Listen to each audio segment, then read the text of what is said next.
Book name: The Power of Habit. Why we do what we do in life and business. Are we responsible for our habits? The Habit Cure. She was the scientist's favorite participant.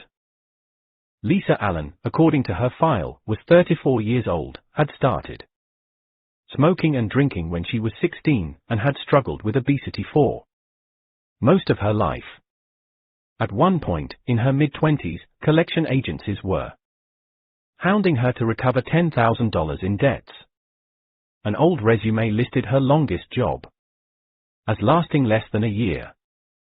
The woman in front of the researchers today, however, was lean and vibrant, with the toned legs of a runner. She looked a decade younger than the photos in her chart, and like she could out-exercise anyone in the room.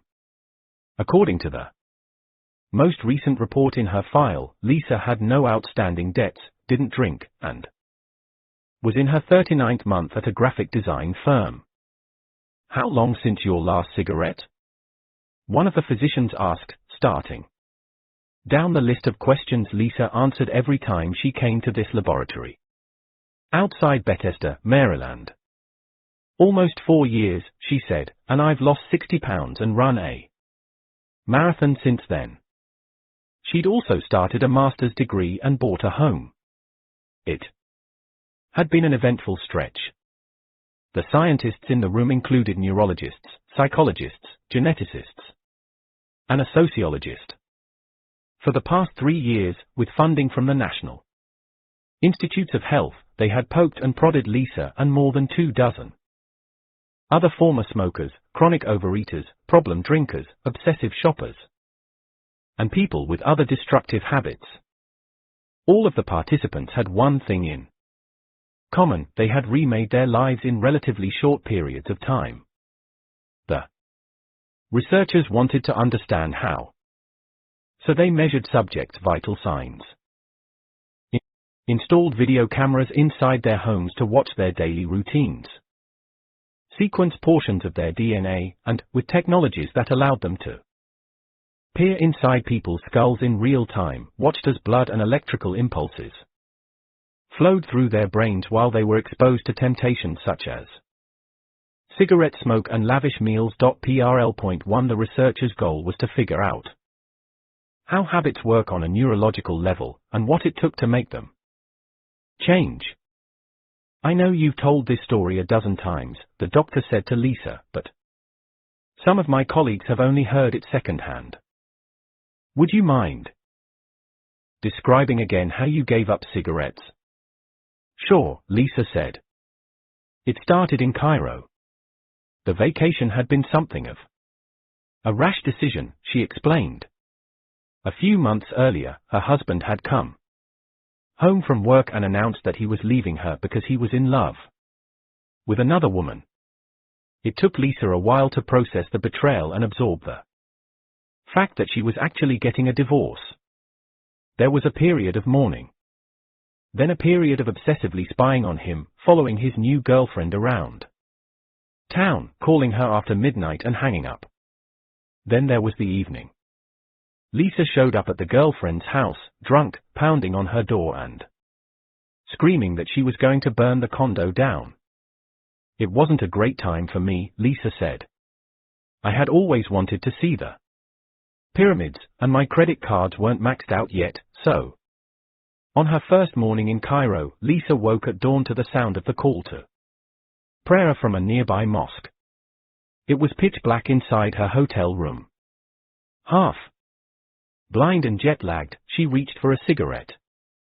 She was so disoriented that she didn't realize, until she smelled burning plastic, that she was trying to light a pen, not a Marlboro. She had spent the past 4 months crying, binge-eating, unable to sleep, and feeling ashamed, helpless, depressed, and angry, all at once. Lying in bed, she broke down. It was like this wave of sadness, she said. I felt like everything I had ever wanted had crumbled. I couldn't even smoke right. And then I started thinking about my ex-husband, and how hard it would be to find another job when I got back, and how much I was going to hate it, and How unhealthy I felt all the time. I got up and knocked over a water jug and it shattered on the floor, and I started crying even harder. I felt desperate, like I had to change something, at least one thing I could control. She showered and left the hotel. As she rode through Cairo's rutted streets, in a taxi and then onto the dirt roads leading to the Sphinx, the pyramids of Giza, and the vast, endless desert around them, her self-pity, for a brief moment, gave way.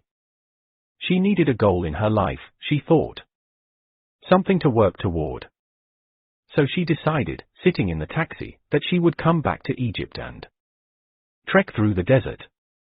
It was a crazy idea, Lisa knew. She was out of shape, overweight, with no money in the bank. She didn't know the name of the desert she was looking at or if such a trip was possible. None of that mattered, though. She needed something to focus on. Lisa decided that she would give herself 1 year to prepare. And to survive such an expedition, she was certain she would have to make sacrifices.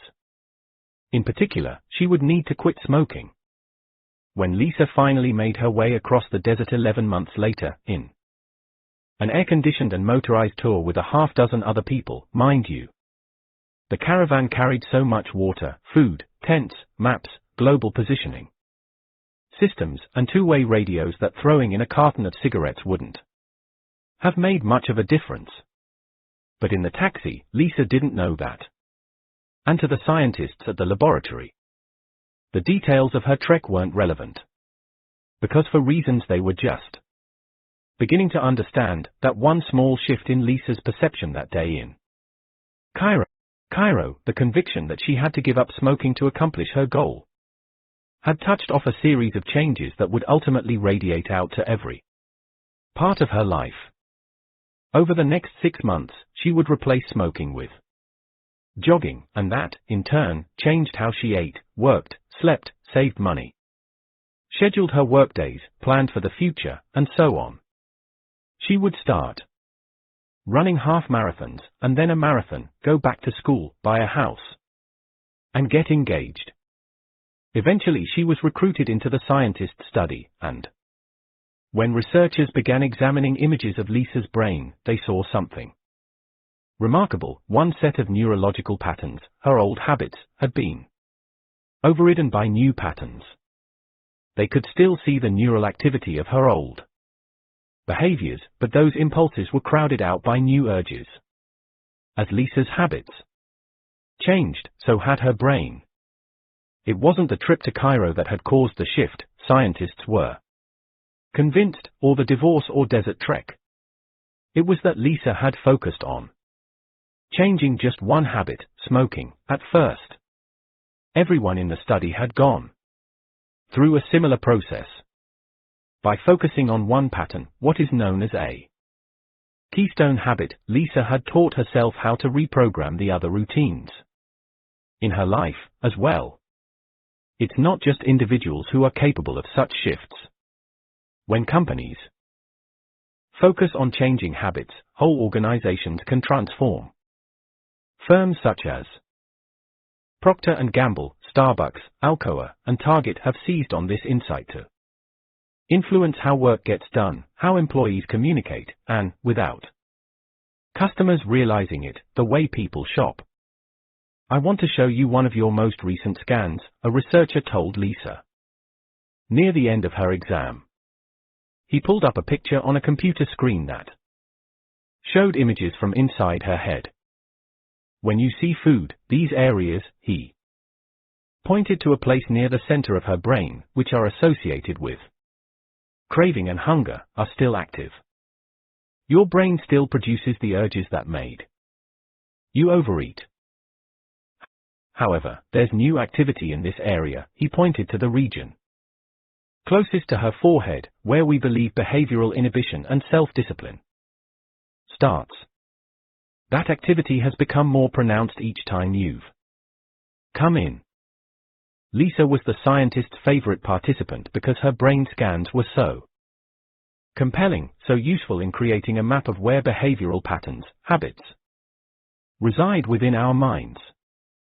You're helping us understand how a decision becomes an automatic behavior, the doctor told her. Everyone in the room felt like they were on the brink of something important. And they were. When you woke up this morning, what did you do first?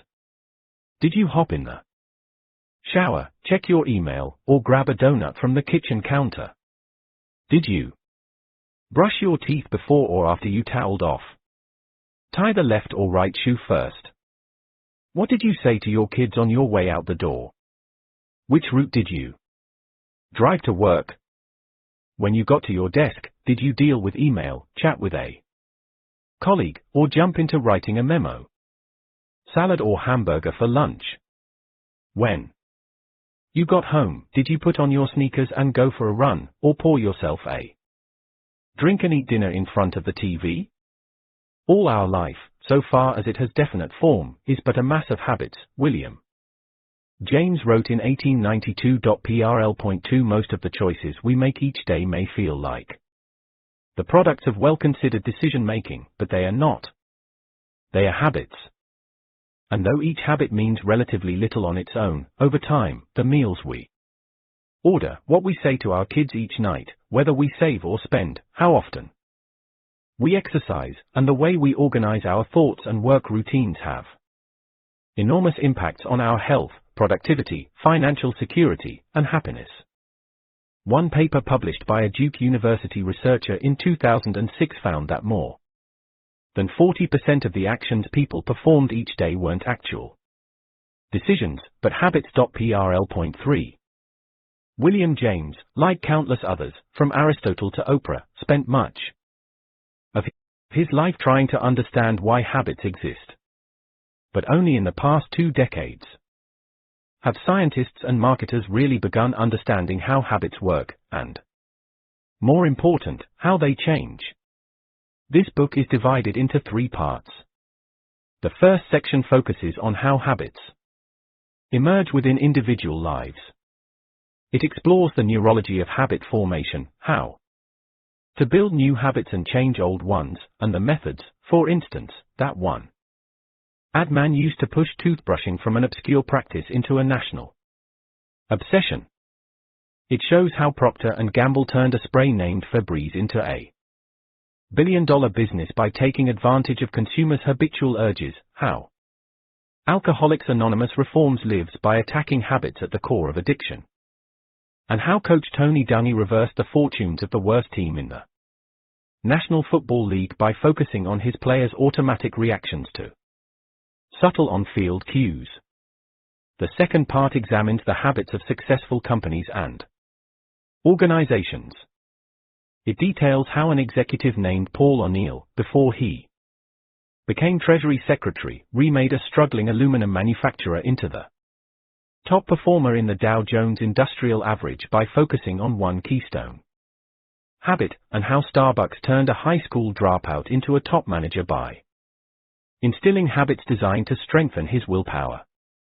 It describes why even the most talented surgeons can make catastrophic mistakes when a hospital's organizational habits go awry. The third part looks at the habits of societies. It recounts how Martin Luther King, Jr., and the civil rights movement succeeded, in part, by changing the ingrained social habits of Montgomery, Alabama, and why a similar focus helped a young pastor named Rick Warren build the nation's largest church in Saddleback Valley, California.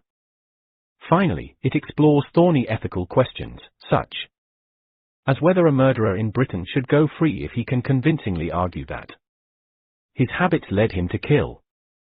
Each chapter revolves around a central argument: habits can be changed if we understand how they work.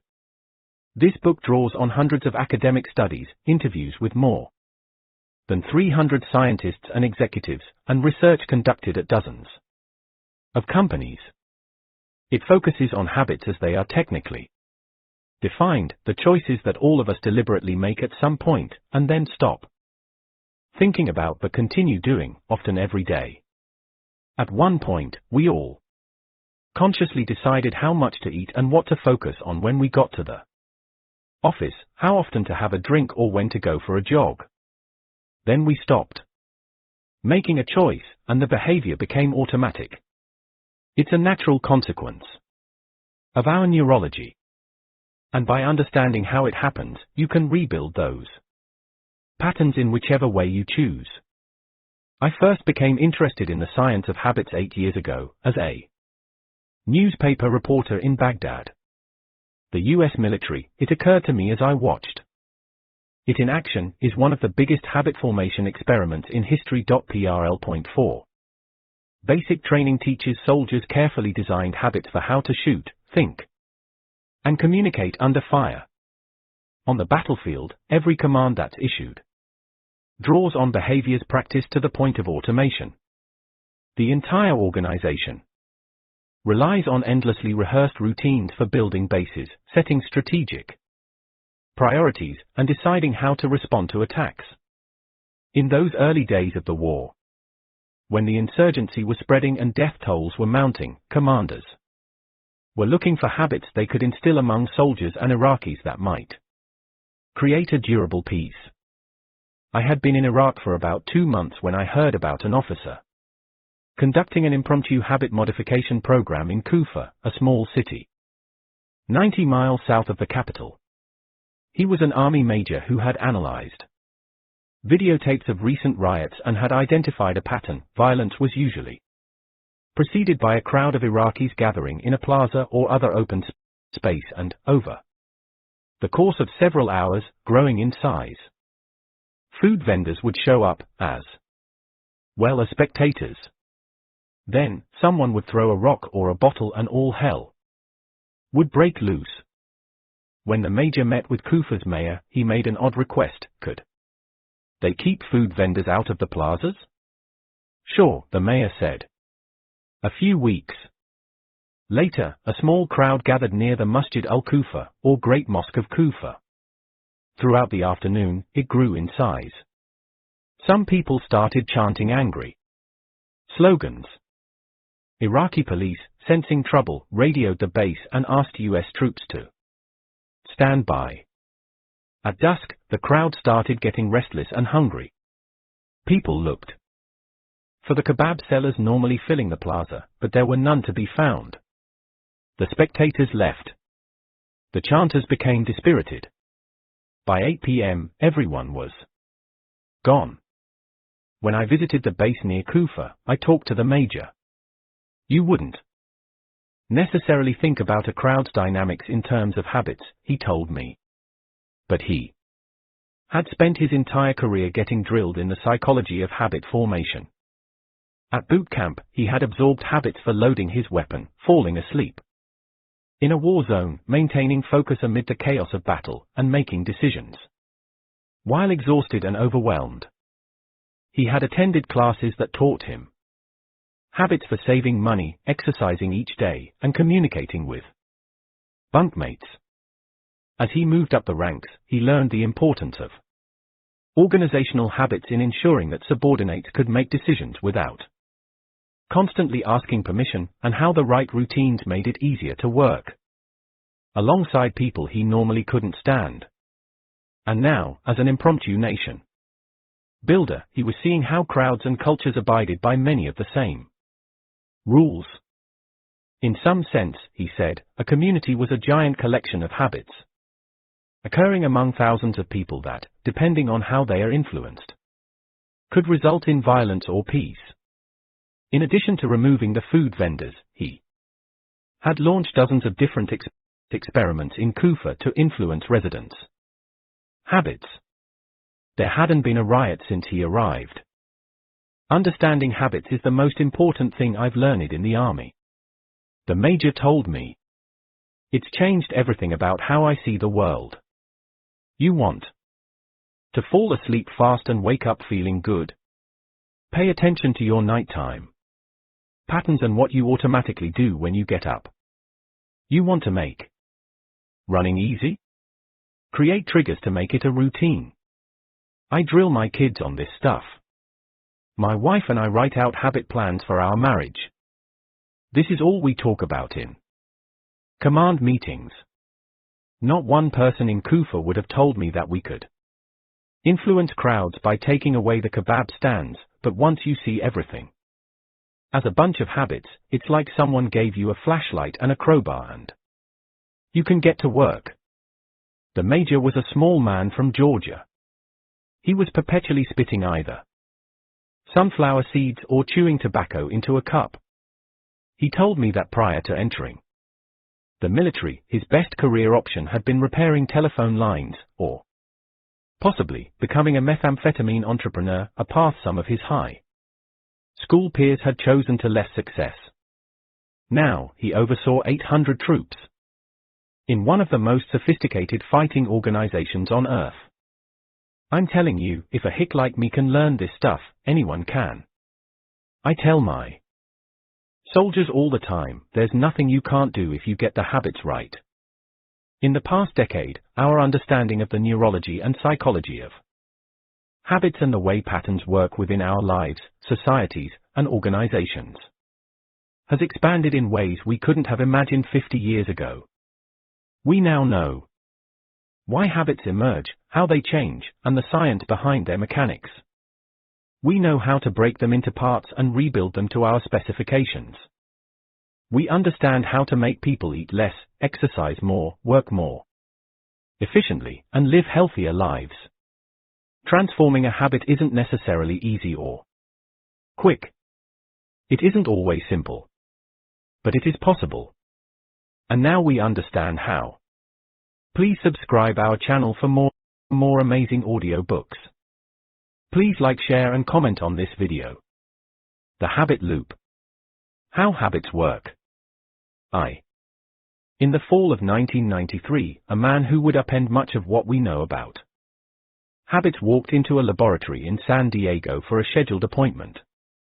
He was elderly, a shade over 6 feet tall, and neatly dressed in a blue button-down shirt. 1.1 His thick white hair would have inspired envy at any 50th high school reunion. Arthritis caused him to limp slightly as he paced the laboratory's hallways, and he held his wife's hand, walking slowly, as if unsure about what each new step would bring. About a year earlier, Eugene Pauly, or EP, as he would come to be known in medical literature, had been at home in Playa del Rey, preparing for dinner, when his wife mentioned that their son, Michael, was coming over. Who's Michael? Eugene asked. 1.2 Your child, said his wife, Beverly. You know, the one we raised. Eugene looked at her blankly. Who is that?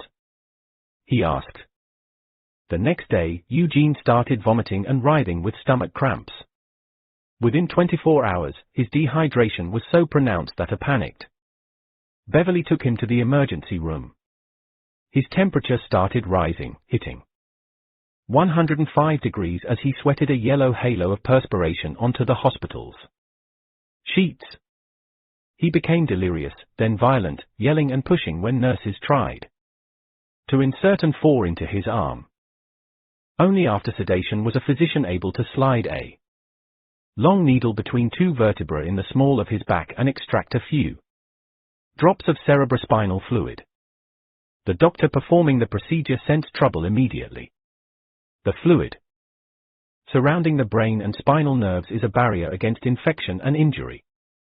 In healthy individuals, it is clear and quick-flowing, moving with an almost silky rush through a needle. The sample from Eugene's spine was cloudy and dripped out sluggishly, as if filled with microscopic grit. 1.3 When the results came back from the laboratory, Eugene's physicians learned why he was ill. He was suffering from viral encephalitis, a disease caused by a relatively harmless virus that produces cold sores, fever blisters, and mild infections on the skin. In rare cases, however, the virus can make its way into the brain, inflicting catastrophic damage as it chews through the delicate folds of tissue where our thoughts, dreams, and according to some, souls, reside. Eugene's doctors told Beverly there was nothing they could do to counter the damage already done, but a large dose of antiviral drugs might prevent it from spreading. Eugene slipped into a coma and for 10 days was close to death.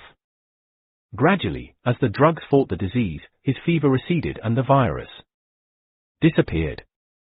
When he finally awoke, he was weak and disoriented and couldn't swallow properly. He couldn't form sentences and would sometimes gasp, as if he had momentarily forgotten how to breathe. But he was alive. Eventually, Eugene was well enough for a battery of tests. The doctors were amazed to find that his body, including his nervous system, appeared largely unscathed. He could move his limbs and was responsive to noise and light. Scans of his head, though, revealed ominous shadows near the center of his brain. The virus had destroyed an oval of tissue close to where his cranium and spinal column met. He might not be the person you remember, one doctor warned Beverly. You need to be ready if your husband is gone. Eugene was moved to a different wing of the hospital. Within a week, he was swallowing easily. Another week, and he started talking normally, asking for Jell-O and salt, flipping through television channels and complaining about boring soap operas.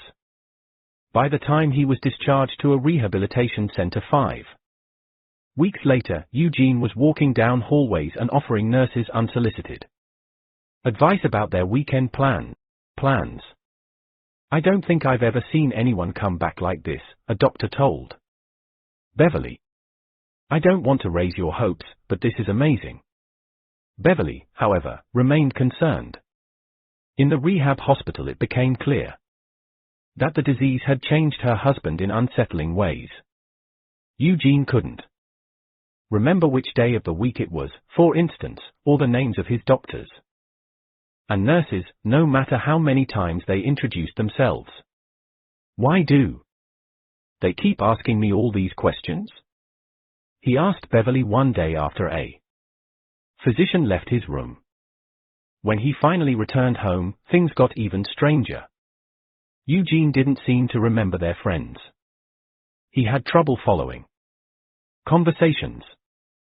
Some mornings, he would get out of bed, walk into the kitchen, cook himself bacon and eggs, then climb back under the covers and turn on the radio. 40 minutes later, he would do the same thing, get up, cook bacon and eggs, climb back into bed, and fiddle with the radio.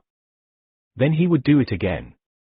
Alarmed, Beverly reached out to specialists, including a researcher at the University of California, San Diego, who specialized in memory loss. Which is how, on a sunny fall day, Beverly and Eugene found themselves in a nondescript building on the university's campus, holding hands as they walked slowly down a hallway. They were shown into a small exam room. Eugene began chatting with a young woman who was using a computer. Having been in electronics over the years, I'm amazed at all this, he said, gesturing at the machine she was typing on. When I was younger, that thing would have been in a couple of 6-foot racks and taken up this whole room. The woman continued pecking at the keyboard. Eugene chuckled. That is incredible, he said. All those printed circuits and diodes and triodes.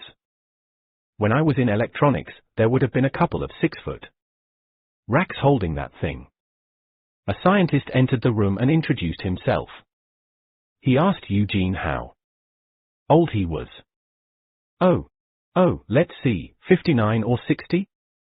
Eugene replied. He was 71 years old. The scientist started typing on the computer. Eugene smiled and pointed at it. That is really something, he said. You know, when I was in electronics, there would have been a couple of 6-foot racks holding that thing. The scientist was 52-year-old Larry Squire, a professor who had spent the past 3 decades studying the neuroanatomy of memory. His specialty was exploring how the brain stores events. His work with Eugene, however, would soon open a new world to him and hundreds of other researchers who have reshaped our understanding of how habits function. Squire's studies would show That even someone who can't remember his own age or almost anything else can develop habits that seem inconceivably complex, until you realize that everyone relies on similar neurological processes every day. His and others' research would help reveal the subconscious mechanisms that impact the countless choices that seem as if they are the products of well-reasoned thought, but actually are influenced by urges most of us barely recognize or understand. By the time Squire met Eugene, he had already been studying images of his brain for weeks. The scans indicated that almost all the damage within Eugene's skull was limited to a 5-centimeter area near the center of his head. The virus had almost entirely destroyed his medial temporal lobe, a sliver of cells which scientists suspected was responsible for all sorts of cognitive tasks such as recall of the past and the regulation of some emotions. The completeness of the destruction didn't surprise Squire. Viral encephalitis consumes tissue with a ruthless, almost surgical, precision. What shocked him was how familiar the images seemed. 30 years earlier, as a PhD student at MIT, Squire had worked alongside a group studying a man known as HM, one of the most famous patients in medical history.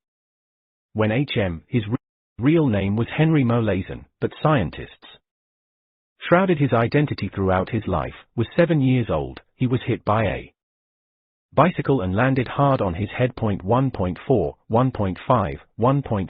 Soon afterward, he developed seizures and started blacking out.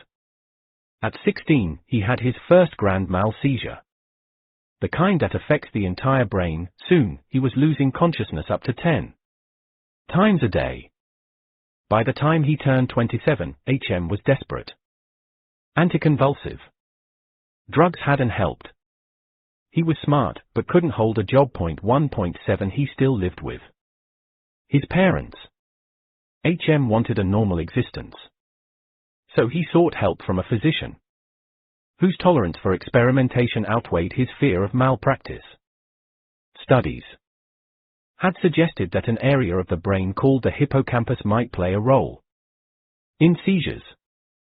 When the doctor proposed cutting into HM's head, lifting up the front portion of his brain, and, with a small straw, sucking out the hippocampus and some surrounding tissue from the interior of his skull, HM 1.8, 1.9 gave his consent. The surgery occurred in 1953, and as HM healed, his seizures slowed. Almost immediately, however, it became clear that his brain had been radically altered. HM knew his name and that his mother was from Ireland. He could remember the 1929 stock market crash and news reports about the invasion of Normandy. But almost everything that came afterward, all the memories, experiences, and struggles from most of the decade before his surgery, had been erased.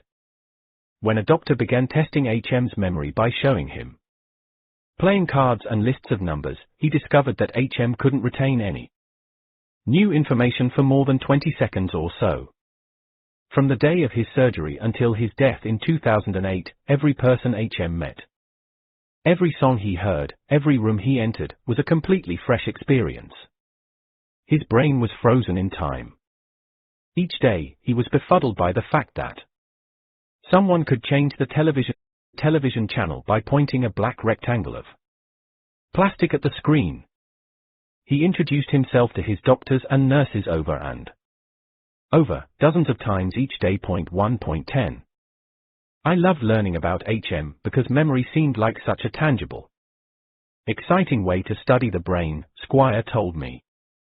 I grew up in Ohio, and I can remember, in first grade, my teacher handing everyone crayons, and I started mixing all the colors together to see if it would make black. Why have I kept that memory, but I can't remember what my teacher looked like? Why does my brain decide that one memory is more important than another? When Squire received the images of Eugene's brain, he marveled at how similar it seemed to HM's. There were empty, walnut-sized chunks in the middle of both their heads. Eugene's memory, just like HM's, had been removed. As Squire began examining Eugene, though, he saw that this patient was different from HM in some profound ways.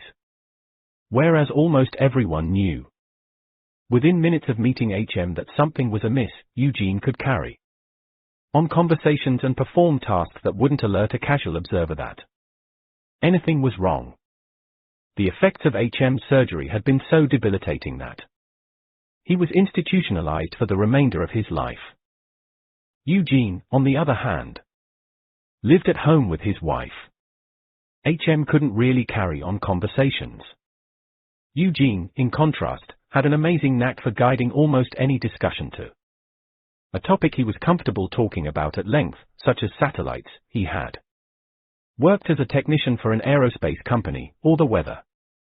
Squire started his exam of Eugene by asking him about his youth. Eugene talked about the town where he had grown up in Central California, his time in the Merchant Marines, a trip he had taken to Australia as a young man. He could remember most of the events in his life that had occurred prior to about 1960. When Squire asked about later decades, Eugene politely changed the topic and said he had trouble recollecting some recent events. Squire conducted a few intelligence tests and found that Eugene's intellect was still sharp for a man who couldn't remember the last 3 decades. What's more, Eugene still had all the habits he had formed in his youth, so whenever Squire gave him a cup of water or complimented him on a particularly detailed answer, Eugene would thank him and offer a compliment in return. Whenever someone entered the room, Eugene would introduce himself and ask about their day. But when Squire asked Eugene to memorize a string of numbers or describe the hallway outside the laboratory's door, the doctor found his patient couldn't retain any new information for more than a minute or so. When someone showed Eugene photos of his grandchildren, he had no idea who they were. When Squire asked if he remembered getting sick, Eugene said he had no recollection of his illness or the hospital stay. In fact, Eugene almost never recalled that he was suffering from amnesia. His mental image of himself didn't include memory loss, and since he couldn't remember the injury, he couldn't conceive of anything being wrong. In the months after meeting Eugene, Squire conducted experiments that tested the limits of his memory. By then, Eugene and Beverly had moved from Playa del Rey to San Diego to be closer to their daughter, and Squire often visited their home for his exams. One day, Squire asked Eugene to sketch a layout of his house. Eugene couldn't draw a rudimentary map showing where the kitchen or bedroom was located. When you get out of bed in the morning, how do you leave your room? Squire asked. You know, Eugene said, I'm not really sure. Squire took notes on his laptop, and as the scientist typed, Eugene became distracted. He glanced across the room and then stood up, walked into a hallway, and opened the door to the bathroom. A few minutes later, the toilet flushed, the faucet ran, and Eugene, wiping his hands on his pants, walked back into the living room and sat down again in his chair next to Squire. He waited patiently for the next question. At the time, no one wondered how a man who couldn't draw a map of his home was able to find the bathroom without hesitation. But that question, and others like it, would eventually lead to a trail of discoveries that has transformed our understanding of habits. PowerPoint 1.11. It would help spark a scientific revolution that today involves hundreds of researchers who are learning, for the first time, to understand all the habits that influence our lives. As Eugene sat at the table, he looked at Squire's laptop. That's amazing, he said, gesturing at the computer. You know, when I was in electronics, there would have been a couple of 6-foot racks holding that thing. In the first few weeks after they moved into their new house, Beverly tried to take Eugene outside each day. The doctors had told her that it was important for him to get exercise, and if Eugene was inside too long he drove Beverly crazy, asking her the same questions over and over in an endless loop. So each morning and afternoon, she took him on a walk around the block, always together and always along the same route. The doctors had warned Beverly that she would need to monitor Eugene constantly. If he ever got lost, they said, he would never be able to find his way home. But one morning, while she was getting dressed, Eugene slipped out the front door. He had a tendency to wander from room to room, so it took her a while to notice he was gone. When she did, she became frantic. She ran outside and scanned the street. She couldn't see him. She went to the neighbor's house and pounded on the windows. Their homes looked similar. Maybe Eugene had become confused and had gone inside. She ran to the door and rang the bell until someone answered. Eugene wasn't there. She sprinted back to the street, running up the block, screaming Eugene's name. She was crying. What if he had wandered into traffic? How would he tell anyone where he lived? She had been outside for 15 minutes already, looking everywhere. She ran home to call the police. When she burst through the door, she found Eugene in the living room, sitting in front of the television watching the History Channel. Her tears confused him. He didn't remember leaving, he said, didn't know where he'd been, and couldn't understand why she was so upset. Then Beverly saw a pile of pine cones on the table, like the ones she'd seen in a neighbor's yard down the street. She came closer and looked at Eugene's hands. His fingers were sticky with sap. That's when she realized that Eugene had gone for a walk by himself. He had wandered down the street and collected some souvenirs. And he had found his way home. Soon, Eugene was going for walks every morning. Beverly tried to stop him, but it was pointless. Even if I told him to stay inside, he wouldn't remember a few minutes later, she told me. I followed him a few times to make sure he wouldn't get lost, but he always came back. Sometimes he would return with pine cones or rocks. Once he came back with a wallet, another time with a puppy. He never remembered where they came from. When Squire and his assistants heard about these walks, they started to suspect that something was happening inside Eugene's head that didn't have anything to do with his conscious memory. They designed an experiment. One of Squire's assistants visited the house one day and asked Eugene to draw a map of the block where he lived. He couldn't do it. How about where his house was located on the street, she asked. He doodled a bit, then forgot the assignment. She asked him to point out which doorway led to the kitchen. Eugene looked around the room. He didn't know, he said. She asked Eugene what he would do if he were hungry. He stood up, walked into the kitchen, opened a cabinet, and took down a jar of nuts. Later that week, a visitor joined Eugene on his daily stroll. They walked for about 15 minutes through the perpetual spring of Southern California, the scent of bougainvillea heavy in the air. Eugene didn't say much, but he always led the way and seemed to know where he was going. He never asked for directions. As they rounded the corner near his house, the visitor asked Eugene where he lived. I don't know, exactly, he said. Then he walked up his sidewalk, opened his front door, went into the living room, and turned on the television. It was clear to Squire that Eugene was absorbing new information.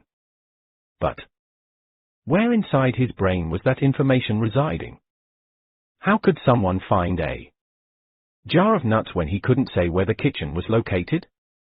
Or find his way home when he had no idea which house was his?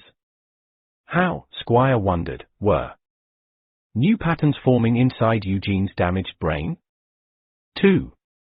Within the building that houses the brain and cognitive sciences department of the Massachusetts Institute of Technology are laboratories that contain what, to the casual observer, look like dollhouse versions of surgical theaters. There are tiny scalpels, small drills, and miniature saws less than a quarter-inch wide attached to robotic arms. Even the operating tables are tiny, as if prepared for child-sized surgeons. The rooms are always kept at a chilly 60 degrees because a slight nip in the air steadies researchers' fingers during delicate procedures. Inside these laboratories, neurologists cut into the skulls of anesthetized rats, implanting tiny sensors that can record the smallest changes inside their brains.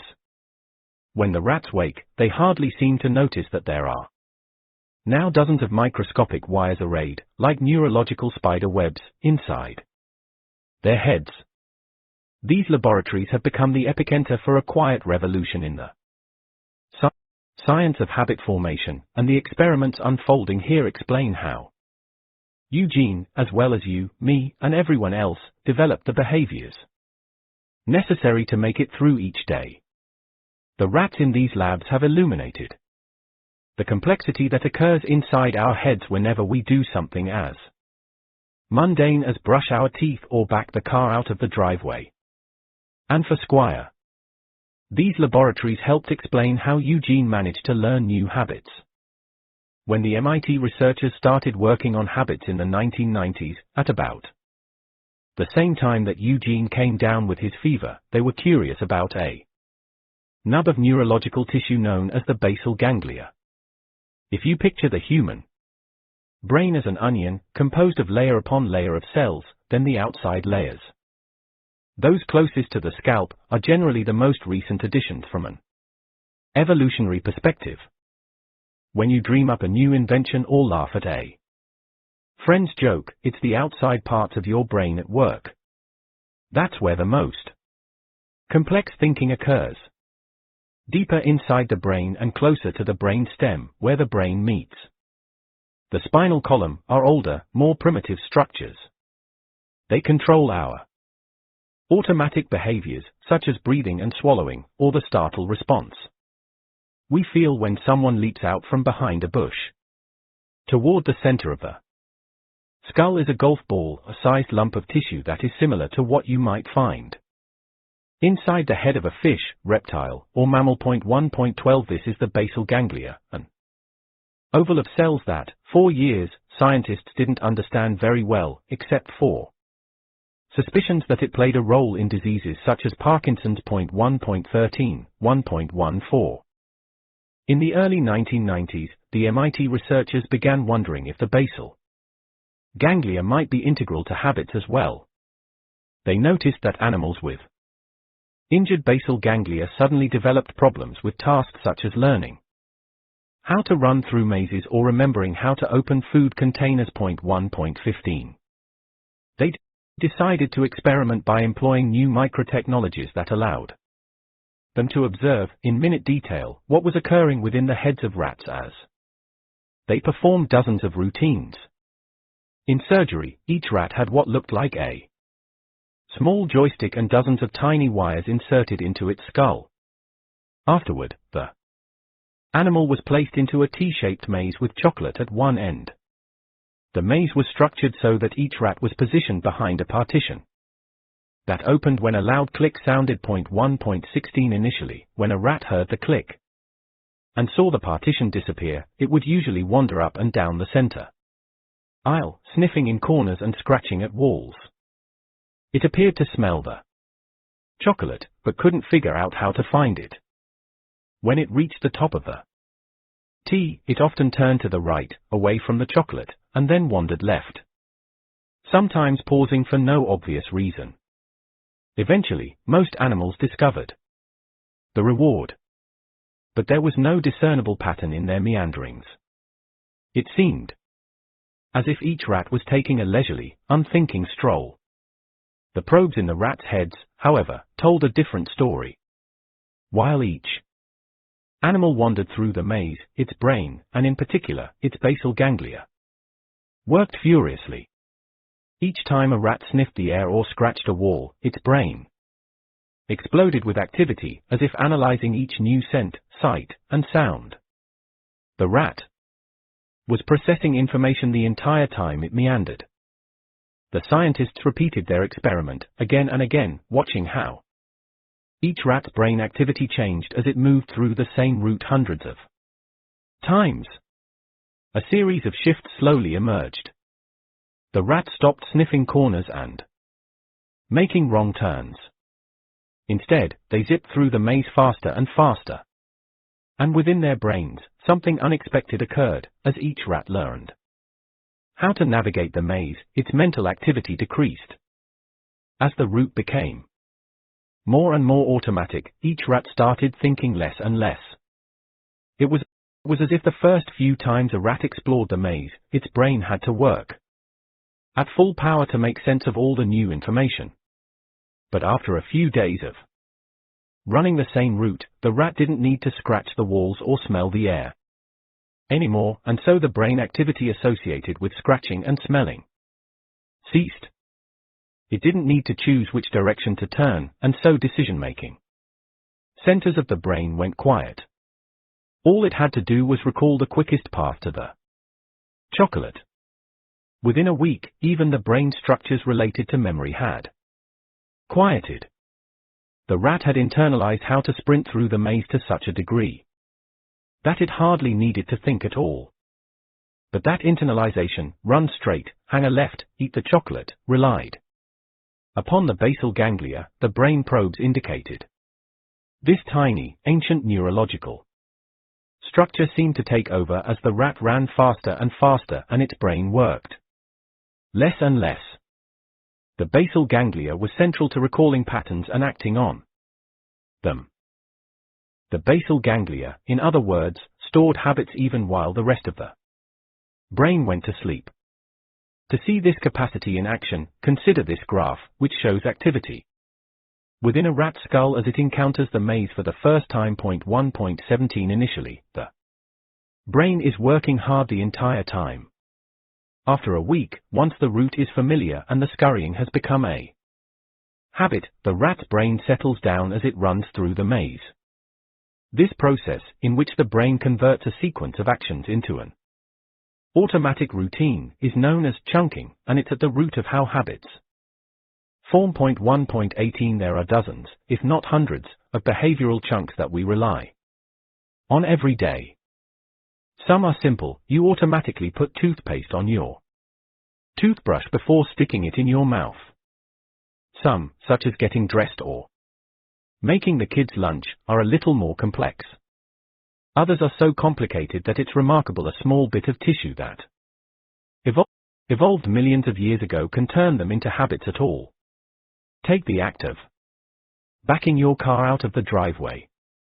When you first learned to drive, the driveway required a major dose of concentration, and for good reason. It involves opening the garage, unlocking the car door, adjusting the seat, inserting the key in the ignition, turning it clockwise, moving the rear view and side mirrors and checking for obstacles, putting your foot on the brake, moving the gear shift into reverse, removing your foot from the brake, mentally estimating the distance between the garage and the street while keeping the wheels aligned, and monitoring for oncoming traffic, calculating how reflected images in the mirrors translate into actual distances between the bumper, the garbage cans, and the hedges, all while applying slight pressure to the gas pedal and brake, and most likely, telling your passenger to please stop fiddling with the radio.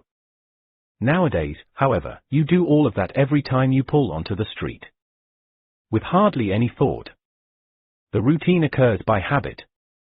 Millions of people perform this intricate ballet every morning, unthinkingly. Because as soon as we pull out the car keys, our basal ganglia kicks in, identifying the habit we've stored in our brains related to backing an automobile into the street. Once that habit starts unfolding, our grey matter is free to quiet itself or chase other thoughts, which is why we have enough mental capacity to realize that Jimmy forgot his lunchbox inside Habits, scientists say, emerge because the brain is constantly looking for ways to save effort.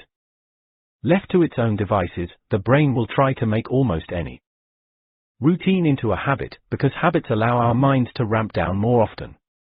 This effort-saving instinct is a huge advantage. An efficient brain requires less room, which makes for a smaller head, which makes childbirth easier and therefore causes fewer infant and mother deaths. An efficient brain also allows us to stop thinking constantly about basic behaviors, such as walking and choosing what to eat, so we can devote mental energy to inventing spears, irrigation systems, and, eventually, airplanes and video games. But conserving mental effort is tricky, because if our brains power down at the wrong moment, we might fail to notice something important, such as a predator hiding in the bushes or a speeding car as we pull onto the street. So our basal ganglia have devised a clever system to determine when to let habits take over. It's something that happens whenever a chunk of behavior starts or ends. To see how it works, look closely at the graph of the rat's neurological habit. Again, notice that brain activity spikes at the beginning of the maze, when the rat hears the click before the partition starts moving, and again at the end, when it finds the chocolate. Those spikes are the brain's way of determining when to cede control to a habit, and which habit to use.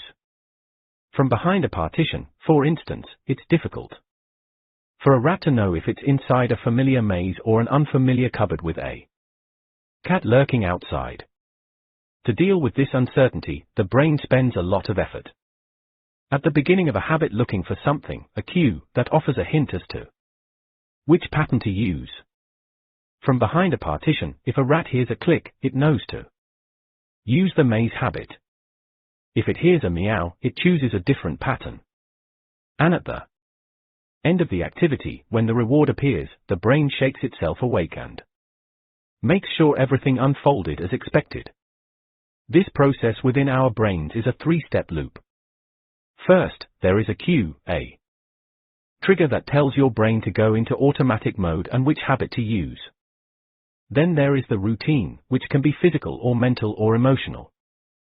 Finally, there is a reward, which helps your brain figure out if this particular loop is worth remembering for the future. Please subscribe our channel for more amazing audio books. Please like, share and comment on this video.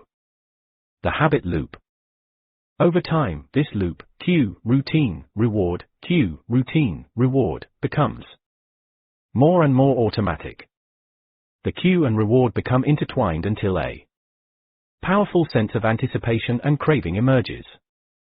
Eventually, whether in a chilly MIT laboratory or your driveway, a habit is born. 1.19. Habits aren't destiny. As the next two chapters explain, habits can be ignored, changed, or replaced. But the reason the discovery of the habit loop is so important is that it reveals a basic truth: when a habit emerges, the brain stops fully participating in decision-making. It stops working so hard, or diverts focus to other tasks. So unless you deliberately fight a habit, unless you find new routines, the pattern will unfold automatically. However, simply understanding how habits work, learning the structure of the habit loop, makes them easier to control. Once you break a habit into its components, you can fiddle with the gears.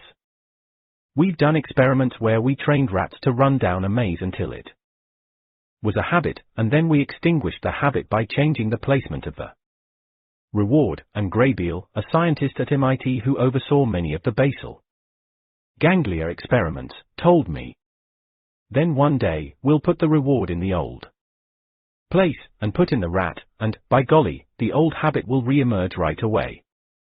Habits never really disappear. They are encoded into the structures of our brain. And that's a huge advantage for us, because it would be awful if we had to relearn how to drive after every vacation. The problem is that your brain can't tell the difference between bad and good habits, and so if you have a bad one, It's always lurking there, waiting for the right cues and rewards. 1.20. This explains why it's so hard to create exercise habits, for instance, or change what we eat.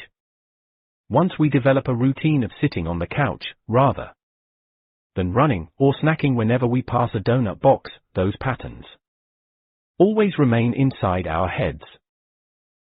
By the same rule, though, if we learn to create new neurological routines that overpower those behaviors, if we take control of the habit loop, we can force those bad tendencies into the background, just as Lisa Allen did after her Cairo trip.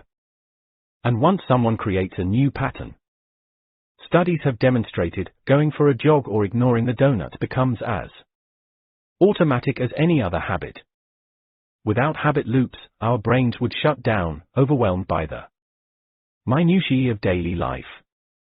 People whose basal ganglia are damaged by injury or disease often become mentally paralyzed.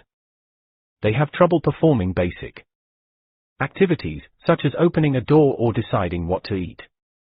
They lose the ability to ignore insignificant details. One study, for example, found that patients with basal ganglia injuries couldn't recognize facial expressions, including fear and disgust, because they were perpetually uncertain about which part of the face to focus on. Without our basal ganglia, we lose access to the hundreds of habits we rely on every day. Did you pause this morning to decide whether to tie your left or right shoe first? Did you have trouble figuring out if you should brush your teeth before or after you showered? Of course not. Those decisions are habitual, effortless. As long as your basal ganglia is intact and the cues remain constant, the behaviors will occur unthinkingly. Though when you go on vacation, you may get dressed in different ways or brush your teeth at a different point in your morning routine without noticing it. At the same time, however, the brain's dependence on automatic routines can be dangerous. Habits are often as much a curse as a benefit. Take Eugene, for instance. Habits gave him his life back after he lost his memory. Then they took everything away again. 3. As Larry Squire, the memory specialist, spent more and more time with Eugene, he became convinced his patient was somehow learning new behaviors. Images of Eugene's brain showed that his basal ganglia had escaped injury from the viral encephalitis. Was it possible, the scientist wondered, that Eugene, even with severe brain damage, could still use the cue routine reward loop? Could this ancient neurological process explain how Eugene was able to walk around the block and find the jar of nuts in the kitchen? To test if Eugene was forming new habits, Squire devised an experiment. He took 16 different objects, bits of plastic and brightly colored pieces of toys, and glued them to cardboard rectangles. He then divided them into 8 pairs. Choice A and Choice B.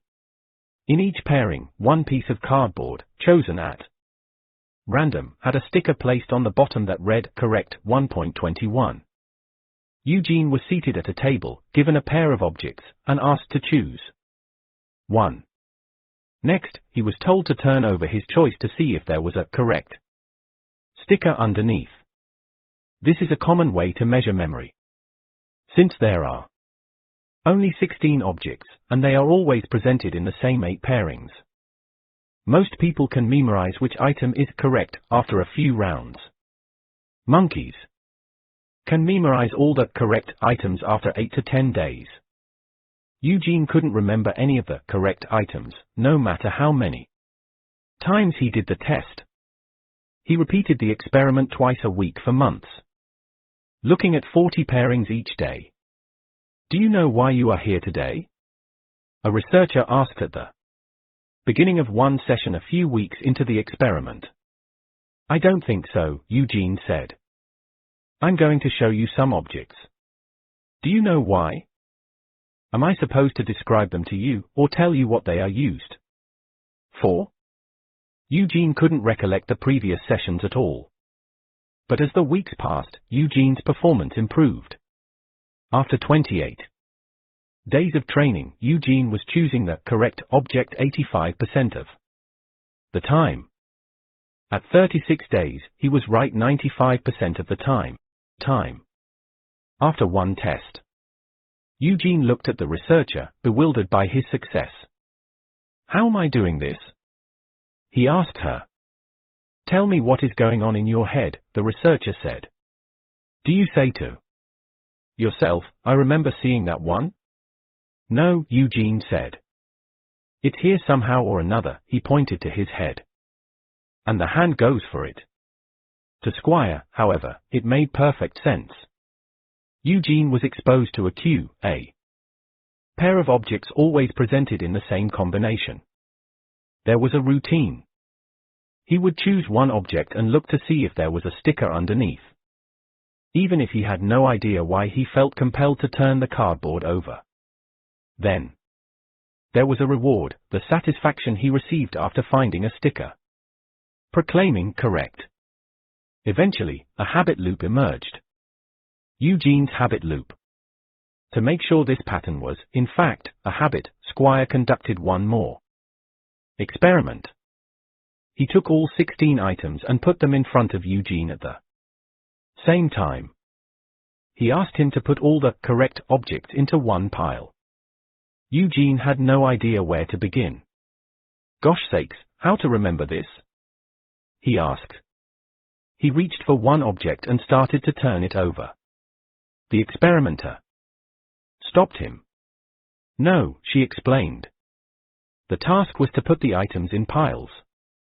Why was he trying to turn them over? "That's just a habit, I think," he said. He couldn't do it. The objects, when presented outside of the context of the habit loop, made no sense to him. Here was the proof Squire was looking for.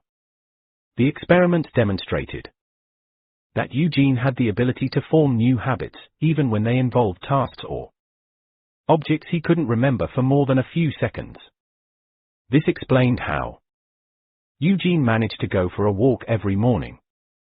The cues, certain trees on corners or the placement of particular mailboxes, were consistent every time he went outside, so though he couldn't recognize his house, his habits always guided him back to his front door. It also explained why Eugene would eat breakfast 3 or 4 times a day, even if he wasn't hungry. As long as the right cues were present, such as his radio or the morning light through his windows, he automatically followed the script dictated by his basal ganglia.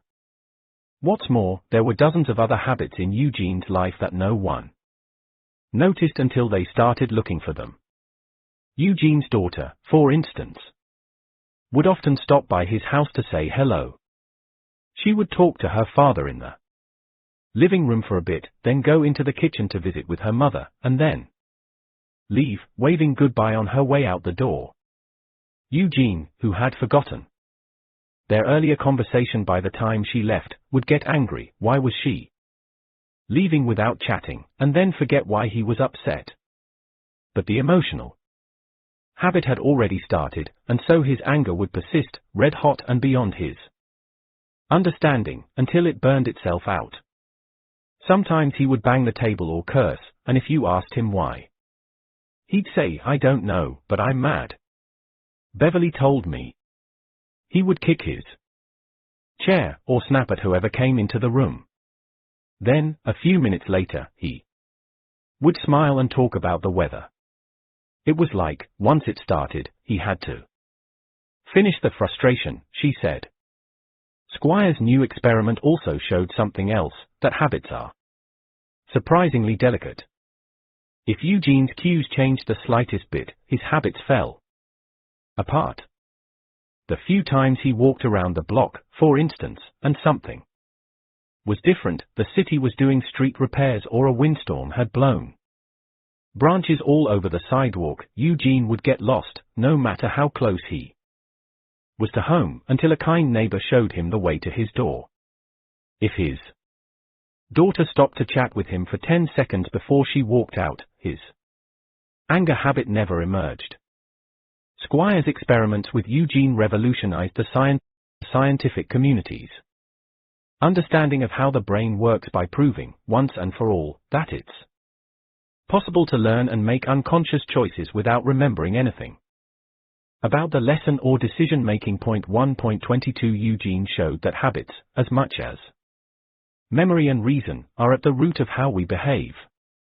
We might not remember the experiences that create our habits, but once they are lodged within our brains, they influence how we act, often without our realization. Since Squire's first paper on Eugene's habits was published, the science of habit formation has exploded into a major field of study. Researchers at Duke, Harvard, UCLA, Yale, USC, Princeton, the University of Pennsylvania, and at schools in the United Kingdom, Germany, and the Netherlands, as well as corporate scientists working for Procter & Gamble, Microsoft, Google, and hundreds of other companies are focused on understanding the neurology and psychology of habits, their strengths and weaknesses, and why they emerge and how they can be changed. Researchers have learned that cues can be almost anything, from a visual trigger such as a candy bar or a television commercial to a certain place, a time of day, an emotion, a sequence of thoughts, or the company of particular people. Routines can be incredibly complex or fantastically simple. Some habits, such as those related to emotions, are measured in milliseconds. Rewards can range from food or drugs that cause physical sensations, to emotional payoffs, such as the feelings of pride that accompany praise or self-congratulation. And in almost every experiment, researchers have seen echoes of Squire's discoveries with Eugene. Habits are powerful, but delicate. They can emerge outside our consciousness, or can be deliberately designed. They often occur without our permission, but can be reshaped by fiddling with their parts. They shape our lives far more than we realize. They are so strong, in fact, that they cause our brains to cling to them at the exclusion of all else, including common sense. In one set of experiments, for example, researchers affiliated with the National Institute on Alcohol Abuse and Alcoholism trained mice to press levers in response to certain cues until the behavior became a habit. The mice were always rewarded with food. Then, the scientists poisoned the food so that it made the animals violently ill, or electrified the floor, so that when the mice walked toward their reward they received a shock. The mice knew the food and cage were dangerous when they were offered the poison pellets in a bowl or saw the electrified floor panels. They stayed away when they saw their old cues. However, they unthinkingly pressed the lever and ate the food, or they walked across the floor, even as they vomited or jumped from the electricity. The habit was so ingrained the mice couldn't stop themselves. 1.23. It's not hard to find an analog in the human world. Consider fast food, for instance. It makes sense, when the kids are starving and you're driving home after a long day, to stop, just this once, at McDonald's or Burger King. The meals are inexpensive. It tastes so good. After all, one dose of processed meat, salty fries, and sugary soda poses a relatively small health risk, right? It's not like you do it all the time. But habits emerge without our permission. Studies indicate that families usually don't intend to eat fast food on a regular basis. What happens is that a once-a-month pattern slowly becomes once a week, and then twice a week, as the cues and rewards create a habit, until the kids are consuming an unhealthy amount of hamburgers and fries. When researchers at the University of North Texas and Yale tried to understand why families gradually increased their fast food consumption, they found a series of cues and rewards that most customers never knew were influencing their behaviors. 1.24 They discovered the habit loop. Every McDonald's, for instance, looks the same. The company deliberately Tries to standardize stores' architecture and what employees say to customers, so everything is a consistent cue to trigger eating routines. The foods at some chains are specifically engineered to deliver immediate rewards. The fries, for instance, are designed to begin disintegrating the moment they hit your tongue, in order to deliver a hit of salt and grease as fast as possible, causing your pleasure centers to light up and your brain to lock in the pattern. All the better for tightening the habit loop. 1.25. However, even these habits are delicate. When a fast food restaurant closes down, the families that previously ate there will often start having dinner at home rather than seek out an alternative location. Even small shifts can end the pattern. But since we often don't recognize these habit loops as they grow, we are blind to our ability to control them. By learning to observe the cues and rewards, though, we can change the routines. 4. By 2000, 7 years after Eugene's illness, his life had achieved a kind of equilibrium. He went for a walk every morning. He ate what he wanted, sometimes 5 or 6 times a day. His wife knew that as long as the television was tuned to the History Channel, Eugene would settle into his plush chair and watch it regardless of whether it was airing reruns or new programs. He couldn't tell the difference. As he got older, however, Eugene's habits started impacting his life in negative ways. He was sedentary, sometimes watching television for hours at a time because he never grew bored with the shows. His physicians became worried about his heart. The doctors told Beverly to keep him on a strict diet of healthy foods. She tried, but it was difficult to influence how frequently he ate or what he consumed. He never recalled her admonitions. Even if the refrigerator was stocked with fruits and vegetables, Eugene would root around until he found the bacon and eggs. That was his routine. And as Eugene aged and his bones became more brittle, the doctors said he needed to be more careful walking around.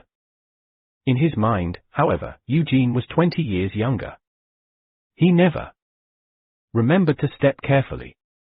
All my life I was fascinated by memory, Squire told me. Then I met EP. And saw how rich life can be even if you can't remember it. The brain has this amazing ability to find happiness even when the memories of it are gone. It's hard to turn that off, though, which ultimately worked against him. Beverly tried to use her understanding of habits to help Eugene avoid problems as he aged. She discovered that she could short-circuit some of his worst patterns by inserting new cues. If she didn't keep bacon in the fridge, Eugene wouldn't eat multiple, unhealthy breakfasts. When she put a salad next to his chair, he would sometimes pick at it, and as the meal became a habit, he stopped searching the kitchen for treats. His diet gradually improved. Despite these efforts, however, Eugene's health still declined. One spring day, Eugene was watching television when he suddenly shouted. Beverly ran in and saw him clutching his chest. She called an ambulance. At the hospital, they diagnosed a minor heart attack. By then the pain had passed and Eugene was fighting to get off his gurney. That night, he kept pulling off the monitors attached to his chest so he could roll over and sleep. Alarms would blare and nurses would rush in. They tried to get him to quit fiddling with the sensors by taping the leads in place and telling him they would use restraints if he continued fussing. Nothing worked. He forgot the threats as soon as they were issued. Then his daughter told a nurse to try complimenting him on his willingness to sit still, and to repeat the compliment, over and over, each time she saw him. We wanted to, get his pride involved, his daughter, Carol Reyes, told me. We'd say, oh, Dad, you're really doing something important for science by keeping these doodads in place. The nurses started to dote on him. He loved it. After a couple of days, he did whatever they asked. Eugene returned home a week later. Then, in the fall of 2008, while walking through his living room, Eugene tripped on a ledge near the fireplace, fell, and broke his hip. At the hospital, Squire and his team worried that he would have panic attacks because he wouldn't know where he was.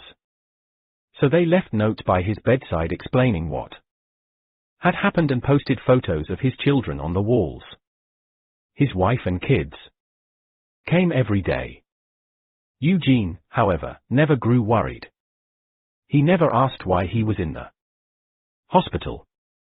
He seemed at peace with all the uncertainty by that point, said Squire. It had been 15 years since he had lost his memory.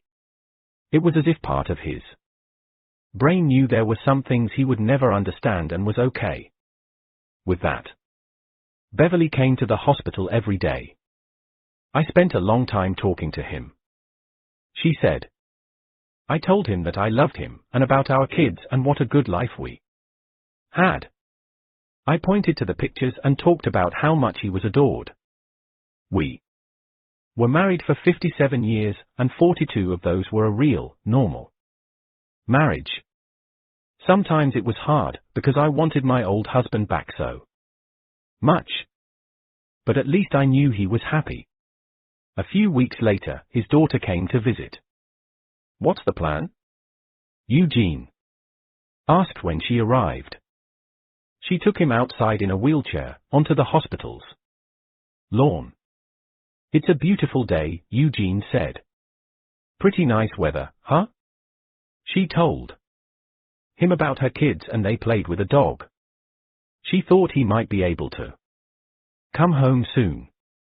The sun was going down. She started to get ready to take him inside. Eugene looked at her. I'm lucky to have a daughter like you, he said. She was caught off guard. She couldn't remember the last time he had said something so sweet. I'm lucky that you're my dad, she told him. Gosh, it's a beautiful day, he said. What do you think about the weather? That night, at 1 o'clock in the morning, Beverly's phone rang. The doctor said Eugene had suffered a massive heart attack and the staff had done everything possible but hadn't been able to revive him. He was gone. After his death, he would be celebrated by researchers, the images of his brain studied in hundreds of labs and medical schools.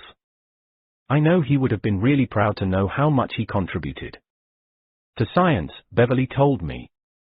He told me once, pretty soon after we got married, that he wanted to do something important with his life, something that mattered. And he did. He just never remembered any of it.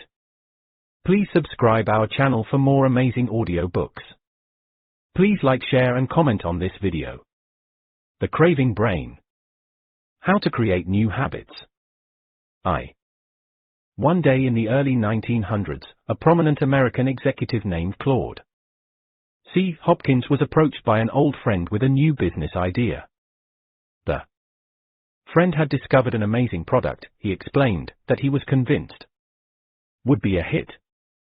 It was a toothpaste, a minty, frothy concoction he called Pepsodent. There were some dicey investors involved, one of them had a string of busted land deals, another, it was rumored, was connected to the mob. But this venture, the friend promised, was going to be huge. If, that is, Hopkins would consent to help design a national promotional campaign. 2.1. Hopkins, at the time, was at the top of a booming industry that had hardly existed a few decades earlier, advertising. Hopkins was the man who had convinced Americans to buy Schlitz beer by boasting that the company cleaned their bottles with live steam, while neglecting to mention that every other company used the exact same method. He had seduced millions of women into purchasing Palmolive soap by proclaiming that Cleopatra had washed with it. Despite the sputtering protests of outraged historians, he had made puffed wheat famous by saying that it was shot from guns until the grains puffed to 8 times normal size.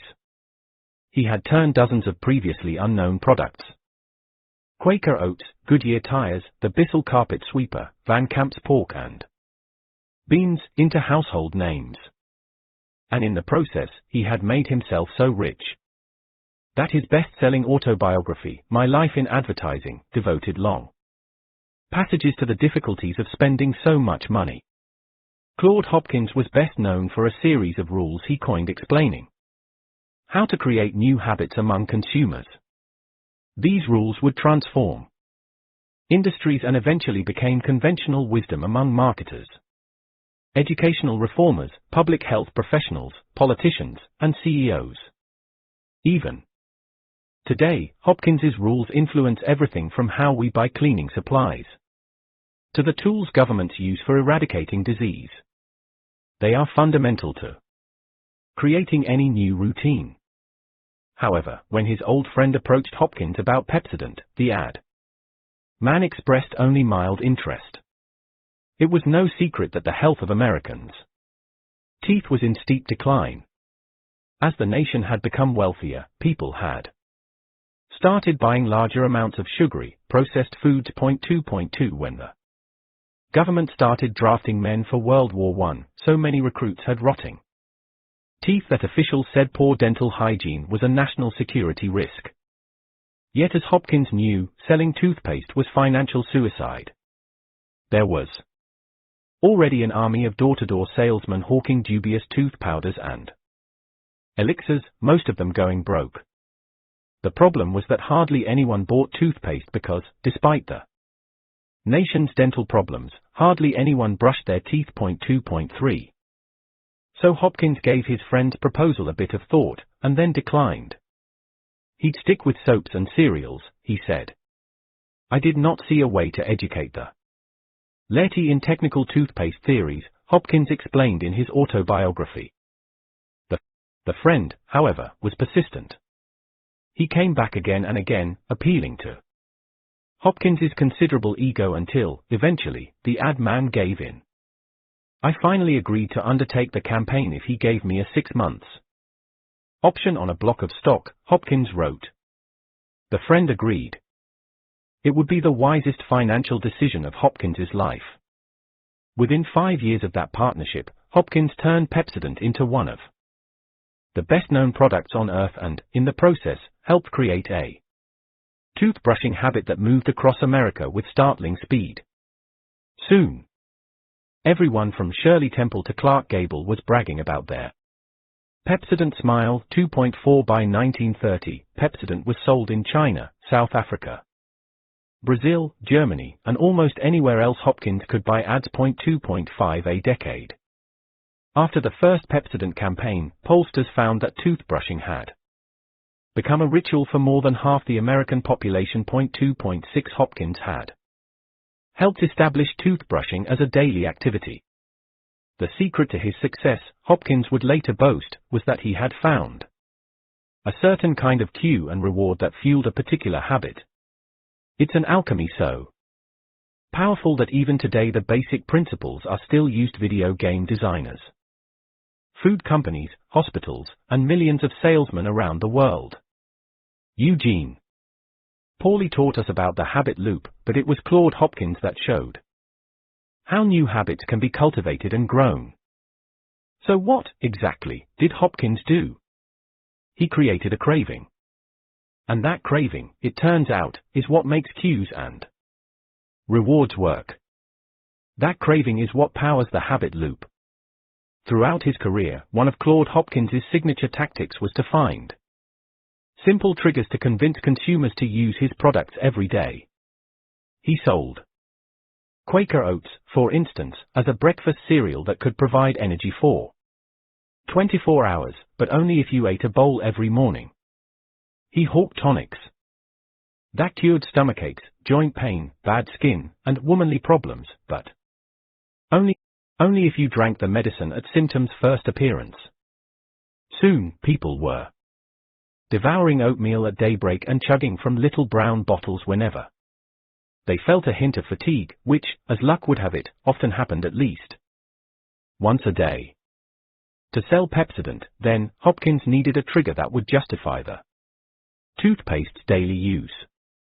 He sat down with a pile of dental textbooks. It was dry reading, he later wrote.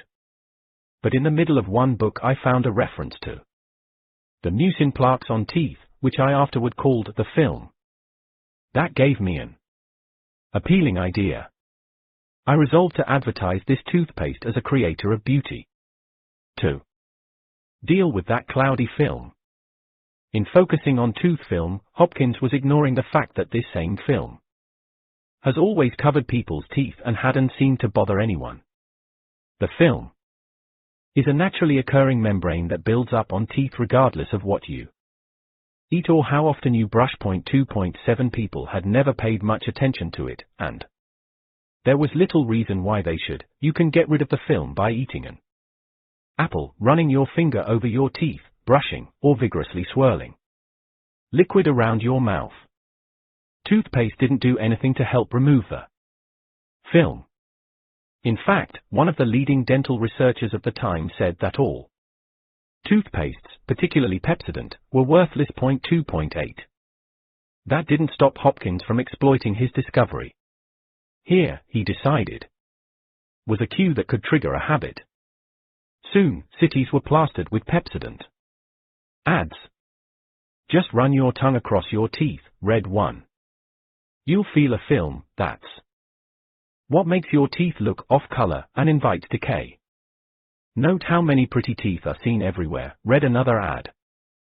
Featuring smiling beauties. Millions are using a new method of teeth cleansing. Why would any woman have dingy film on her teeth? Pepsodent removes the film. 2.9. The brilliance of these appeals was that they relied upon a cue, tooth film. That was universal and impossible to ignore. Telling someone to run their tongue across their teeth, it turned out, was likely to cause them to run their tongue across their teeth. And when they did, they were likely to feel a film. Hopkins had found a cue that was simple, had existed for ages, and was so easy to trigger that an advertisement could cause people to comply automatically. Moreover, the reward, as Hopkins envisioned it, was even more enticing. Who, after all, doesn't want to be more beautiful? Who doesn't want a prettier smile? Particularly when all it takes is a quick brush with Pepsodent. Hopkins's conception of the Pepsodent habit loop. After the campaign launched, a quiet week passed. Then two. In the third week, demand exploded. There were so many orders for Pepsodent that the company couldn't keep up. In 3 years, the product went international, and Hopkins was crafting ads in Spanish, German, and Chinese. Within a decade, Pepsodent was one of the top-selling goods in the world, and remained America's best-selling toothpaste for more than 30 years. 2.10, 2.11. Before Pepsodent appeared, only 7% of Americans had a tube of toothpaste in their medicine chests. A decade after Hopkins's ad campaign went nationwide, that number had jumped to 65%. 2.12 by the end of World War II, the military downgraded concerns about recruits' teeth because so many soldiers were brushing every day. I made for myself $1 million on Pepsodent, Hopkins wrote a few years after the product appeared on shelves. The key, he said, was that he had learned the right human psychology. That psychology was grounded in two basic rules. First, find a simple and obvious cue. Second, clearly define the rewards. If you get those elements right, Hopkins promised, it was like magic. Look. At Pepsodent, he had identified a cue, tooth film, and a reward, beautiful teeth, that had persuaded millions to start a daily ritual. Even today, Hopkins's rules are a staple of marketing textbooks and the foundation of millions of ad campaigns. And those same principles have been used to create thousands of other habits, often without people realizing how closely they are hewing to Hopkins's formula. Studies of people who have successfully started new exercise routines, for instance, show they are more likely to stick with a workout plan if they Choose a specific cue, such as running as soon as they get home from work, and a clear reward, such as a beer or an evening of guilt-free television. 2.13 Research on dieting says creating new food habits requires a predetermined cue, such as planning menus in advance, and simple rewards for dieters when they stick to their intentions. 2.14 The time has come when advertising has in some hands reached the status of a science, Hopkins wrote. Advertising, once a gamble, has thus become, under able direction, one of the safest of business ventures. It's quite a boast. However, it turns out that Hopkins's 2 rules aren't enough. There's also a third rule that must be satisfied to create a habit, a rule so subtle that Hopkins himself relied on it without knowing it existed. It explains everything from why it's so hard to ignore a box of donuts to how a morning jog can become a nearly effortless routine. 2.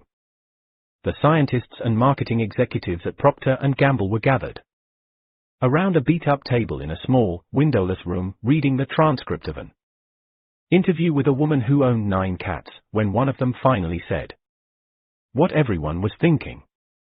If we get fired, what exactly happens? She asked. Do security guards show up and walk us out, or do we get some kind of warning beforehand? The team's leader, a one-time rising star within the company named Drake Stimson, stared at her. I don't know, he said. His hair was a mess. His eyes were tired. I never thought things would get this bad. They told me running this project was a promotion. It was 1996, and the group at the table was finding out, despite Claude Hopkins's assertions, how utterly unscientific the process of selling something could become.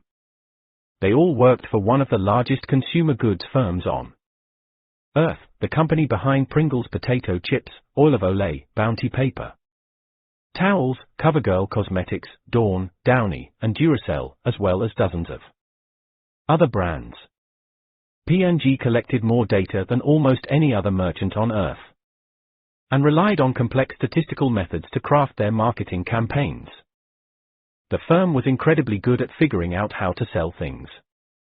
In the clothes washing market alone, P&G's product cleaned 1 out of every 2 laundry loads in America. 2.15 Its revenues top $35 billion per year. 2.16 However, Stimson's team, which had been entrusted with designing the ad campaign for one of P&G's most promising new products, was on the brink of failure. The company had spent millions of dollars developing a spray that could remove bad smells from almost any fabric. And the researchers in that tiny, windowless room had no idea how to get people to buy it.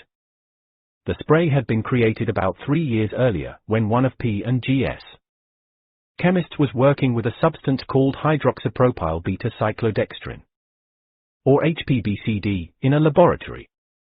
The chemist was a smoker. His clothes usually smelled like an ashtray. One day, after working with HPBCD, his wife greeted him at the door when he got home. Did you quit smoking? She asked him. No, he said. He was suspicious. She had been harassing him to give up cigarettes for years. This seemed like some kind of reverse psychology trickery. You don't smell like smoke, is all, she said. The next day, he went back to the lab and started experimenting with HPBCD and various scents. Soon, he had hundreds of vials containing fabrics that smelled like wet dogs, cigars, sweaty socks, Chinese food, musty shirts, and dirty towels. When he put HPBCD in water and sprayed it on the samples, the scents were drawn into the chemical's molecules. After the mist dried, the smell was gone. When the chemist explained his findings to P&G's executives, they were ecstatic. For years, market research had said that consumers were clamoring for something that could get rid of bad smells, not mask them, but eradicate them altogether. When one team of researchers had interviewed customers, they found that many of them left their blouses or slacks outside after a night at a bar or party. My clothes smell like cigarettes when I get home, but I don't want to pay for dry cleaning every time I go out, one woman said. P&G, sensing an opportunity, launched a top-secret project to turn HPBCD into a viable product. They spent millions perfecting the formula, finally producing a colorless, odorless liquid that could wipe out almost any foul odor. The science behind the spray was so advanced that NASA would eventually use it to clean the interiors of shuttles after they returned from space. The best part was that it was cheap to manufacture, didn't leave stains, and could make any stinky couch, old jacket, or stained car interior smell, well, scentless. The project had been a major gamble, but P&G was now poised to earn billions if they could come up with the right marketing campaign. They decided to call it Febreze and asked Stimson, a 31-year-old wunderkind with a background in math and psychology, to lead the marketing team. 2.17 Stimson was tall and handsome, with a strong chin, a gentle voice, and a taste for high-end meals. I'd rather my kids smoked weed than ate in McDonald's, he once told a colleague. Before joining P&G, he had spent 5 years on Wall Street building mathematical models for choosing stocks. When he relocated to Cincinnati, where P&G was headquartered, he was tapped to help run important business lines, including Bounce fabric softener and Downy dryer sheets. But Febreze was different. It was a chance to launch an entirely new category of product, to add something to a consumer's shopping cart that had never been there before. All Stimson needed to do was figure out how to make Febreze into a habit, and the product would fly off the shelves. How tough could that be? Stimson and his colleagues decided to introduce Febreze in a few test markets: Phoenix, Salt Lake City, and Boise. They flew in and handed out samples, and then asked people if they could come by their homes. Over the course of 2 months, they visited hundreds of households. Their first big breakthrough came when they visited a park ranger in Phoenix. She was in her late 20s and lived by herself. Her job was to trap animals that wandered out of the desert. She caught coyotes, raccoons, the occasional mountain lion, and skunks. Lots and lots of skunks, which often sprayed her when they were caught. I'm single, and I'd like to find someone to have kids with, the ranger told Stimson and his colleagues while they sat in her living room. I go on a lot of dates. I mean, I think I'm attractive, you know? I'm smart and I feel like I'm a good catch. But her love life was crippled, she explained, because everything in her life smelled like skunk. Her house, her truck, her clothing, her boots, her hands, her curtains, even her bed. She had tried all sorts of cures. She bought special soaps and shampoos. She burned candles and used expensive carpet shampooing machines. None of it worked. When I'm on a date, I'll get a whiff of something that smells like skunk, and I'll start obsessing about it, she told them. I'll start wondering, does he smell it? What if I bring him home and he wants to leave? I went on 4 dates last year with a really nice guy, a guy I really liked. And I waited forever to invite him to my place. Eventually, he came over, and I thought everything was going really well. Then the next day, he said he wanted to take a break. He was really polite about it, but I keep wondering, was it the smell? Well, I'm glad you got a chance to try Febreze, Stimson said. How'd you like it? She looked at him. She was crying. I want to thank you, she said. This spray has changed my life. After she had received samples of Febreze, she had gone home and sprayed her couch. She sprayed the curtains, the rug, the bedspread, her jeans, her uniform, the interior of her car. The bottle ran out, so she got another one, and sprayed everything else. I've asked all of my friends to come over, the woman said. They can't smell it anymore. The skunk is gone. By now, she was crying so hard that one of Stimson's colleagues was patting her on the shoulder. Thank you so much, the woman said. I feel so free. Thank you. This product is so important. Stimson sniffed the air inside her living room. He couldn't smell anything. We're going to make a fortune with this stuff, he thought. Stimson and his team went back to P&G headquarters and started reviewing the marketing campaign they were about to roll out. The key to selling Febreze, they decided, was conveying that sense of relief the park ranger felt. They had to position Febreze as something that would allow people to rid themselves of embarrassing smells. All of them were familiar with Claude Hopkins's rules, or the modern incarnations that filled business school textbooks. They wanted to keep the ad simple, find an obvious cue, and clearly define the reward. They designed 2 television commercials. The first showed a woman talking about the smoking section of a restaurant. Whenever she eats there, her jacket smells like smoke. A friend tells her if she uses Febreze, it will eliminate the odor. The cue, the smell of cigarettes. The reward, odor eliminated from clothes. The second ad featured a woman worrying about her dog, Sophie, who always sits on the couch. 2.18 Sophie will always smell like Sophie, she says. But with Febreze, now my furniture doesn't have to. The cue, pet smells, which are familiar to the 70 million households with animals. 2.19 The reward, a house that doesn't smell like a kennel. Stimson and his colleagues began airing the advertisements in 1996 in the same test cities.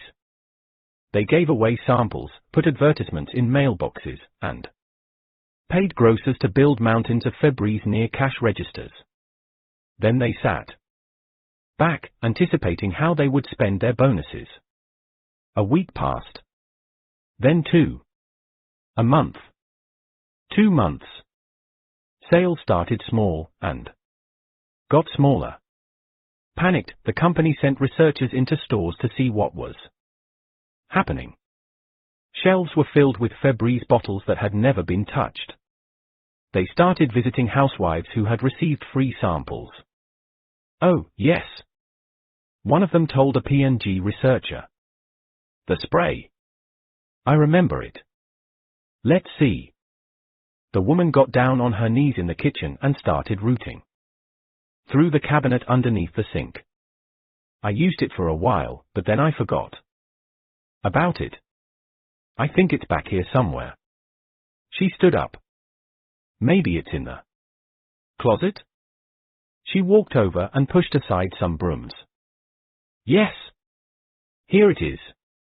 In the back. See?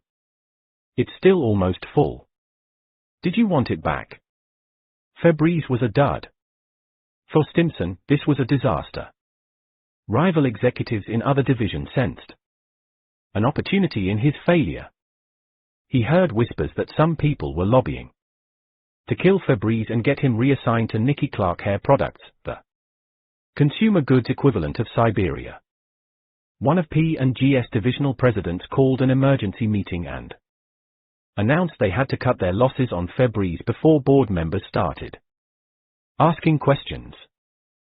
Stimson's boss stood up and made an impassioned plea. There's still a chance to turn everything around, he said. At the very least, let's ask the PhDs to figure out what's going on. P&G had recently snapped up scientists from Stanford, Carnegie Mellon, and elsewhere who were supposed experts in consumer psychology. The division's president agreed to give the product a little more time. So a new group of researchers joined Stimson's team and started conducting More interviews. 2.20 Their first inkling of why Febreze was failing came when they visited a woman's home outside Phoenix. They could smell her 9 cats before they went inside. The house's interior, however, was clean and organized. She was somewhat of a neat freak, the woman explained.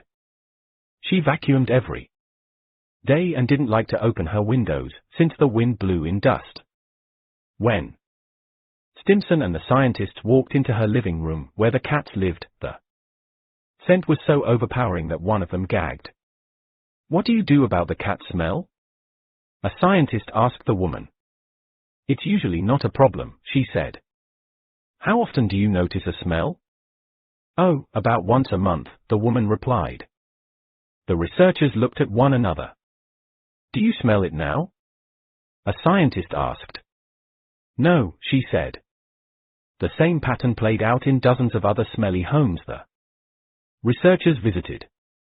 People couldn't detect most of the bad smells in their lives. If you live with 9 cats, you become desensitized to their scent. If you smoke cigarettes, it damages your olfactory capacities so much that you can't smell smoke anymore. Scents are strange, even the strongest fade with constant exposure. That's why no one was using Febreze, Stimson realized. The product's cue, the thing that was supposed to trigger daily use, was hidden from the people who needed it most. Bad scents simply weren't noticed frequently enough to trigger a regular habit. As a result, Febreze ended up in the back of a closet. The people with the greatest proclivity to use the spray never smelled the odors that should have reminded them the living room needed a spritz. Stimson's team went back to headquarters and gathered in the windowless conference room, rereading the transcript of the woman with 9 cats. The psychologist asked what happens if you get fired. Stimson put his head in his hands. If he couldn't sell Febreze to a woman with 9 cats, he wondered, who could he sell it to? How do you build a new habit when there's no cue to trigger usage, and when the consumers who most need it don't appreciate the reward? 3. The laboratory belonging to Wolfram Schultz, a professor of neuroscience at the University of Cambridge, is not a pretty place. His desk has been alternately described by colleagues as a black hole where documents are lost forever and a petri dish where organisms can grow, undisturbed and in wild proliferation, for years. When Schultz needs to clean something, which is uncommon, he doesn't use sprays or cleansers. He wets a paper towel and wipes hard. If his clothes smell like smoke or cat hair, he doesn't notice or care. However, the experiments that Schultz has conducted over the past 20 years have revolutionized our understanding of how cues, rewards, and habits interact. He has explained why some cues and rewards have more power than others, and has provided a scientific roadmap that explains why Pepsodent was a hit, how some dieters and exercise buffs managed to change their habits so quickly, and, in the end, what it took to make Febreze sell.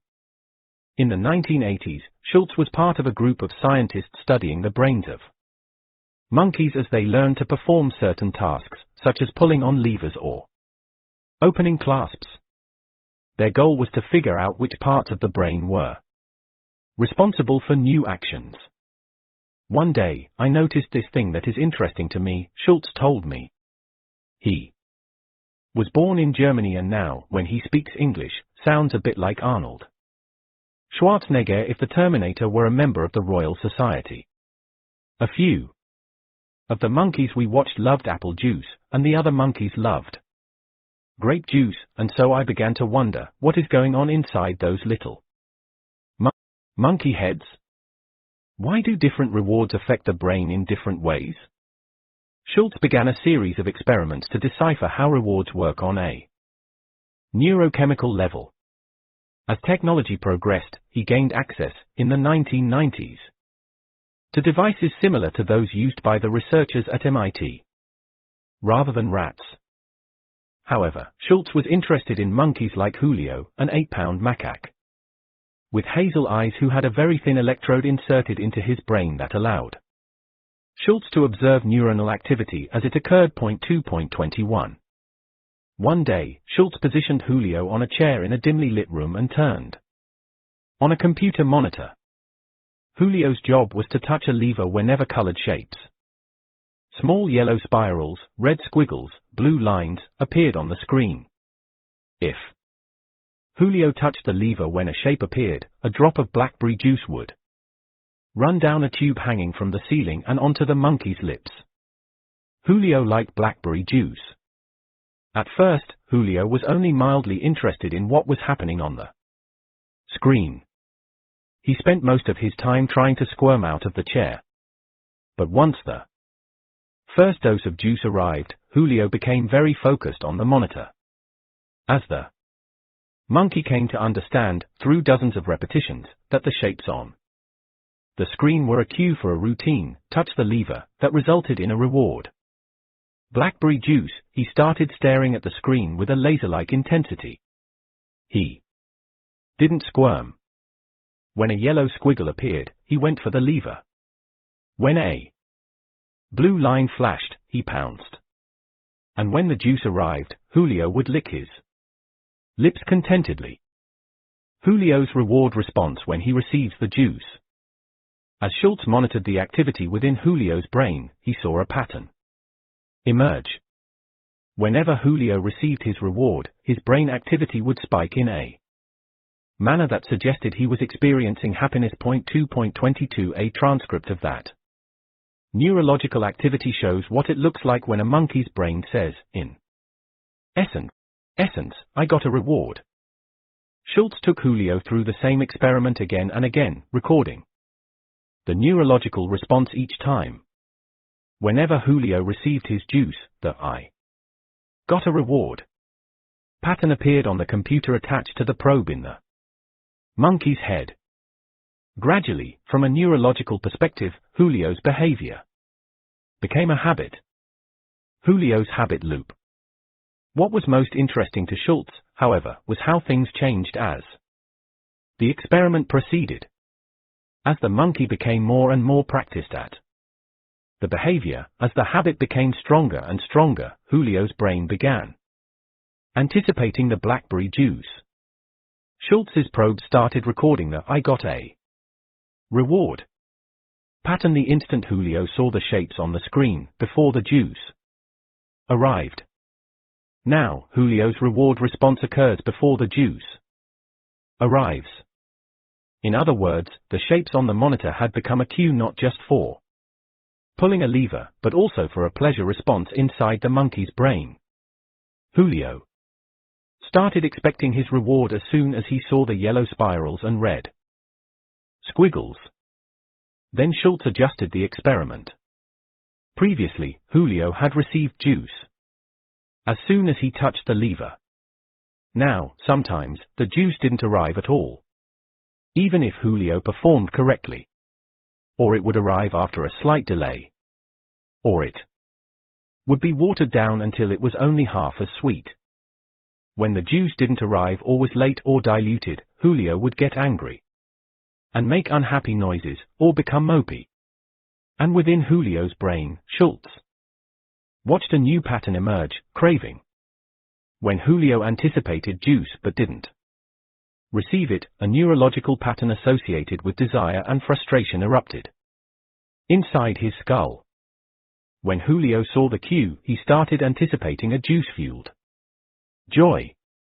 But if the juice didn't arrive, that joy became a craving that, if unsatisfied, drove Julio to anger or depression. Researchers in other labs have found similar patterns. Other monkeys were trained to anticipate juice whenever they saw a shape on a screen. Then, researchers tried to distract them. They opened the lab's door so the monkeys could go outside and play with their friends.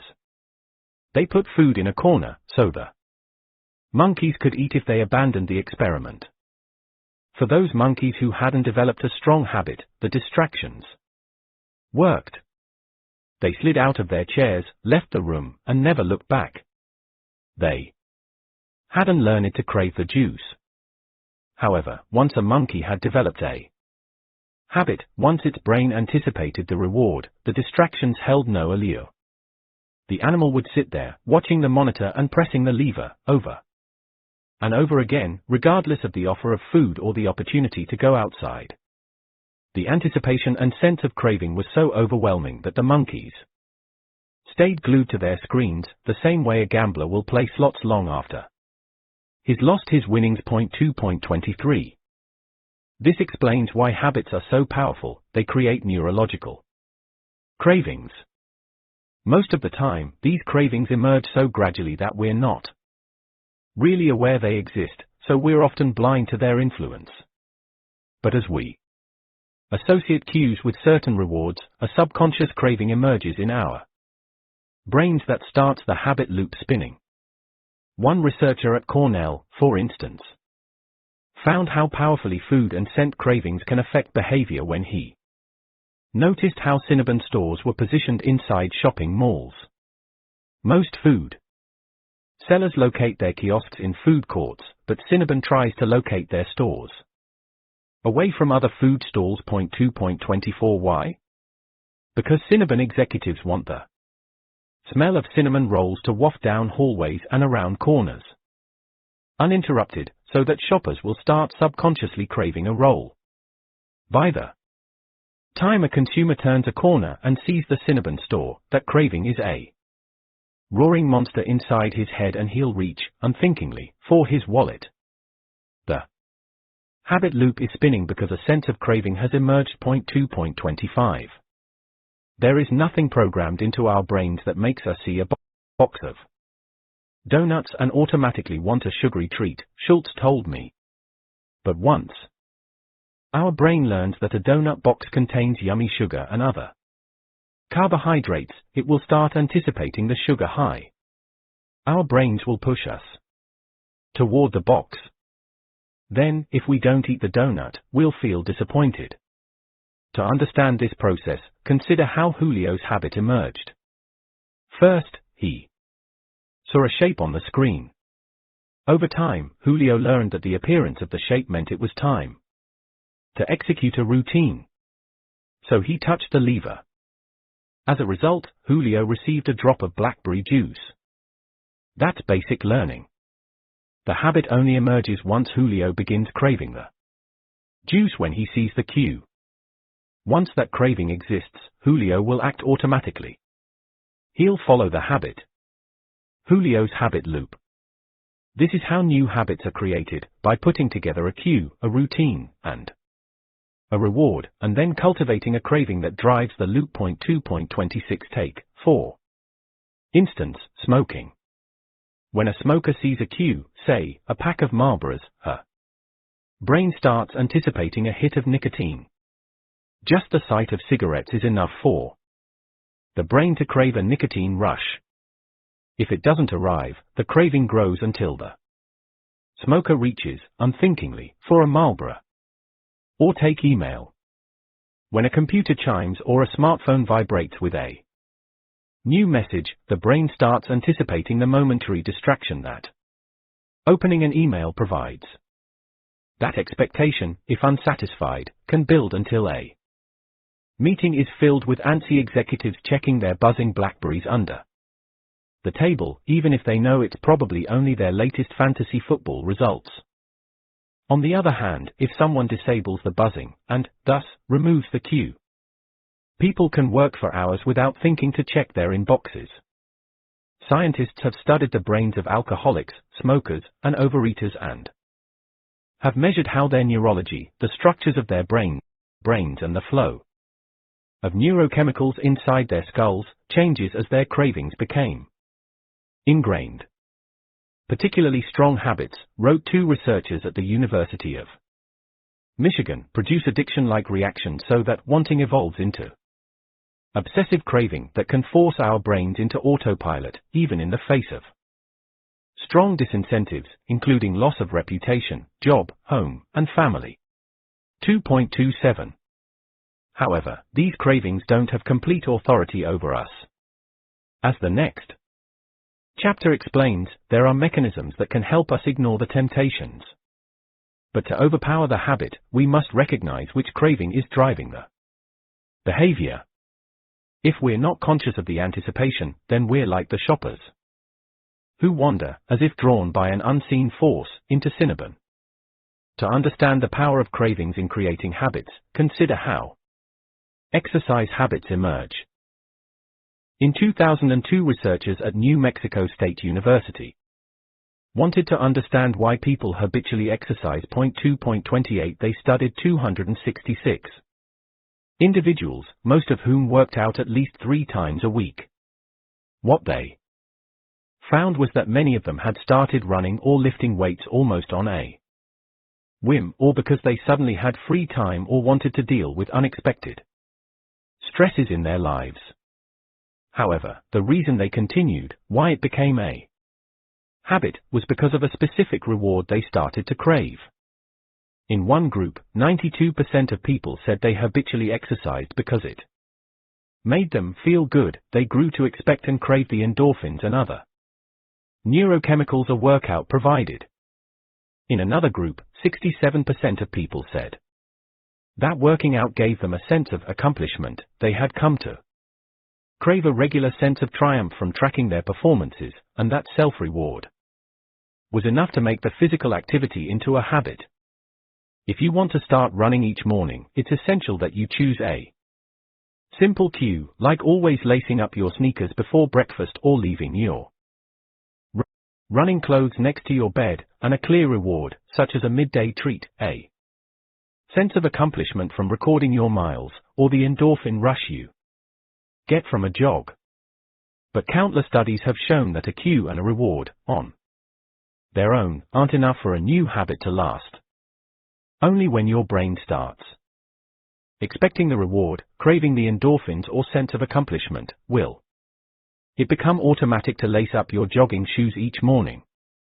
The cue, in addition to triggering a routine, must also trigger a craving for the reward to come. 2.29 Let me ask you about a problem I have, I said to Wolfram Schultz, the neuroscientist, after he explained to me how craving emerges. I have a 2-year-old, and when I'm home feeding him dinner, chicken nuggets and stuff like that, I'll reach over and eat one myself without thinking about it. It's a habit. And now I'm gaining weight. Everybody does that, Schultz said. He has 3 children of his own, all adults now. When they were young, he would pick at their dinners unthinkingly. In some ways, he told me, we're like the monkeys. When we see the chicken or fries on the table, our brains begin anticipating that food, even if we're not hungry. Our brains are craving them. Frankly, I don't even like this kind of food. But suddenly, it's hard to fight this urge. And as soon as I eat it, I feel this rush of pleasure as the craving is satisfied. It's humiliating, but that's how habits work. I guess I should be thankful, he said, because the same process has let me create good habits. I work hard because I expect pride from a discovery. I exercise because I expect feeling good afterward. I just wish I could pick and choose better. 4. After their disastrous interview with the Catwoman, Drake Stimpson's team at P&G started looking outside the usual channels for help. They began reading up on experiments such as those conducted by Wolfram Schultz. They asked a Harvard Business School professor to conduct psychological tests of Febreze ad campaigns. They interviewed customer after customer, looking for something that would give them a clue how to make Febreze a regular part of consumers' lives. One day, they went to speak with a woman in a suburb near Scottsdale. She was in her 40s with 4 kids. Her house was clean, but not compulsively tidy. To the surprise of the researchers, she loved Febreze. I use it every day, she told them. You do? Stimpson said. The house didn't seem like the kind of place with smelly problems. There weren't any pets. No one smoked. How? What smells? Are you trying to get rid of? I don't really use it for specific smells, the woman said. I mean, you. No, I've got boys. They're going through puberty, and if I don't clean their rooms, it smells like a locker. But I don't really use it that way. I use it for normal cleaning, a couple of sprays when I'm done in a room. It's a nice way to make everything smell good as a final touch. They asked if they could watch her clean the house. In the bedroom, she made her bed, plumped the pillows, tightened the sheets corners, and then took a Febreze bottle and sprayed the smooth comforter. In the living room, she vacuumed, picked up the kids' shoes, straightened the coffee table, and sprayed Febreze on the freshly cleaned carpet. It's nice, you know, she said. Spraying feels like a little mini-celebration when I'm done with a room. At the rate she was using Febreze, Stimson estimated she would empty a bottle every 2 weeks. P&G had collected thousands of hours of videotapes of people cleaning their homes over the years. When the researchers got back to Cincinnati, some of them spent an evening looking through the tapes. The next morning, one of the scientists asked the Febreze team to join him in the conference room. He queued up the tape of one woman, a 26-year-old with 3 children, making a bed. She smoothed the sheets and adjusted a pillow. Then, she smiled and left the room. Did you see that? The researcher asked excitedly. He put on another clip. A younger, brunette woman spread out a colorful bedspread, straightened a pillow, and then smiled at her handiwork. There it is. Again. The researcher said. The next clip showed a woman in workout clothes, tidying her kitchen and wiping the counter before easing into a relaxing stretch. The researcher looked at his colleagues. Do you see it? He asked. Each of them is doing something relaxing or happy when they finish cleaning, he said. We can build off that. What if Febreze was something that happened at the end of the cleaning routine, rather than the beginning? What if it was the fun part of making something cleaner? Stimson's team ran one more test. Previously, the product's advertising had focused on eliminating bad smells. The company printed up new labels that showed open windows and gusts of fresh air. More perfume was added to the recipe, so that instead of merely neutralizing odors, Febreze had its own distinct scent. Television commercials were filmed of women spraying freshly made beds and spritzing just laundered clothing. The tagline had been, "Gets bad smells out of fabrics." It was rewritten as "Cleans life smells." Each change was designed to appeal to a specific, daily cue: cleaning a room, making a bed, vacuuming a rug. In each one, Febreze was positioned as the reward, the nice smell that occurs at the end of a cleaning routine. Most important, each ad was calibrated to elicit a craving that things will smell as nice as they look when the cleaning ritual is done. The irony is that a product manufactured to destroy odors was transformed into the opposite. Instead of eliminating scents on dirty fabrics, it became an air freshener used as the finishing touch once things are already clean. When the researchers went back into consumers' homes after the new ads aired and the redesigned bottles were given away, they found that some housewives in the test market had started craving the Febreze scent. One woman said that when her bottle ran dry, she squirted diluted perfume on her laundry. If I don't smell something nice at the end, it doesn't really seem clean now, she told them. The park ranger with the skunk problem sent us in the wrong direction, Stimson told me. She made us think that Febreze would succeed by providing a solution to a problem. But who wants to admit their house stinks? We were looking at it all wrong. No one craves scentlessness. On the other hand, lots of people crave a nice smell after they've spent 30 minutes cleaning. The Febreze habit loop. The Febreze relaunch took place in the summer of 1998. Within 2 months, sales doubled. Within a year, customers had spent more than $230 million on the product. 2.30 Since then, Febreze has spawned dozens of spin-offs. Air fresheners, candles, laundry detergents, and kitchen sprays that, all told, now account for sales of more than $1 billion per year. Eventually, P&G began mentioning to customers that, in addition to smelling good, Febreze can also kill bad odors. Stimson was promoted and his team received their bonuses. The formula had worked. They had found simple and obvious cues. They had clearly defined the reward. But only once they created a sense of craving, the desire to make everything smell as nice as it looked, did Febreze become a hit. That craving is an essential part of the formula for creating new habits that Claude Hopkins, the Pepsodent ad man, never recognized. In his final years of life, Hopkins took to the lecture circuit.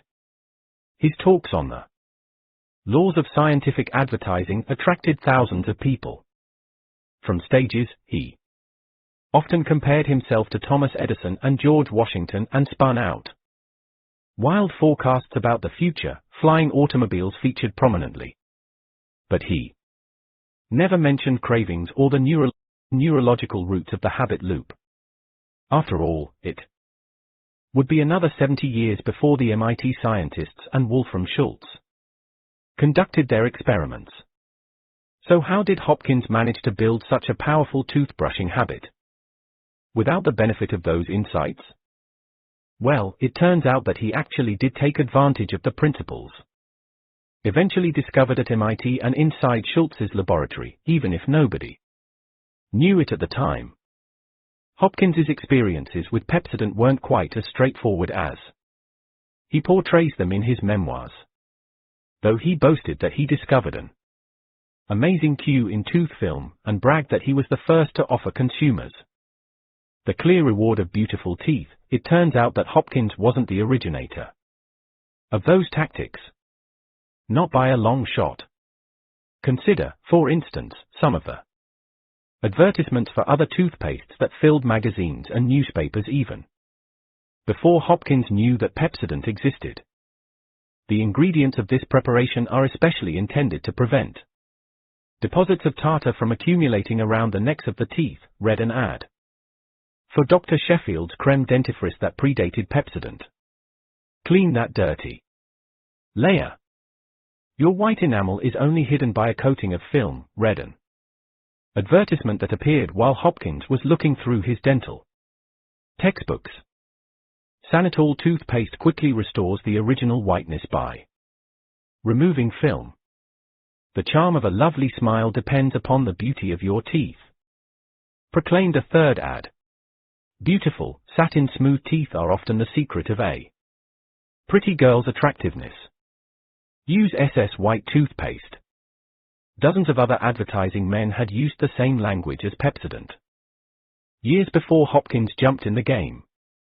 All of their ads had promised to remove tooth film and had offered the reward of beautiful, white teeth. None of them had worked. But once Hopkins launched his campaign, sales of Pepsodent exploded. Why was Pepsodent different? Because Hopkins's success was driven by the same factors that caused Julio the monkey to touch the lever and housewives to spray Febreze on freshly made beds. Pepsodent created a craving.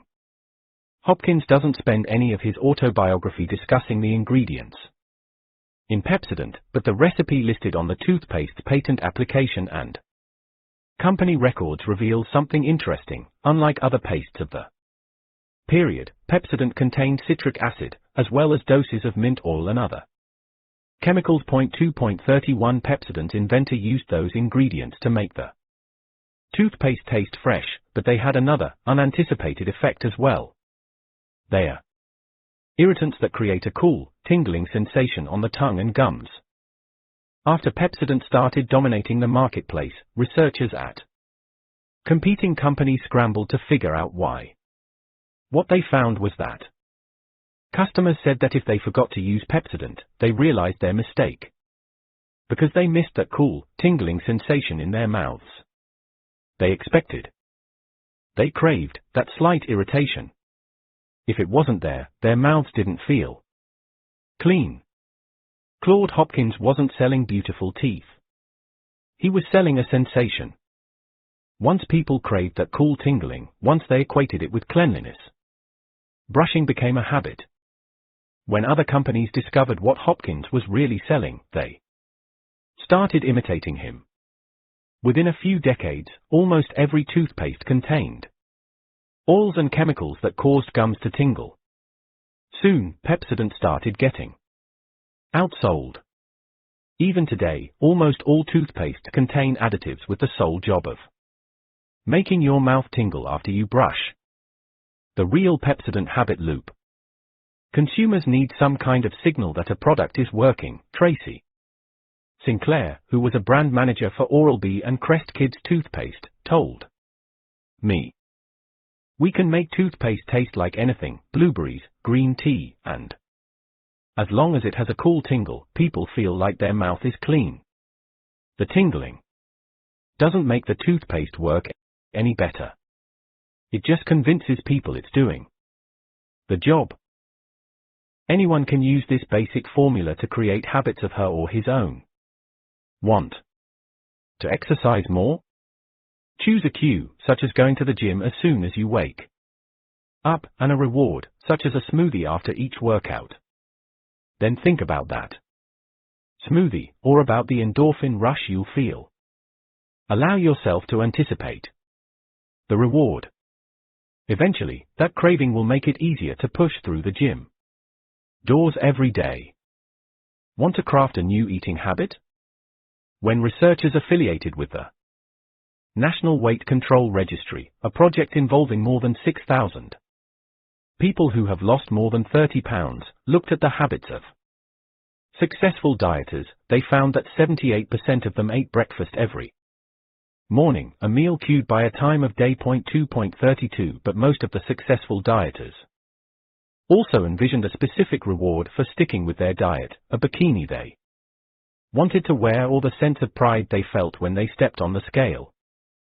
Each day, something they chose carefully and really wanted. They focused on the craving for that reward. When temptations arose, cultivated the craving into a mild obsession. And their cravings for that reward, researchers found, crowded out the temptation to drop the diet. The craving drove the habit loop. 2.33 For companies, understanding the science of cravings is revolutionary. There are dozens of daily rituals we ought to perform each day that never become habits. We should watch our salt and drink more water. We should eat more vegetables and fewer fats. We should take vitamins and apply sunscreen. The facts could not be more clear on this last front. Dabbing a bit of sunscreen on your face each morning significantly lowers the odds of skin cancer. Yet, while everyone brushes their teeth, fewer than 10% of Americans apply sunscreen each day. 2.34 Why? Because there's no craving that has made sunscreen into a daily habit. Some companies are trying to fix that by giving sunscreens a tingling sensation or something that lets people know they've applied it to their skin. They are hoping it will cue an expectation the same way the craving for a tingling mouth reminds us to brush our teeth. They've already used similar tactics in hundreds of other products. Foaming is a huge reward, said Sinclair, the brand manager. Shampoo doesn't have to foam, but we add foaming chemicals because people expect it each time they wash their hair. Same thing with laundry detergent and Toothpaste. Now every company adds sodium lauryl sulfate to make toothpaste. Foam more. There's no cleaning benefit, but people feel better when there's a bunch of suds around their mouth. Once the customer starts expecting that foam, the habit starts growing. Cravings are what drive habits. And figuring out how to spark a craving makes creating a new habit easier. It's as true now as it was almost a century ago. Every night, millions of people scrub their teeth in order to get a tingling feeling. Every morning, millions put on their jogging shoes to capture an endorphin rush they've learned to crave. And when they get home, after they clean the kitchen or tidy their bedrooms, some of them will spray a bit of Febreze. The golden rule of habit change. Why transformation occurs. The game clock at the far end of the field says there are 8 minutes and 19 seconds left when Tony Dungy, the new head coach of the Tampa Bay Buccaneers, one of the worst teams in the National Football League, not to mention the history of professional football, starts to feel a tiny glimmer of hope. 3.1. It's late on a Sunday afternoon, November the 17th, the 2nd of March 1996. The Buccaneers are playing in San Diego against the Chargers, a team that appeared in the Super Bowl the previous year. The Bucs are losing, 17-16. They've been losing all game. They've been losing all season. They've been losing all decade. The Buccaneers have not won a game on the West Coast in 16 years, and many of the team's current players were in grade school the last time the Bucs had a victorious season. So far this year, their record is 2-8. In one of those games, the Detroit Lions, a team so bad it would later be described as putting the less in hopeless, beat the Bucs 21-6, and then, 3 weeks later, beat them again 27-0. 3.31 newspaper columnist has started referring to the Bucs as America's orange doormat. 3.4 ESPN is predicting that Dungy, who got his job only in January, could be fired before the year is done. On the sidelines, however, as Dungy watches his team arrange itself for the next play, it feels like the sun has finally broken through the clouds. He doesn't smile. He never lets his emotions show during a game. But something is taking place on the field, something he's been working toward for years. As the jeers from the hostile crowd of 50,000 rain down upon him, Tony Dungy sees something that no one else does. He sees proof that his plan is starting to work. Tony Dungy had waited an eternity for this job. For 17 years, he prowled the sidelines as an assistant coach, first at the University of Minnesota, then with the Pittsburgh Steelers, then the Kansas City Chiefs, and then back to Minnesota with the Vikings. 4 times in the past decade, he had been invited to interview for head coaching positions with NFL teams. All 4 times, the interviews hadn't gone well. Part of the problem was Dungy's coaching philosophy. In his job interviews, he would patiently explain his belief that the key to winning was changing players' habits. He wanted to get players to stop making so many decisions during a game, he said. He wanted them to react automatically, habitually. If he could instill the right habits, his team would win. Period.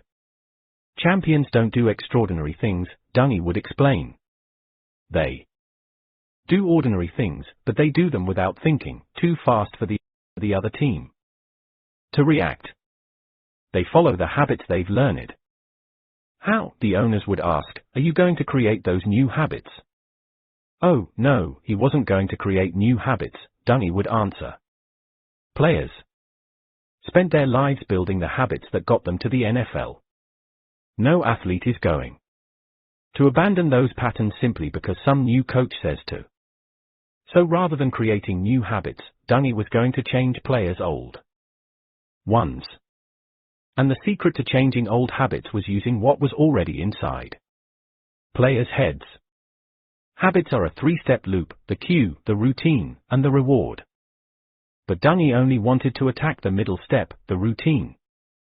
He knew from experience that it was easier to convince someone to adopt a new behavior if there was something familiar at the beginning and end. 3.5.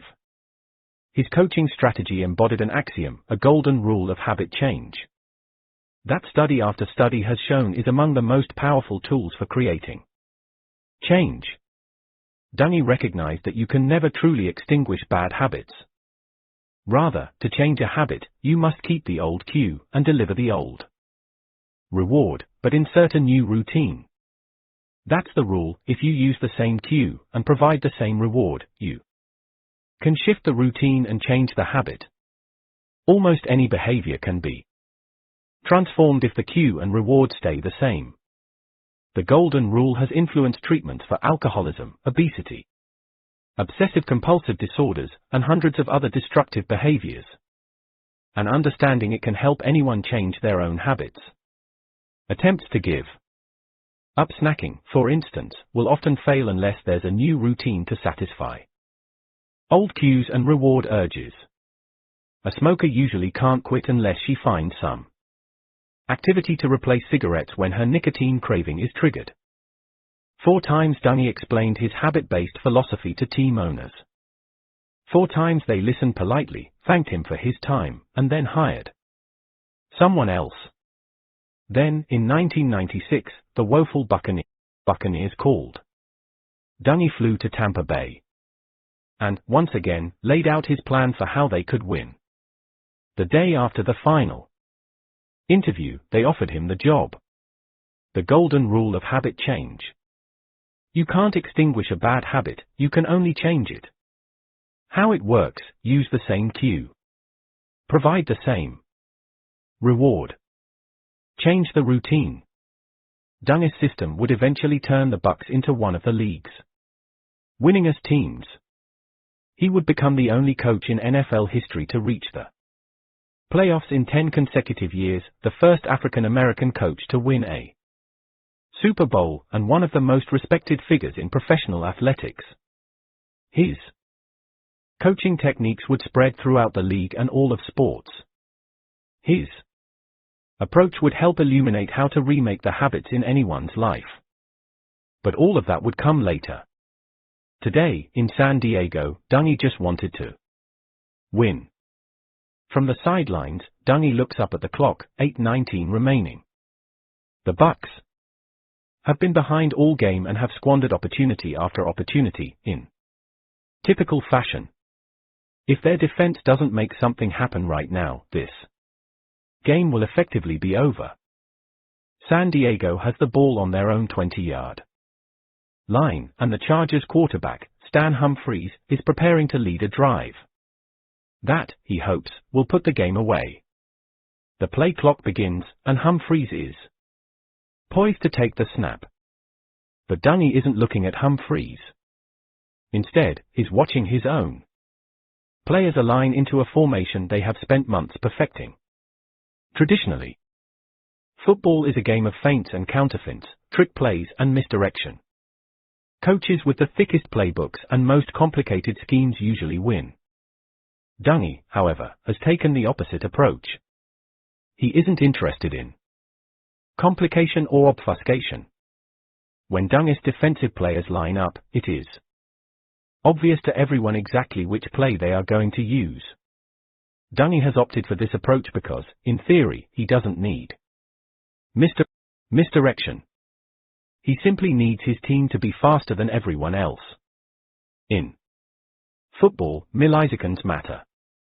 So instead of teaching his players hundreds of formations, he has taught them only a handful, but they have practiced over and over until the behaviors are automatic. When his strategy works, his players can move with a speed that is impossible to overcome. 3.6. But only when it works. If his players think too much or hesitate or second guess their instincts, the system falls apart. And so far, Enny's players have been a mess. This time, however, as the Bucs line up on the 20-yard line, something is different. Take Regan Upshaw, a Buccaneer defensive end who has settled into a three-point stance on the scrimmage line. Instead of looking up and down the line, trying to absorb as much information as possible, Upshaw is looking only at the cues that Dungy taught him to focus on. First, he glances at the outside foot of the opposite lineman. His toes are back, which means he is preparing to step backward and block while the quarterback passes. Next, Upshaw looks at the lineman's shoulders, rotated slightly inward, and the space between him and the next player, a fraction narrower than expected. Upshaw has practiced how to react to each of these cues so many times that at this point, he doesn't have to think about what to do. He just follows his habits. San Diego's quarterback approaches the line of scrimmage and glances right, then left, barks the count and takes the ball. He drops back 5 steps and stands tall, swiveling his head, looking for an open receiver. 3 seconds have passed since the play started. The stadium's eyes and the television cameras are on him. So most observers fail to see what's happening among the Buccaneers. As soon as Humphries took the snap, Upshaw sprang into action.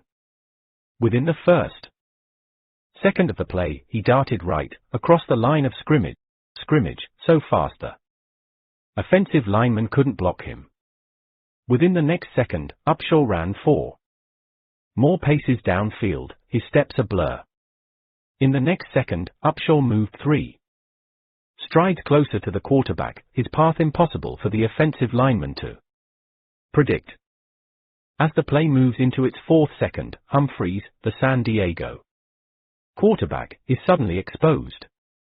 He hesitates, sees Upshaw from the corner of his eye. And that's when Humphries makes his mistake. He starts thinking. Humphries spots a teammate, a rookie tight end named Brian Roche, 20 yards downfield. There's another San Diego receiver much closer, waving his arms, calling for the ball. The short pass is the safe choice. Instead, Humphries, under pressure, performs a split-second analysis, cocks his arm, and heaves to Roche. That hurried decision is precisely what Dungy was hoping for. As soon as the ball is in the air, a Buccaneer safety named John Lynch starts moving. Lynch's job was straightforward. When the play started, he ran to a particular point on the field and waited for his cue. There's enormous pressure to improvise in this situation. But Dungy has drilled Lynch until his routine is automatic. And as a result, when the ball leaves the quarterback's hands, Lynch is standing 10 yards from Roche, waiting. As the ball spins through the air, Lynch reads his cues, the direction of the quarterback's face mask and hands, the spacing of the receivers, and starts moving before it's clear where the ball will land. Roche, the San Diego receiver, springs forward, but Lynch cuts around him and intercepts the pass. Before Roche can react, Lynch takes off down the field toward the Chargers' end zone. The other Buccaneers are perfectly positioned to clear his route. Lynch runs 10, then 15, then 20, then almost 25 yards before he is finally pushed out of bounds. The entire play has taken less than 10 seconds. 2 minutes later, the Bucs score a touchdown, taking the lead for the first time all game. 5 minutes later, they kick a field goal. In between, Dungy's defense shuts down each of San Diego's comeback attempts. The Buccaneers win 25-17, one of the biggest upsets of the season. At the end of the game, Lynch and Dungy exit the field together. It feels like something was different out there, Lynch says as they walk into the tunnel. We're starting to believe, Dungy replies. 2. To understand how a coach's focus on changing habits could remake a team, it's necessary to look outside the world of sports. Way outside, to a dingy basement on the Lower East Side of New York City in 1934, where one of the largest and most successful attempts at wide-scale habit change was born. Sitting in the basement was a 39-year-old alcoholic named Bill. Wilson. 3.8 years earlier, Wilson had taken his first drink during officers' training camp in New Bedford, Massachusetts, where he was learning to fire machine guns before getting shipped to France and World War I. Prominent families who lived near the base often invited officers to dinner, and one Sunday night, Wilson attended a party where he was served rabbit and beer. He was 22 years old and had never had alcohol before. The only polite thing, it seemed, was to drink the glass served to him. A few weeks later, Wilson was invited to another elegant affair. Men were in tuxedos, women were flirting. A butler came by and put a Bronx cocktail, a combination of gin, dry and sweet, vermouth, and orange juice, into Wilson's hand. He took a sip and felt, he later said, as if he had found the elixir of life. 3.9. By the mid-1930s, back from Europe, his marriage falling apart and a fortune from selling stocks vaporized, Wilson was consuming 3 bottles of booze a day. On a cold November afternoon, while he was sitting in the gloom, an old drinking buddy called. Wilson invited him over and mixed a pitcher of pineapple juice and gin. 3.10. He poured his friend a glass. His friend handed it back. He'd been sober for 2 months, he said. Wilson was astonished. He started describing his own struggles with alcohol, including the fight he'd gotten into at a country club that had cost him his job. He had tried to quit, he said, but couldn't manage it. He'd been to detox and had taken pills. He'd made promises to his wife and joined abstinence groups. None of it worked. How, Wilson asked, had his friend done it? I got religion, the friend said. He talked about hell and temptation, sin and the devil. Realize you are licked, admit it, and get willing to turn your life over to God. Wilson thought the guy was nuts. Last summer an alcoholic crackpot, now I suspected, a little cracked about religion, he later wrote. When his friend left, Wilson polished off the booze and went to bed. A month later, in December 1934, Wilson checked into the Charles B. Towns Hospital for Drug and Alcohol Addictions, an upscale Manhattan detox center. A physician started hourly infusions of a hallucinogenic drug called belladonna, then in vogue for the treatment of alcoholism. Wilson floated in and out of consciousness on a bed in a small room. Then, in an episode that has been described at millions of meetings in cafeterias, union halls, and church basements, Wilson began writhing in agony. For days, he hallucinated. The withdrawal pains made it feel as if insects were crawling across his skin. He was so nauseous he could hardly move, but the pain was too intense to stay still. If there is a God, let him show himself. Wilson yelled to his empty room. I am ready to do anything. Anything. At that moment, he later wrote, a white light filled his room, the pain ceased, and he felt as if he were on a mountaintop, and that a wind not of air but of spirit was blowing. 3.11. And then it burst upon me that I was a free man. Slowly the ecstasy subsided. I lay on the bed, but now for a time I was in another world, a new world of consciousness. Bill Wilson would never have another drink for the next 36 years. Until he died of emphysema in 1971, he would devote himself to founding, building, and spreading Alcoholics Anonymous, until it became the largest, most well-known and successful habit-changing organization in the world. An estimated 2.1 million people seek help from AA each year, and as many as 10 million alcoholics may have achieved sobriety through the group. 3.12, 3.13. AA doesn't work for everyone. Success rates are difficult to measure because of participants' anonymity, but millions credit the program with saving their lives. AA's foundational credo, the famous 12 steps, have become cultural lodestones incorporated into treatment programs for overeating, gambling, debt, sex, drugs, hoarding, self-mutilation, smoking, video game addictions, emotional dependency, and dozens of other destructive behaviors. The group's techniques offer, in many respects, one of the most powerful formulas for change. All of which is somewhat unexpected, because AA has almost no grounding in science or most accepted therapeutic methods. Alcoholism, of course, is more than a habit. It's a physical addiction with psychological and perhaps genetic roots. What's interesting about AA, however, is that the program doesn't directly attack many of the psychiatric or biochemical issues that researchers say are often at the core of why alcoholics drink. 3.14 In fact, AA's methods seem to sidestep scientific and medical findings altogether, as well as the types of intervention many psychiatrists say alcoholics really need. 1. What AA provides instead is a method for attacking the habits that surround alcohol use. 3.15 AA, in essence, is a giant machine for changing habit loops. And though the habits associated with alcoholism are extreme, the lessons AA provides demonstrate how almost any habit, even the most obstinate, can be changed. Bill Wilson didn't read academic journals or consult many doctors before founding AA. A few years after he achieved sobriety, he wrote the now famous 12 Steps in a Rush. One night while sitting in bed. 3.16 He chose the number 12 because there were 12 apostles. 3.17 And some aspects of the program are not just unscientific, they can seem downright strange.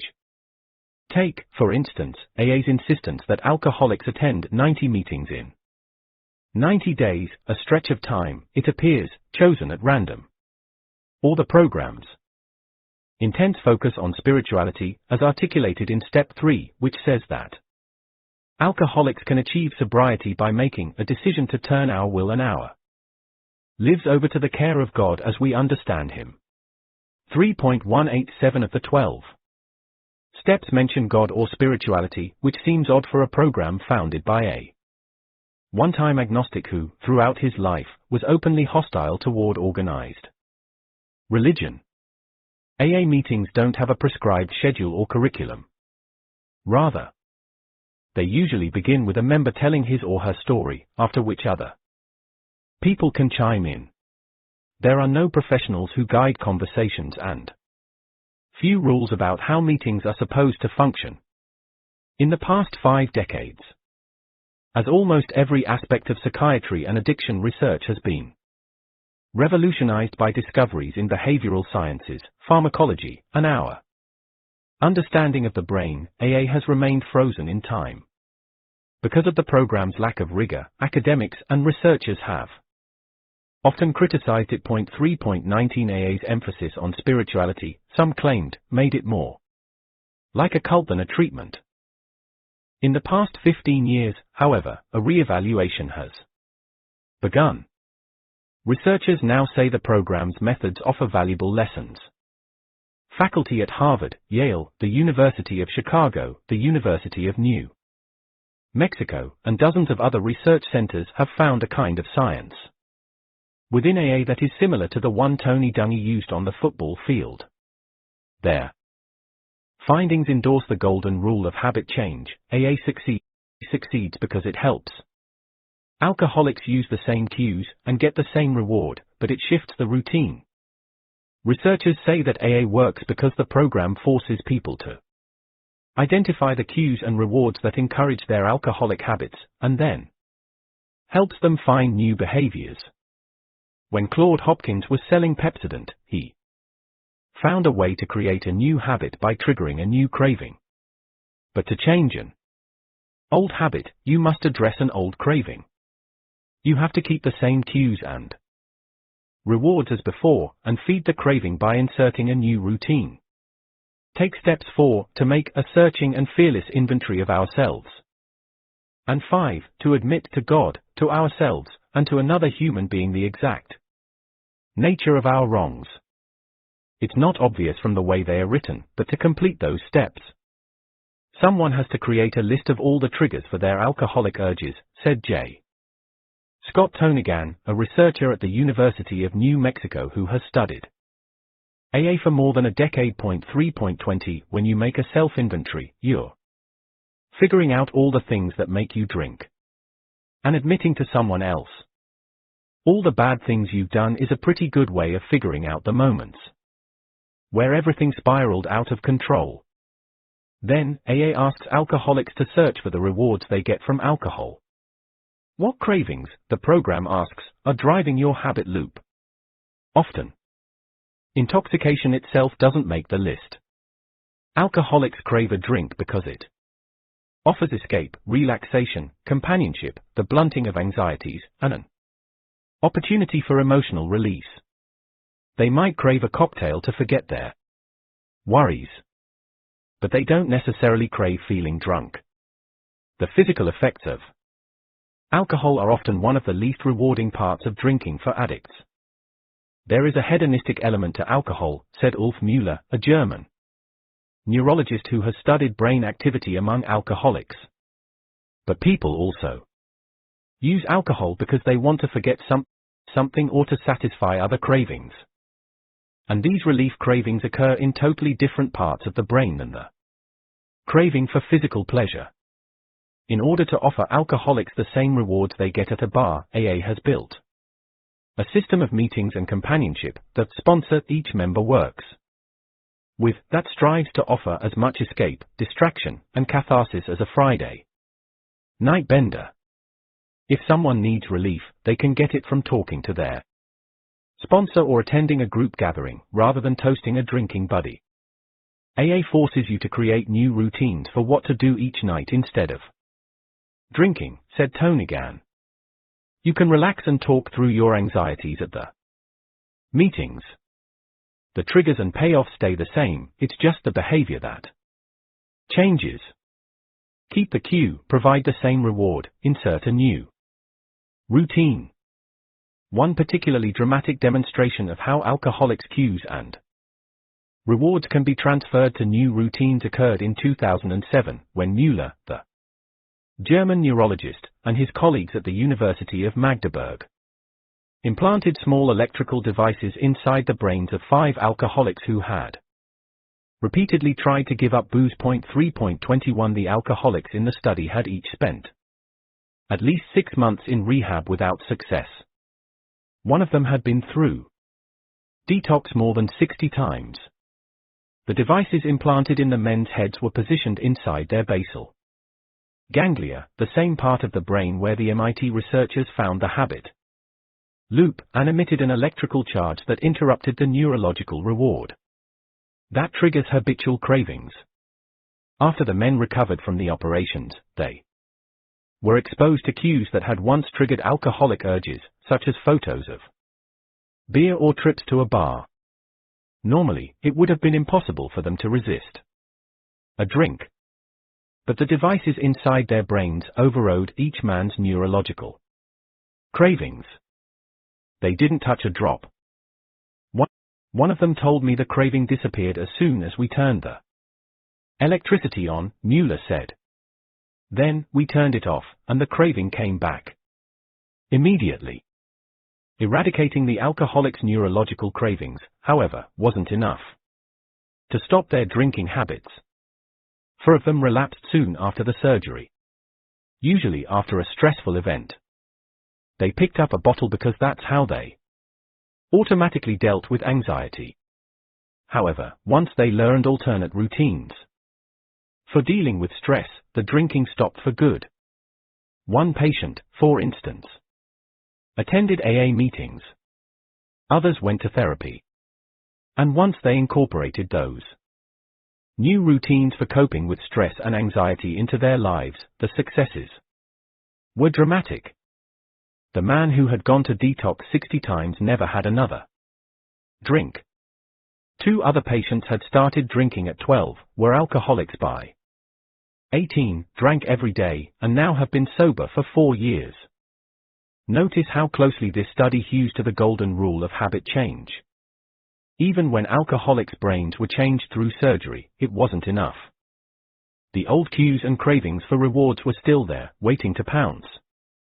The alcoholics only permanently changed once they learned new routines that drew on the old triggers and provided a familiar relief. Some brains are so addicted to alcohol that only surgery can stop it, said Mueller. But those people also need new ways for dealing with life. AA provides a similar, though less invasive, system for inserting new routines into old habit loops. As scientists have begun understanding how AA works, they've started applying the program's methods to other habits, such as 2-year-olds' tantrums, sex addictions, and even minor behavioral tics. As AA's methods have spread, they've been refined into therapies that can be used to disrupt almost any pattern. In the summer of 2006, a 24-year-old graduate student named Mandy walked into the counseling center at Mississippi State University. 3.22, 3.23.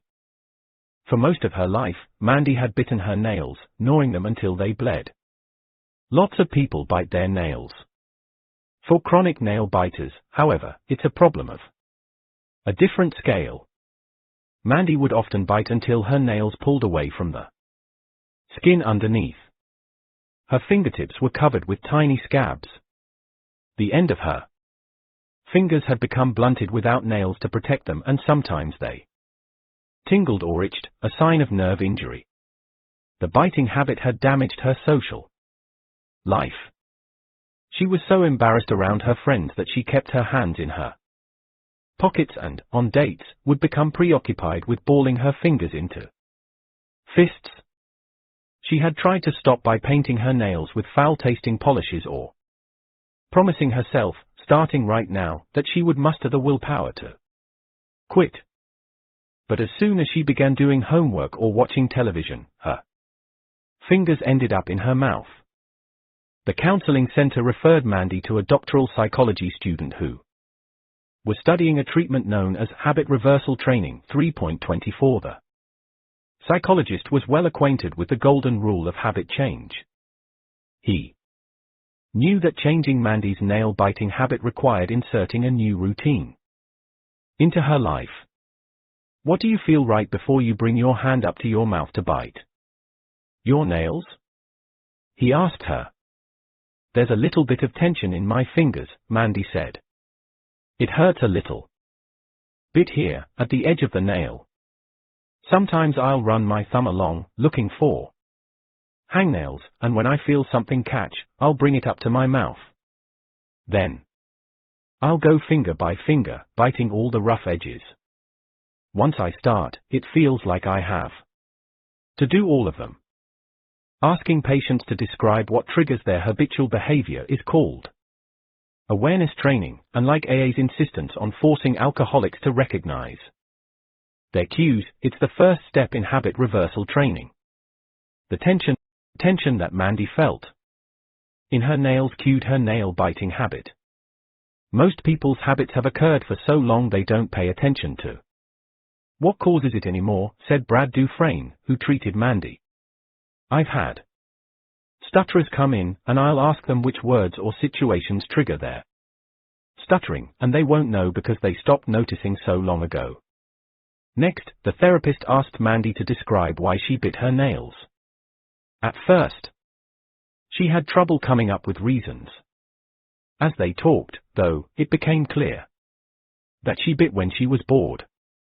The therapist put her in some typical situations, such as watching television and doing homework, and she started nibbling. When she had worked through all of the nails, she felt a brief sense of completeness, she said.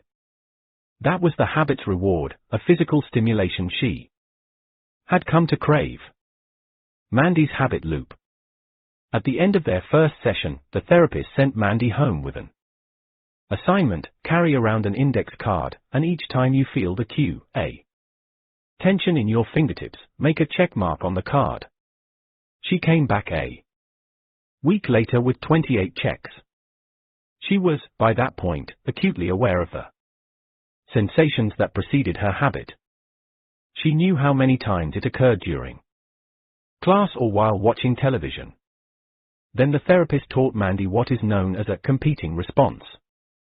Whenever she felt that tension in her fingertips, he told her she should immediately put her hands in her pockets or under her legs, or grip a pencil or something else that made it impossible to put her fingers in her mouth. Then Mandy was to search for something that would provide a quick physical stimulation, such as rubbing her arm or rapping her knuckles on a desk. Anything that would produce a physical response. The cues and rewards stayed the same. Only the routine changed. Mandy's new habit loop. They practiced in the therapist's office for about 30 minutes and Mandy was sent home with a new assignment. Continue with the index card, but make a check when you feel the tension in your fingertips and a hash mark when you successfully override the habit. A week later, Mandy had bitten her nails only 3 times and had used the competing response 7 times. She rewarded herself with a manicure, but kept using the note cards. After a month, the nail-biting habit was gone. The competing routines had become automatic. One habit had replaced another. It seems ridiculously simple, but once you're aware of how your habit works, once you recognize the cues and rewards, you're halfway to changing it. Nathan Azrin, one of the developers of habit reversal training, told me 3.25 it seems like it should be more complex. The truth is, the brain can be reprogrammed. You just have to be deliberate about it. 2. Today, habit reversal therapy is used to treat verbal and physical tics. Depression, smoking, gambling problems, anxiety, bedwetting, procrastination, obsessive-compulsive disorders, and other behavioral problems. 3.26, 3.27 and its techniques lay bare one of the fundamental principles of habits. Often, we don't really understand the cravings driving our behaviors until we look for them. Mandy never realized that a craving for physical stimulation was causing her nail biting, but once she dissected the habit, it became easy to find a new routine that provided the same reward. Say you want to stop snacking at work. Is the reward you're seeking to satisfy your hunger? Or is it to interrupt boredom? If you snack for a brief release, you can easily find another routine, such as taking a quick walk, or giving yourself 3 minutes on the internet, that provides the same interruption without adding to your waistline. If you want to stop smoking, ask yourself, do you do it because you love nicotine, or because it provides a burst of stimulation, a structure to your day, a way to socialize? If you smoke because you need stimulation, studies indicate that some caffeine in the afternoon can increase the odds you'll quit. More than 3 dozen studies of former smokers have found that identifying the cues and rewards they associate with cigarettes, and then choosing new routines that provide similar payoffs, a piece of Nicorette, a quick series of push-ups, or simply taking a few minutes to stretch and relax, makes it more likely they will quit. 3.28. If you identify the cues and rewards, you can change the routine. At least, most of the time. For some habits, however, there's one other ingredient that's necessary: belief. 3. Here are the 6 reasons everyone thinks we can't win, Enny told his Buccaneers after becoming head coach in 1996. It was months before the season started and everyone was sitting in the locker room. Enny started listing the theories they had all read in the newspapers or heard on the radio. The team's management was messed up. Their new coach was untested. The players were spoiled. The city didn't care. Key players were injured. They didn't have the talent they needed. Those are the supposed reasons, Enny said. Now here is a fact: nobody is going to outwork us. Enny's strategy, he explained, was to shift the team's behaviors until their performances were automatic. He didn't believe the Buccaneers needed the thickest playbook. He didn't think they had to memorize hundreds of formations. They just had to learn a few key moves and get them right every time. However, perfection is hard to achieve in football.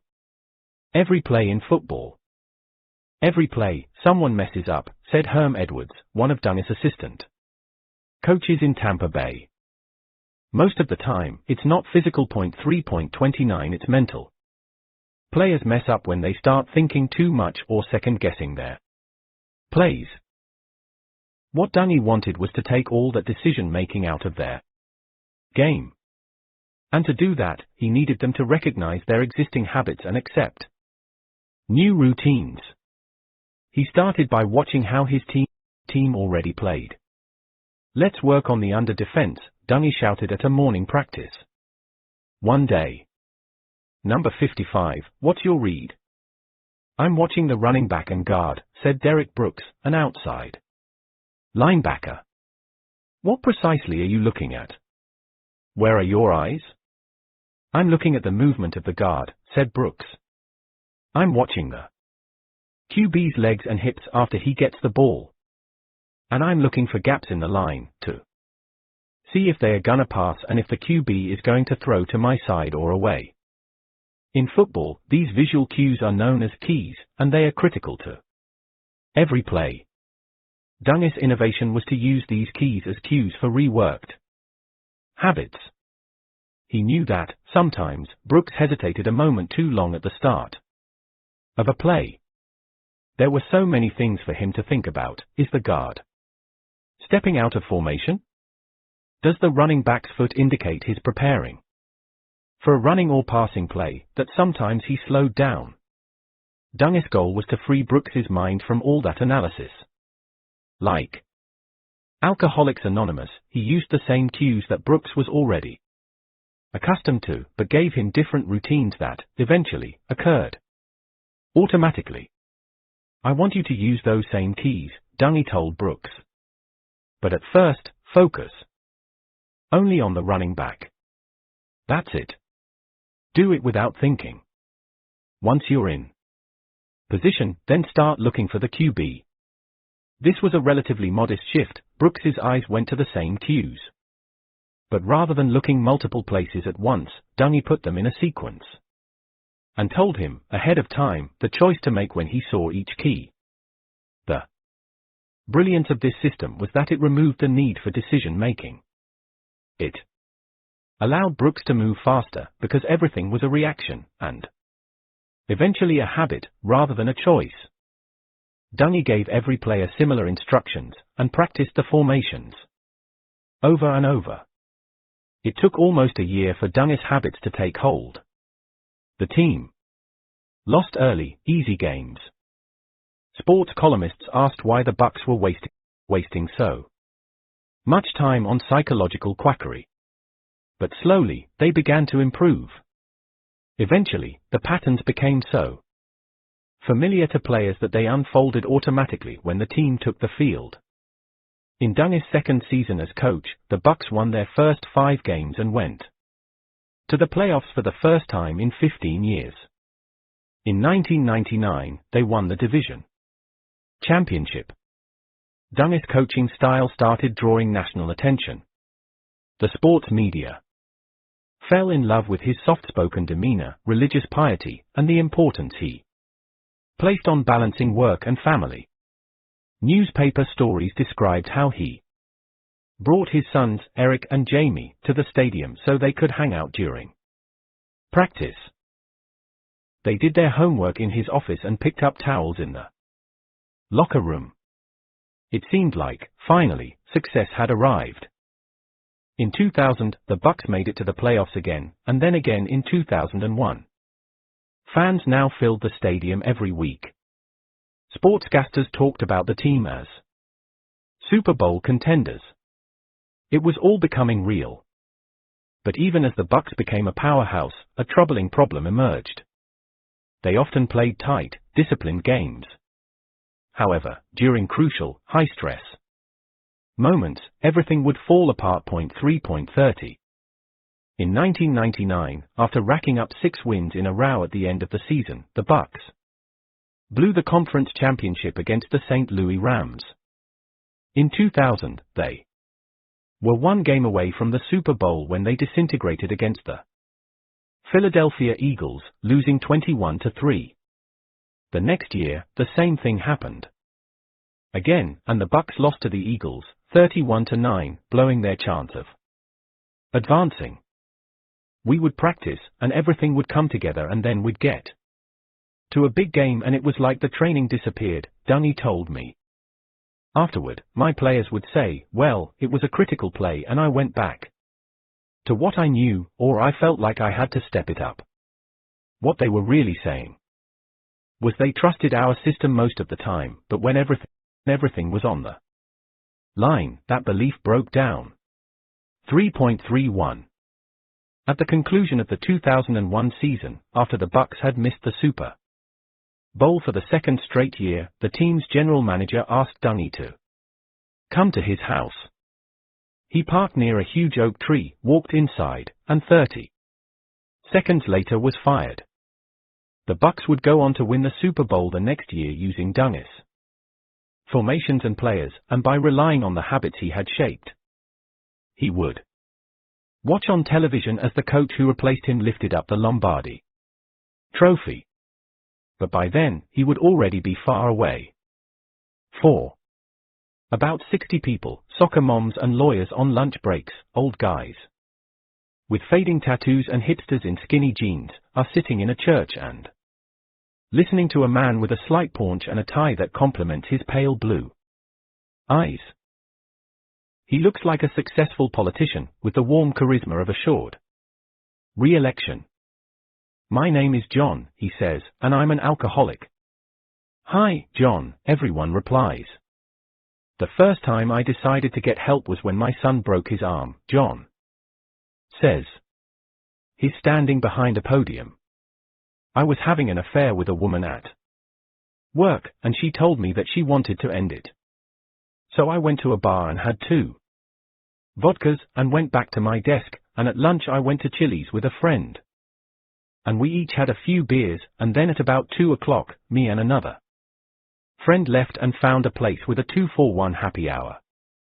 It was my day to pick up the kids. My wife didn't know about the affair yet, so I drove to their school and got them, and I was driving home on a street I must have driven 1,000 times, and I slammed into a stop sign at the end of the block. Up on the sidewalk and, bam, right into the sign. Sam, that's my boy, hadn't put on his seat belt, so he flew against the windshield and broke his arm. There was blood on the dash where he hit his nose, and the windshield was cracked, and I was so scared. That's when I decided I needed help. So I checked into a clinic and then came out, and everything was pretty good for a while. For about 13 months, everything was great. I felt like I was in control, and I went to meetings every couple of days, but eventually I started thinking, I'm not such a loser that I need to hang out with a bunch of drunks. So I stopped going. Then my mom got cancer, and she called me at work, almost 2 years after I got sober. She was driving home from the doctor's office, and she said, he told me we can treat it, but it's pretty advanced. The first thing I did after I hung up is find a bar, and I was pretty much drunk for the next 2 years until my wife moved out, and I was supposed to pick up my kids again. I was in a really bad place by then. A friend was teaching me to use coke, and every afternoon I would do a line inside my office, and 5 minutes later I would get that little drip into the back of my throat and do another line. Anyways, it was my turn to get the kids. I was on the way to their school. And I felt totally fine, like I was on top of everything, and I pulled into an intersection when the light was red and this huge truck slammed into my car. It actually flipped the car on its side. I didn't have a scratch on me. I got out, and started trying to push my car over, because I figured, if I can make it home and leave before the cops arrive, I'll be fine. Of course that didn't work out, and When they arrested me for DUI, they showed me how the passenger side of the car was completely crushed in. That's where Sammy usually Saturday. If he had been there, he would have been killed. So I started going to meetings again, and my sponsor told me that it didn't matter if I felt in control. Without a higher power in my life, without admitting my powerlessness, none of it was going to work. I thought that was bull. I'm an atheist. But I knew that if something didn't change, I was going to kill my kids. So I started working at that, working at believing in something bigger than me. And it's working. I don't know if it's God or something else, but there is a power. That has helped me stay sober for 7 years now, and I'm in awe of it. I don't wake up sober every morning. I mean, I haven't had a drink in 7 years, but some mornings I wake up feeling like I'm gonna fall down that day. Those days, I look for the higher power, and I call my sponsor, and most of the time we don't talk about drinking. We talk about life and marriage and my job, and by the time I'm ready for a shower, my head is on straight. The first cracks in the theory that Alcoholics Anonymous succeeded solely by reprogramming participants' habits started appearing a little over a decade ago and were caused by stories from alcoholics like John. Researchers began finding that habit replacement worked pretty well for many people until the stresses of life, such as finding out your mom has cancer or your marriage is coming apart, got too high, at which point alcoholics often fell off the wagon. Academics asked why, if habit replacement is so effective, it seemed to fail at such critical moments. And as they dug into alcoholic stories to answer that question, they learned that replacement habits only become durable new behaviors when they are accompanied by something else. One group of researchers at the Alcohol Research Group in California, for instance, noticed a pattern in interviews. Over and over again, alcoholics said the same thing: identifying cues and choosing new routines is important, but without another ingredient, the new habits never fully took hold. The secret, the alcoholic said, was God. Researchers hated that explanation. God and spirituality are not testable hypotheses. Churches are filled with drunks who continue drinking despite a pious faith. In conversations with addicts, though, spirituality kept coming up again and again.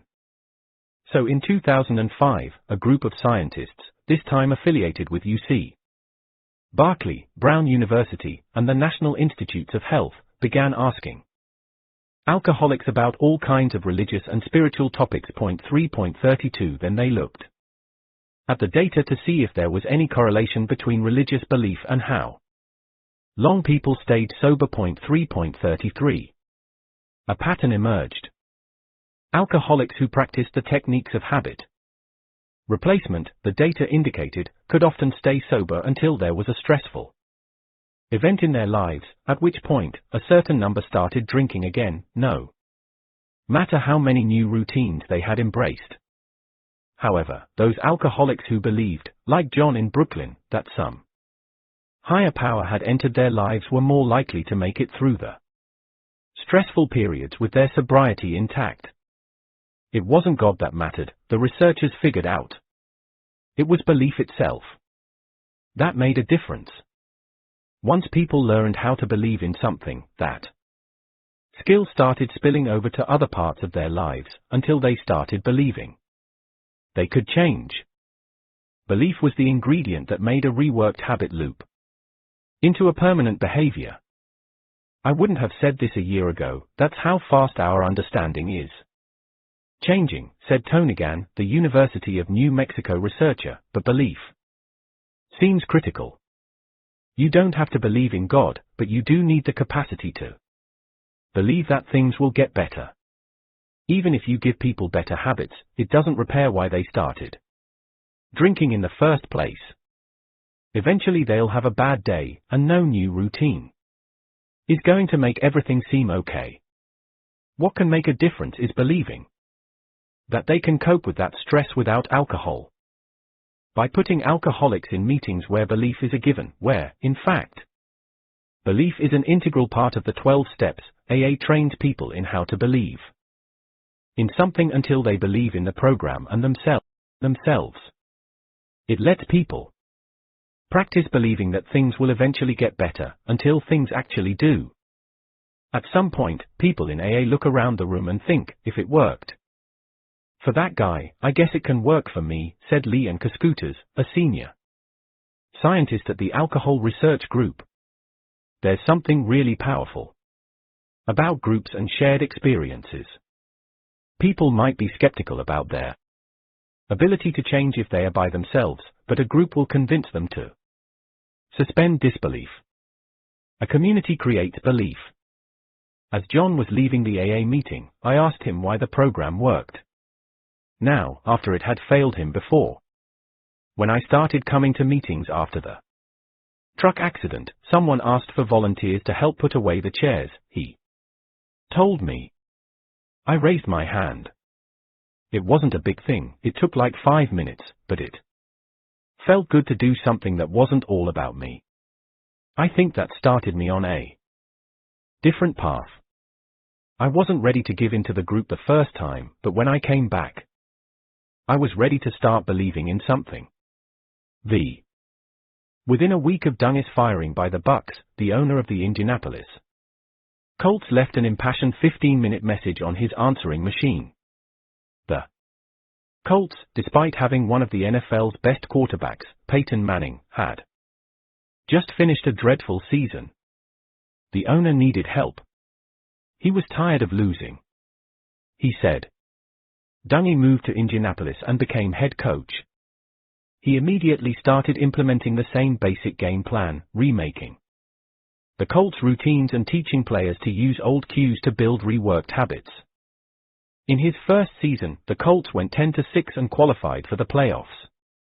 The next season, they went 12-4 and came within one game of the Super Bowl. Dungis' celebrity grew. Newspaper and television profiles appeared around the country. Fans flew in so they could visit the church Dungy attended. His sons became fixtures in the Colts locker room and on the sidelines. In 2005, Jamie, his eldest boy, graduated from high school and went to college in Florida. Even as Dungis' successes mounted, however, the same troubling patterns emerged. The Colts would play a season of disciplined, winning football, and then under playoff pressure, choke. Belief is the biggest part of success in professional football, Dungy told me. The team wanted to believe, but when things got really tense, they went back to their comfort zones and old habits. The Colts finished the 2005 regular season with 14 wins and 2 losses, the best record in its history. Then tragedy struck. 3 days before Christmas, Tony Dungy's phone rang in the middle of the night. His wife answered and handed him the receiver, thinking it was one of his players. There was a nurse on the line. Dungy's son Jamie had been brought into the hospital earlier in the evening, she said, with compression injuries on his throat. His girlfriend had found him hanging in his apartment, a belt around his neck. Paramedics had rushed him to the hospital, but efforts at revival were unsuccessful. 3.34 He was gone. A chaplain flew to spend Christmas with the family. Life will never be the same again, the chaplain told them, but you won't always feel like you do right now. A few days after the funeral, Dungy returned to the sidelines. He needed something to distract himself, and his wife and team encouraged him to go back to work.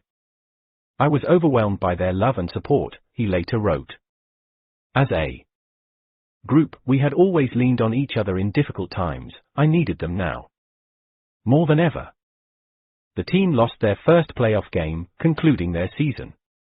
But in the aftermath of watching Dungy during this tragedy, something changed. One of his players from that period told me. We had seen Coach through this terrible thing and all of us wanted to help him somehow. It is simplistic, even cavalier, to suggest that a young man's death can have an impact on football games. Enny has always said that nothing is more important to him than his family. But in the wake of Jamie's passing, as the Colts started preparing for the next season, something shifted, his players say. The team gave in to Enny's vision of how football should be played in a way they hadn't before. They started to believe. I had spent a lot of previous seasons worrying about my contract and salary, said one player who, like others, spoke about that period on the condition of anonymity. When Coach came back, after the funeral, I wanted to give him everything I could, to take away his hurt. I kind of gave myself to the team. Some men like hugging each other, another player told me. I don't. I haven't hugged my sons in a decade. But after Coach came back, I walked over. And I hugged him as long as I could, because I wanted him to know that I was there for him. After the death of Enny's son, the team started playing differently. A conviction emerged among players about the strength of Enny's strategy. In practices and scrimmages leading up to the start of the 2006 season, the Colts played tight, precise football. Most football teams aren't really teams. They are just guys who work together, a third player from that period told me. But we became a team. It felt amazing. Coach was the spark, but it was about more than him. After he came back, it felt like we really believed in each other, like we knew how to play together in a way we didn't before. For the Colts, a belief in their team, in Enny's tactics and their ability to win, began to emerge out of tragedy. But just as often, a similar belief can emerge without any kind of adversity. In a 1994 Harvard study that examined people who had radically changed their lives, for instance, researchers found that some people had remade their habits after a personal tragedy, such as a divorce or a life-threatening illness. 3.35. Others changed after they saw a friend go through something awful, the same way that Enny's players watched him struggle. Just as frequently, however, there was no tragedy that preceded people's transformations. Rather, they changed because they were embedded in social groups that made change easier.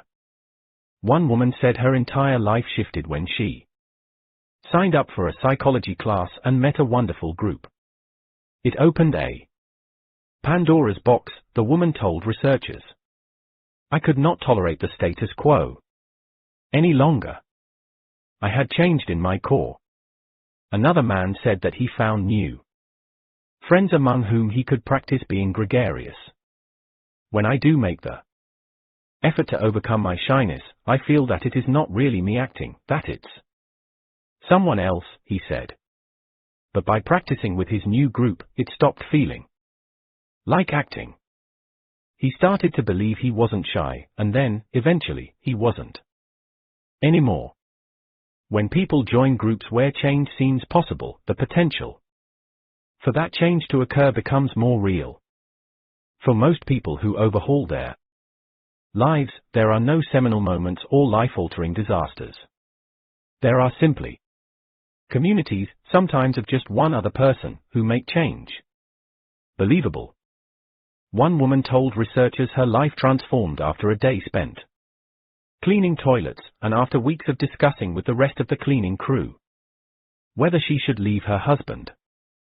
Change occurs among other people, one of the psychologists involved in the study, Todd Heatherton, told me. It seems real when we can see it in other people's eyes. The precise mechanisms of belief are still little understood. No one is certain why a group encountered in a psychology class can convince a woman that everything is different, or why Enny's team came together after their coach's son passed away. Plenty of people talk to friends about unhappy marriages and never leave their spouses. Lots of teams watch their coaches experience adversity and never gel. But But we do know that for habits to permanently change, people must believe that change is feasible. The same process that makes AA so effective, the power of a group to teach individuals how to believe, happens whenever people come together to help one another change. Belief is easier when it occurs within a community. 10 months after Jamie's death, the 2006 football season began.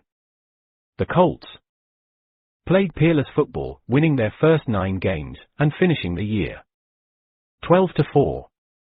They won their first playoff game, and then beat the Baltimore Ravens for the divisional title. At that point, they were one step away from the Super Bowl, playing for the conference championship, the game that Dungy had lost 8 times before. The matchup occurred on January 21, 2007, against the New England Patriots, the same team that had snuffed out the Colts' Super Bowl aspirations twice. The Colts started the game strong, but before the first half ended, they began falling apart. Players were afraid of making mistakes or so eager to get past the final Super Bowl hurdle that they lost track of where they were supposed to be focusing. They stopped relying on their habits and started thinking too much. Sloppy tackling led to turnovers. One of Peyton Manning's passes was intercepted and returned for a touchdown. Their opponents, the Patriots, pulled ahead 21-3. No team in the history of the NFL had ever overcome so big a deficit in a conference championship. Dungy's team, once again, was going to lose 3.36. At halftime, the team filed into the locker room, and Dungy asked everyone to gather around. The noise from the stadium filtered through the closed doors, but inside everyone was quiet. Dungy looked at his players. They had to believe, he said. We faced this same situation, against this same team, in 2003, Dungy told them. In that game, they had come within 1 yard of winning. 1 yard. Get your sword ready because this time we're going to win. This is our game. It's our time. 3.37. The Colts came out in the second half and started playing as they had in every preceding game. They stayed focused on their cues and habits. They carefully executed the plays they had spent the past 5 years practicing until they had become automatic. Their offense, on the opening drive, ground out 76 yards over 14 plays and scored a touchdown. Then, 3 minutes after taking the next possession, they scored again. As the fourth quarter wound down, the teams traded points. Dungy's Colts tied the game, but never managed to pull ahead. With 3:49 left in the game, the Patriots scored, putting Dungy's players at a 3-point disadvantage, 34-31. The Colts got the ball and began driving down the field. They moved 70 yards in 19 seconds, and crossed into the end zone. For the first time, the Colts had the lead, 38-34. There were now 60 seconds left on the clock. If Dungy's team could stop the Patriots from scoring a touchdown, the Colts would win. 60 seconds is an eternity in football. The Patriots quarterback, Tom Brady, had scored touchdowns in far less time. Sure enough, within seconds of the start of play, Brady moved his team halfway down the field. With 17 seconds remaining, the Patriots were within striking distance, poised for a final big play that would hand Dungy another defeat and crush, yet again, his team's Super Bowl dreams. As the Patriots approached the line of scrimmage, the Colts defense went into their stances. Marlon Jackson, a Colts cornerback, stood 10 yards back from the line. He looked at his cues, the width of the gaps between the Patriot linemen and the depth of the running back's stance. Both told him this was going to be a passing play. Tom Brady, the Patriots quarterback, took the snap and dropped back to pass. Jackson was already moving. Brady cocked his arm and heaved the Ball. His intended target was a Patriot receiver 22 yards away, wide open, near the middle of the field. If the receiver caught the ball, it was likely he could make it close to the end zone or score a touchdown. The football flew through the air. Jackson, the Colts cornerback, was already running at an angle. Following his habits, he rushed past the receiver's right shoulder, cutting in front of him just as the ball arrived. Jackson plucked the ball out of the air for an interception, ran a few more steps and then slid to the ground, hugging the ball to his chest. The whole play had taken less than 5 seconds. The game was over. Dungy and the Colts had won. 2 weeks later, they won the Super Bowl. There are dozens of reasons that might explain why the Colts finally became champions that year. Maybe they got lucky. Maybe it was just their time. But Dungy's players say it's because they believed, and because that belief made everything they had learned, all the routines they had practiced until they became automatic, stick, even at the most stressful moments. We're proud to have won this championship for our leader, Coach Dungy. Peyton Manning told the crowd afterward, cradling the Lombardi trophy. Dungy turned to his wife. "We did it," he said. How do habits change? There is, unfortunately, no specific set of steps guaranteed to work for every person. We know that a habit cannot be eradicated, it must, instead, be replaced. And we know that habits are most malleable when the golden rule of habit change is applied. If we keep the same cue and the same reward, a new routine can be inserted. But that's not enough. For a habit to stay changed, people must believe change is possible. And most often, that belief only emerges with the help of a group. If you want to quit smoking, figure out a different routine that will satisfy the cravings filled by cigarettes. Then, find a support group, a collection of other former smokers, or a community that will help you believe you can stay away from nicotine, and use that group when you feel you might stumble. If you want to lose weight, study your habits to determine why you really leave your desk for a snack each day, and then find someone else to take a walk with you, to gossip with at their desk rather than in the cafeteria, a group that tracks weight loss goals together, or someone who also wants to keep a stock of apples, rather than chips, nearby.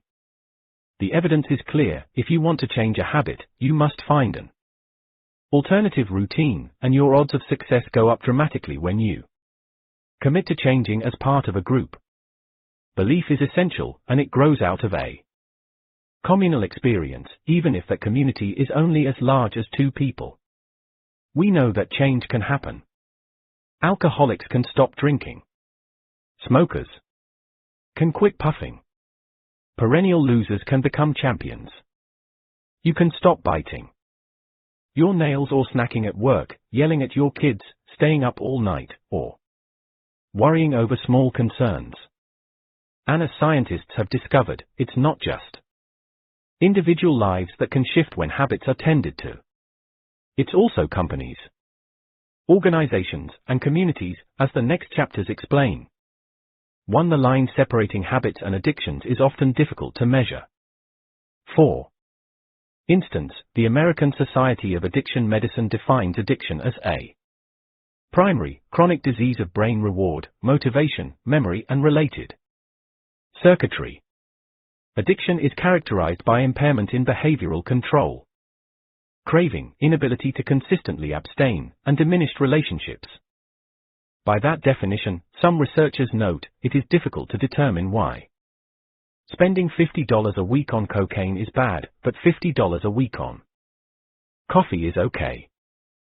Someone who craves a latte every afternoon may seem clinically addicted to an observer who thinks $5 for coffee demonstrates an impairment in behavioral control.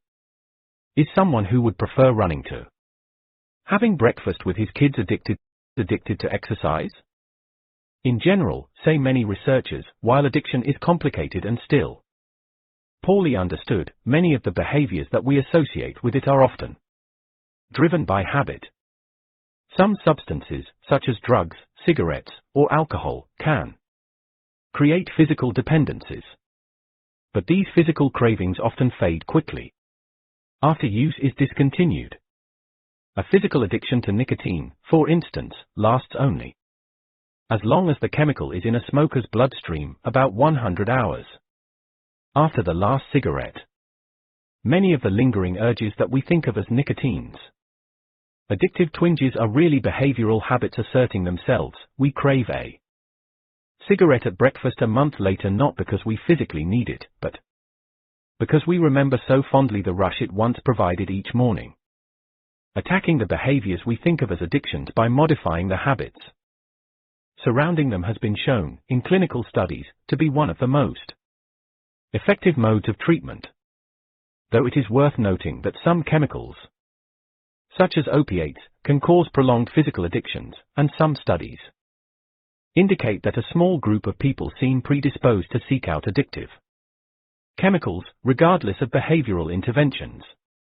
The number of chemicals that cause long-term physical addictions, however, is relatively small, and the number of predisposed addicts is estimated to be much less than the number of alcoholics and addicts seeking help. 2. It is important to note that though the process of habit change is easily described, it does not necessarily follow that it is easily accomplished. It is facile to imply that smoking, alcoholism, overeating, or other ingrained patterns can be appended without real effort. Genuine change requires work and self-understanding of the cravings driving behaviors.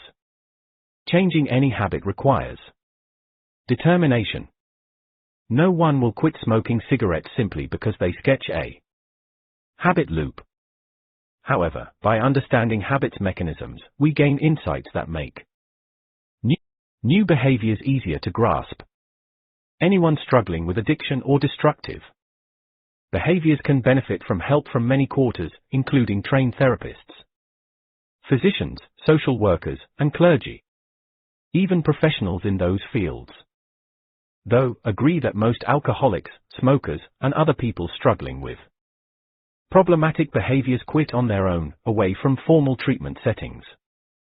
Much of the time, those changes are accomplished because people examine the cues, cravings, and rewards that drive their behaviors and then find ways to replace their self-destructive routines with healthier alternatives, even if they aren't fully aware of what they are doing at the time. Understanding the cues and cravings driving your habits won't make them suddenly disappear, but it will give you a way to plan how to change the pattern. Keystone Habits, or the Ballad of Paul O'Neill. Which habits matter most? On a blustery October day in 1987, a herd of prominent Wall Street investors and stock analysts gathered in the ballroom of a posh Manhattan hotel. They were there to meet the new CEO of the Aluminum Company of America, or Alcoa, as it was known, a corporation that, for nearly a century, had manufactured everything from the foil that wraps Hershey's Kisses and the metal in Coca-Cola cans to the bolts that hold satellites together. 4.1. Alcoa's founder had invented the process for smelting aluminum a century earlier, and since then the company had become one of the largest on Earth. Many of the people in the audience had invested millions of dollars in Alcoa stock and had enjoyed a steady return.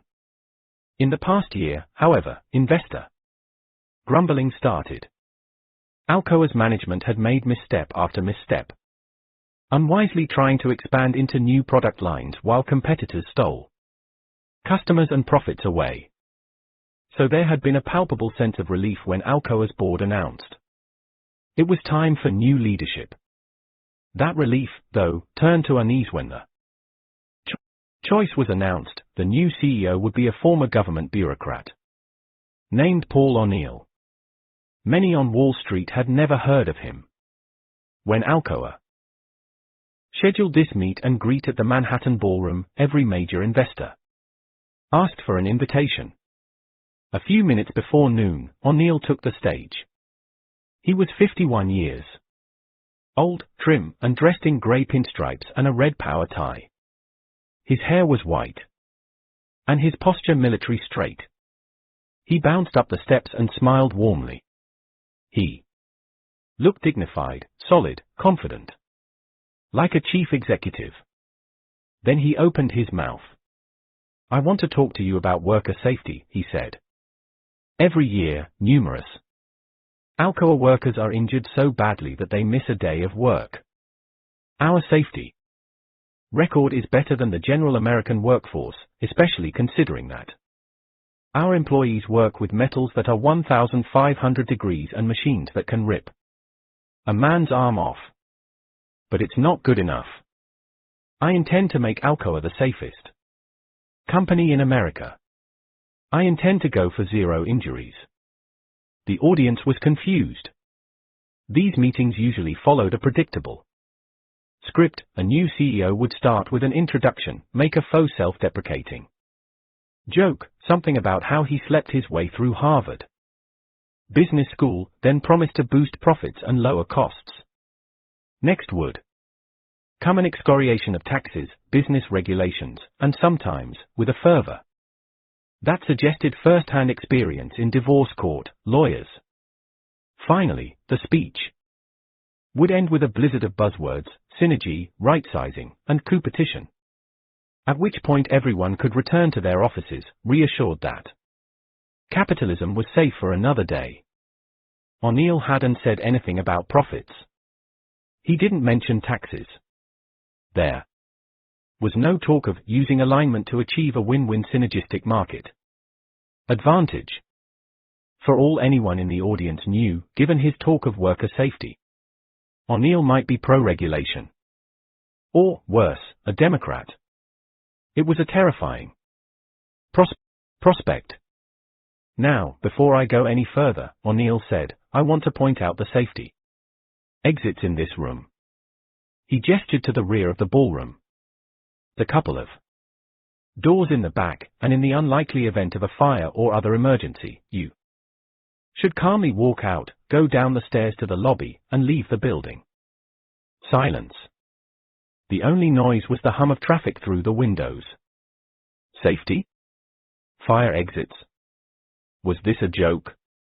One investor in the audience knew that O'Neill had been in Washington, D.C., during the 60s. Guy must have done a lot of drugs, he thought. Eventually, someone raised a hand and asked about inventories in the aerospace division. Another asked about the company's capital ratios. "I'm not certain you heard me," O'Neill said. "If you want to understand how Alcoa is doing, you need to look at our workplace safety figures. If we bring our injury rates down, it won't be because of cheerleading or the nonsense you sometimes hear from other CEOs. It will be because the individuals at this company have agreed to become part of something important. They've devoted themselves to creating a habit of excellence. Safety will be an indicator that we're making progress in changing our habits across the entire institution. That's how we should be judged." The investors in the room almost stampeded out the doors when the presentation ended. One jogged to the lobby, found a pay phone, and called his 20 largest clients. "I said, the board put a crazy hippie in charge and he's going to kill the company," that investor told me. "I ordered them to sell their stock immediately, before everyone else in the room started calling their clients and telling them the same thing. It was literally the worst piece of advice I gave in my entire career."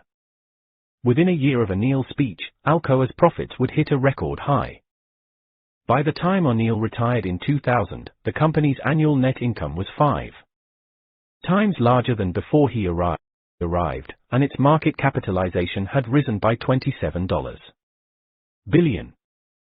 Someone who invested $1 million in Alcoa on the day O'Neill was hired would have earned another $1 million in dividends while he headed the company, and the value of their stock would be 5 times bigger when he left. What's more, all that growth occurred while Alcoa became one of the safest companies in the world. Before O'Neill's arrival, almost every Alcoa plant had at least one accident per week. Once his safety plan was implemented, some facilities would go years without a single employee losing a workday due to an accident. The company's worker injury rate fell to 1/20th the U.S. average. So how did O'Neill make one of the largest, stodgiest, and most potentially dangerous companies into a profit machine and a bastion of safety? By attacking one habit and then watching the changes ripple through the organization. I knew I had to transform Alcoa, O'Neill told me. But you can't order people to change. That's not how the brain works. So I decided I was going to start by focusing on one thing. If I could start disrupting the habits around one thing, it would spread throughout the entire company. O'Neill believed that some habits have the power to start a chain reaction, changing other habits as they move through an organization. Some habits, in other words, matter more than others in remaking businesses and lives. These are keystone habits, and they can influence how people work, eat, play, live, spend, and communicate. Keystone habits start a process that, over time, transforms everything. Keystone habits say that success doesn't depend on getting every single thing right, but instead relies on identifying a few key priorities and fashioning them into powerful levers. This book's first section explained how habits work, how they can be created and changed. However, where should a would-be habit master start? Understanding keystone habits holds the answer to that question. The habits that matter most are the ones that, when they start to shift, dislodge, and remake other patterns.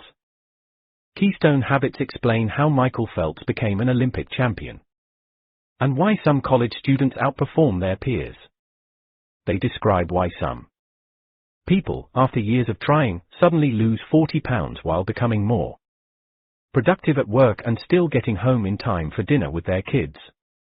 And keystone habits explain how Alcoa became one of the best performing stocks in the Dow Jones Index, while also becoming one of the safest places on earth. When Alcoa first approached O'Neill about becoming CEO, he wasn't sure he wanted the job. He'd already earned plenty of money, and his wife liked Connecticut, where they lived. They didn't know anything about Pittsburgh, where Alcoa was headquartered. But before turning down the offer, O'Neill asked for some time to think it over. To help himself make the decision, he started working on a list of what would be his biggest priorities if he accepted the post. O'Neill had always been a big believer in lists. Lists were how he organized his life. In college at Fresno State, where he finished his courses in a bit over 3 years, while also working 30 hours a week, O'Neill had drafted a list of everything he hoped to accomplish during his lifetime, including, near the top, make a difference. After graduating in 1960, at a friend's encouragement, O'Neill picked up an application for a federal internship and, along with 300,000 others, took the government employment exam.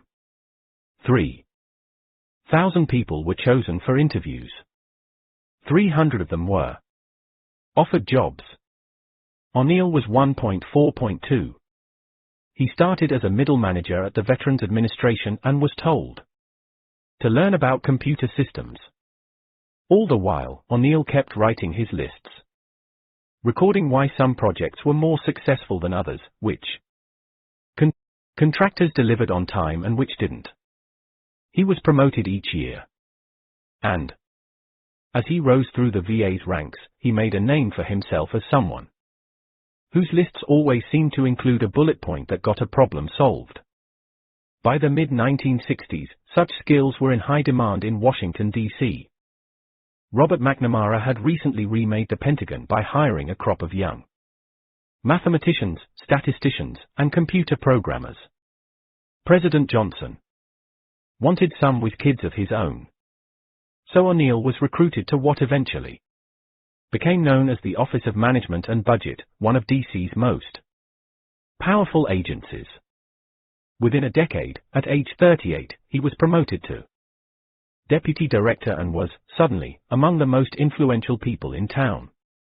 That's when O'Neill's education in organizational habits really started. 1 of his first assignments was to create an analytical framework for studying how the government was spending money on health care. He quickly figured out that the government's efforts, which should have been guided by logical rules and deliberate priorities, were instead driven by bizarre institutional processes that, in many ways, operated like habits. Bureaucrats and politicians, rather than making decisions, were responding to cues with automatic routines in order to get rewards such as promotions or re-election. It was the habit loop, spread across thousands of people and billions of dollars. For instance, after World War II, Congress had created a program to build community hospitals. A quarter century later, it was still chugging along, and so, whenever lawmakers allocated new healthcare funds, bureaucrats immediately started building. The towns where the new hospitals were located didn't necessarily need more patient beds, but that didn't matter. What mattered was erecting a big structure that a politician could point to while stumping for votes. 4.3. Federal workers would spend months debating blue or yellow curtains, figuring out if patient rooms should contain 1 or 2 televisions, designing nurses' stations, real pointless stuff, O'Neill told me. Most of the time, no one ever asked if the town wanted a hospital.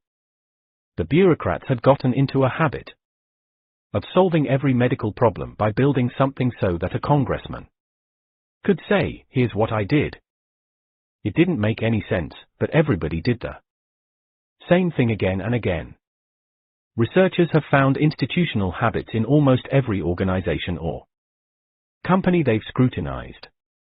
Individuals have habits, groups have routines, wrote the academic Jeffrey Hodgson, who spent a career examining organizational patterns. Routines are the organizational analog of habits. 4.4. To O'Neill, these kinds of habits seemed dangerous. We were basically ceding decision-making to a process that occurred without actually thinking, O'Neill said. But at other agencies, where change was in the air, good organizational habits were creating success. Some departments at NASA, for instance, were overhauling themselves by deliberately instituting organizational routines that encouraged engineers to take more risks. When unmanned rockets exploded on takeoff, department heads would applaud, so that everyone would know their division had tried and failed. But at least they had tried. Eventually, mission control filled with applause every time something expensive blew up. It became an organizational habit. 4.5. Or take the Environmental Protection Agency, which was created in 1970. The EPA's first administrator, William Ruckleshaw's, consciously engineered organizational habits that encouraged his regulators to be aggressive on enforcement. When lawyers asked for permission to file a lawsuit or enforcement action, it went through a process for approval. 4.6. The default was authorization to go ahead. The message was clear: at the EPA, aggression gets rewarded.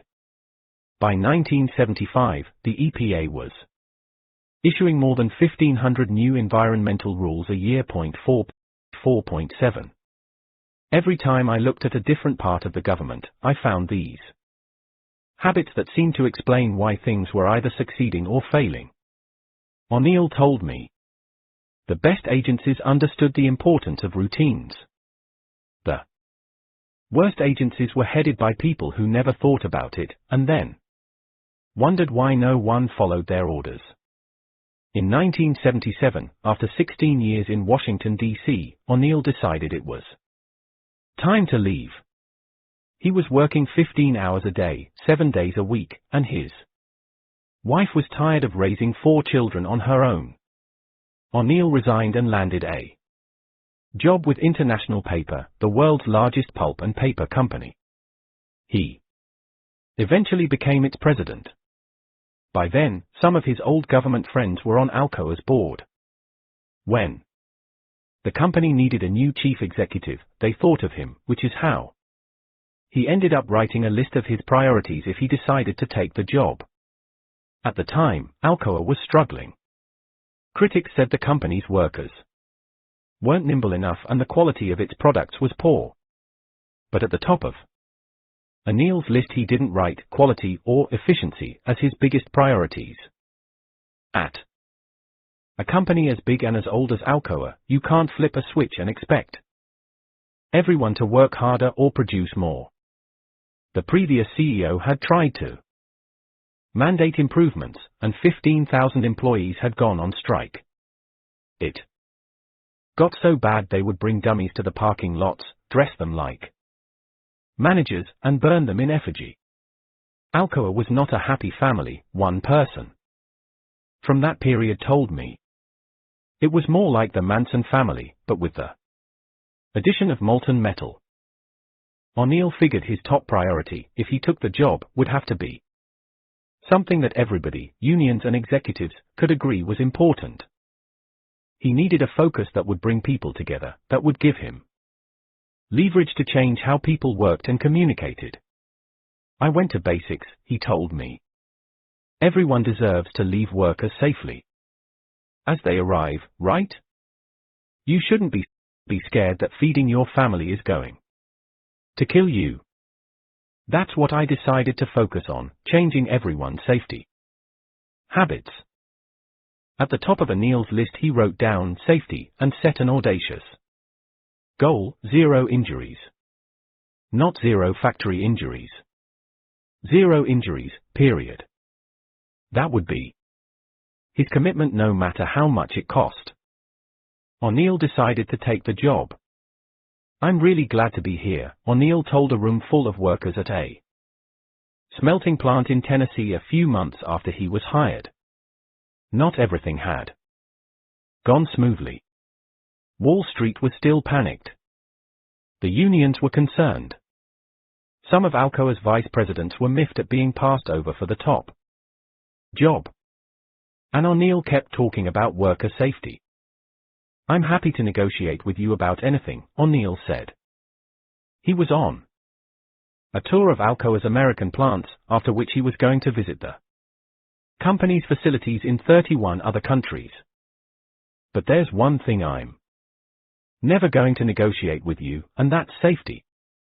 I don't ever want you to say that we haven't taken every step to make sure people don't get hurt. If you want to argue with me about that, you're going to lose. The brilliance of this approach was that no one, of course, wanted to argue with O'Neill about worker safety.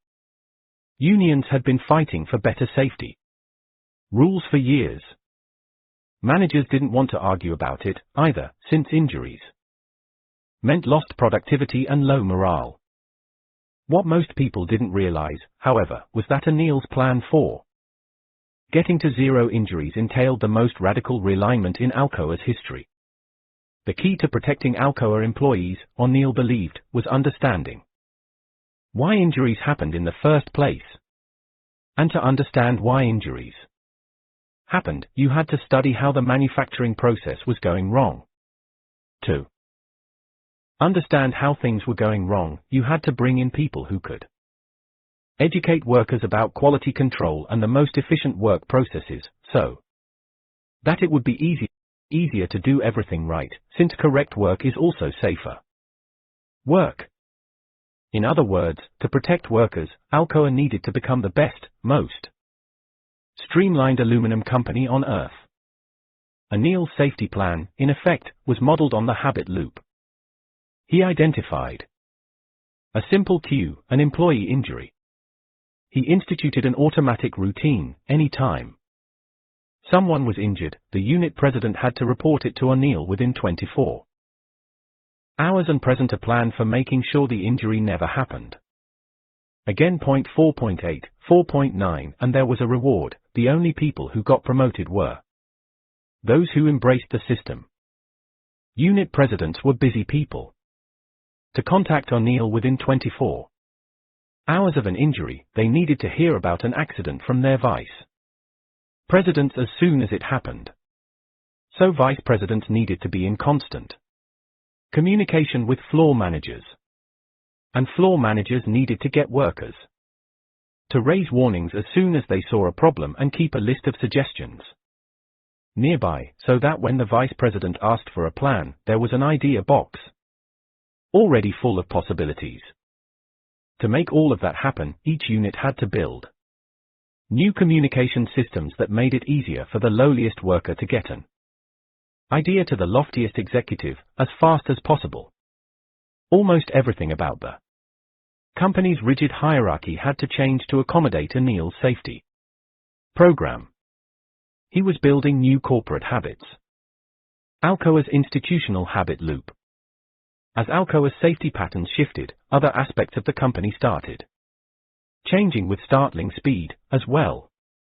Rules that unions had spent decades opposing, such as measuring the productivity of individual workers, were suddenly embraced, because such measurements helped everyone figure out when part of the manufacturing process was getting out of whack, posing a safety risk. Policies that managers had long resisted, such as giving workers autonomy to shut down a production line when the pace became overwhelming, were now welcomed, because that was the best way to stop injuries before they occurred.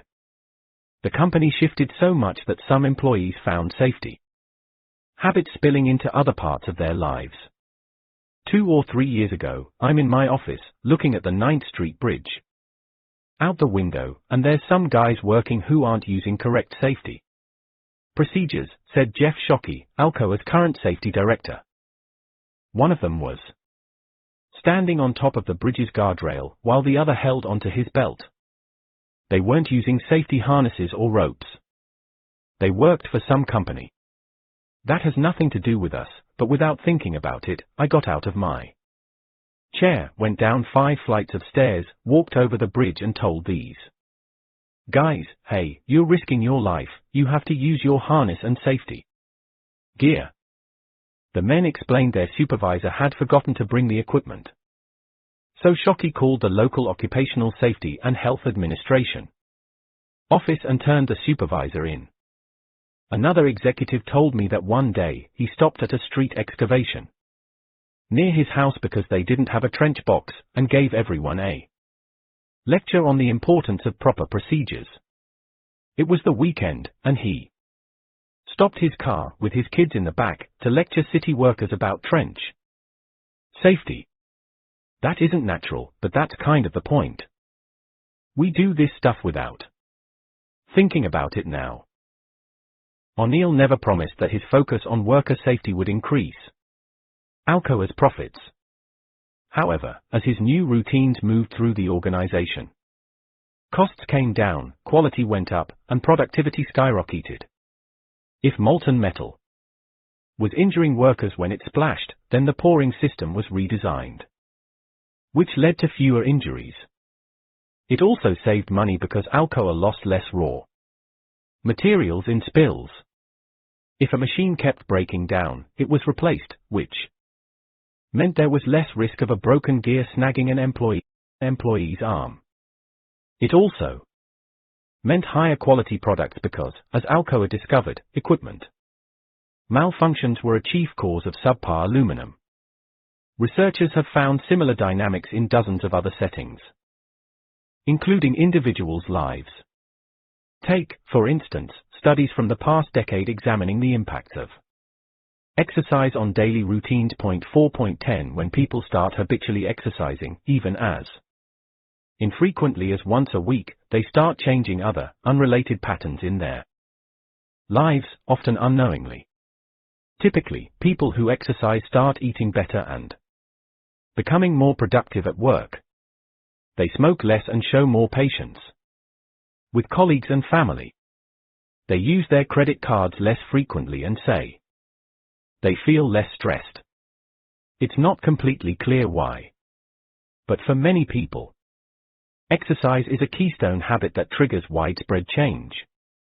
Exercise spills over, said James Prochaska, a University of Rhode Island researcher.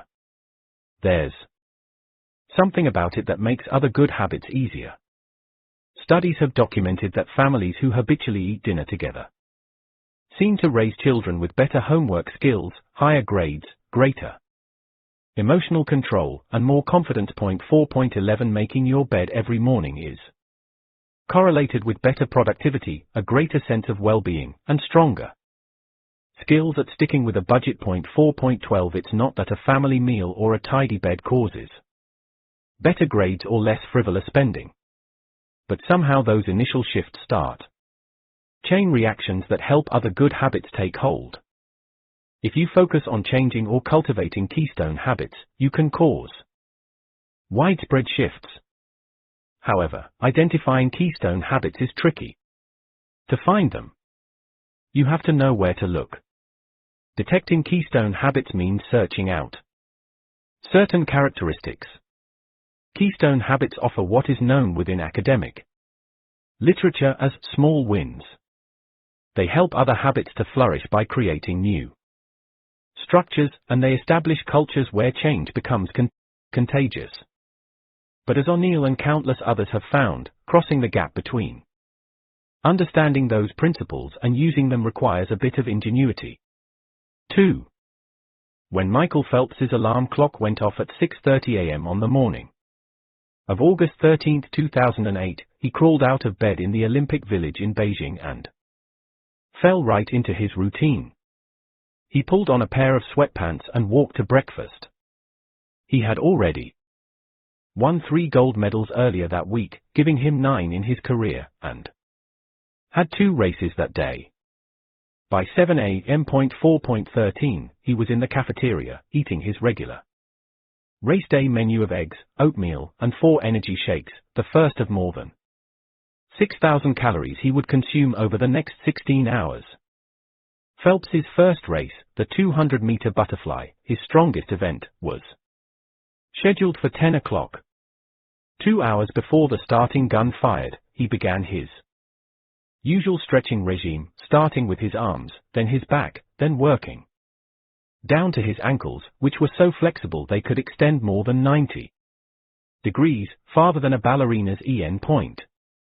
At 8:30, he slipped into the pool and began his first warm-up lap, 800 meters of mixed styles, followed by 600 meters of kicking, 400 meters pulling a boy between his legs, 200 meters of stroke drills, and a series of 25-meter sprints to elevate his heart rate. The workout took precisely 45 minutes.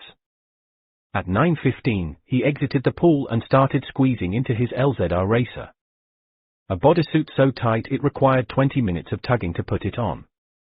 Then he clamped headphones over his ears, cranked up the hip-hop mix he played before every race, and waited. Phelps had started swimming when he was 7 years old to burn off some of the energy that was driving his mom and teachers crazy. When a local swimming coach named Bob Bowman saw Phelps's long torso, big hands, and relatively short legs, which offered less drag in the water, he knew Phelps could become a champion. But Phelps was emotional. He had trouble calming down before races. His parents were divorcing, and he had problems coping with the stress. Bowman purchased a book of relaxation exercises and asked Phelps's mom to read them aloud every night.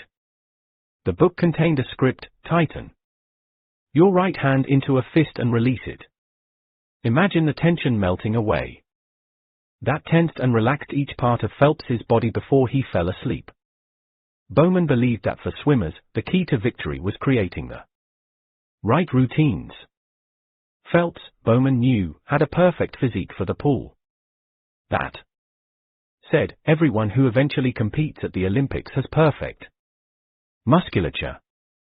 Bowman could also see that Phelps, even at a young age, had a capacity for obsessiveness that made him an ideal athlete. Then again, all elite performers are obsessives. What Bowman could give Phelps, however, what would set him apart from Other competitors were habits that would make him the strongest mental swimmer in the pool. He didn't need to control every aspect of Phelps's life. All he needed to do was target a few specific habits that had nothing to do with swimming and everything to do with creating the right mindset. He designed a series of behaviors that Phelps could use to become calm and focused before each race, to find those tiny advantages that, in a sport where victory can come in milliseconds, would make all the difference. When Phelps was a teenager, for instance, at the end of each practice, Bowman would tell him to go home and watch the videotape. Watch it before you go to sleep and when you wake up. The videotape wasn't real. Rather, it was a mental visualization of the perfect race. Each night before falling asleep and each morning after waking up, Phelps would imagine himself jumping off the blocks and, in slow motion, swimming flawlessly. He would visualize his strokes, the walls of the pool, his turns, and the finish. He would imagine the weight behind his body, the water dripping off his lips as his mouth cleared the surface, what it would feel like to rip off his cap at the end. He would lie in bed with his eyes shut and watch the entire competition, the smallest details, again and again, until he knew each second by heart. During practices, when Bowman ordered Phelps to swim at race speed, he would shout, "Put in the videotape." And Phelps would push himself as hard as he could. It almost felt anticlimactic as he cut through the water. He had done this so many times in his head that, by now, it felt rote. But it worked. He got faster and faster. Eventually, all Bowman had to do before a race was whisper, "Get the videotape ready," and Phelps would settle down and crush the competition. And once Bowman established a few core routines in Phelps's life, all the other habits, his diet and practice schedules, the stretching and sleep routines, seemed to fall into place on their own. At the core of why those habits were so effective, why they acted as keystone habits, was something known within academic literature as a small win. Small wins are exactly what they sound like, and are part of how keystone habits create widespread changes. A huge body of research has shown that small wins have enormous power and influence disproportionate to the accomplishments of the victories themselves. Small wins are a steady application of a small advantage, one Cornell professor wrote in 1984. Once a small win has been accomplished, forces are set in motion that favor another small win. 4.14 Small wins fuel transformative changes by leveraging tiny advantages into patterns that convince people that bigger achievements are within reach. 4.15 For example, when gay rights organizations started campaigning against homophobia in the late 1960s, their initial efforts yielded only a string of failures. They pushed to repeal laws used to prosecute gays and were roundly defeated in state legislatures.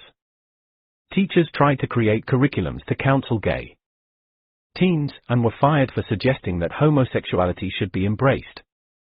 It seemed like the gay community's larger goals, ending discrimination and police harassment, convincing the American Psychiatric Association to stop defining homosexuality as a mental disease, were out of reach. 4.16 Then, in the early 1970s, the American Library Association's Task Force on Gay Liberation decided to focus on one modest goal, convincing the Library of Congress to reclassify books about the gay liberation movement from HQ 71. 471, abnormal sexual relations, including sexual crimes, to another, less pejorative category. 4.17 In 1972, after receiving a letter requesting the reclassification, the Library of Congress agreed to make the shift, reclassifying books into a newly created category, HQ 76.5, homosexuality, lesbianism, gay liberation movement, homophile movement. It was a minor tweak of an old institutional habit. Regarding how books were shelved, but the effect was electrifying. News of the new policy spread across the nation. Gay rights organizations, citing the victory, started fundraising drives. Within a few years, openly gay politicians were running for political office in California, New York, Massachusetts, and Oregon. Many of them citing the Library of Congress's decision as inspiration. In 1973, the American Psychiatric Association, after years of internal debate, rewrote the definition of homosexuality so it was no longer a mental illness, paving the way for the passage of state laws that made it illegal to discriminate against people because of their sexual orientation. And it all began with one small win.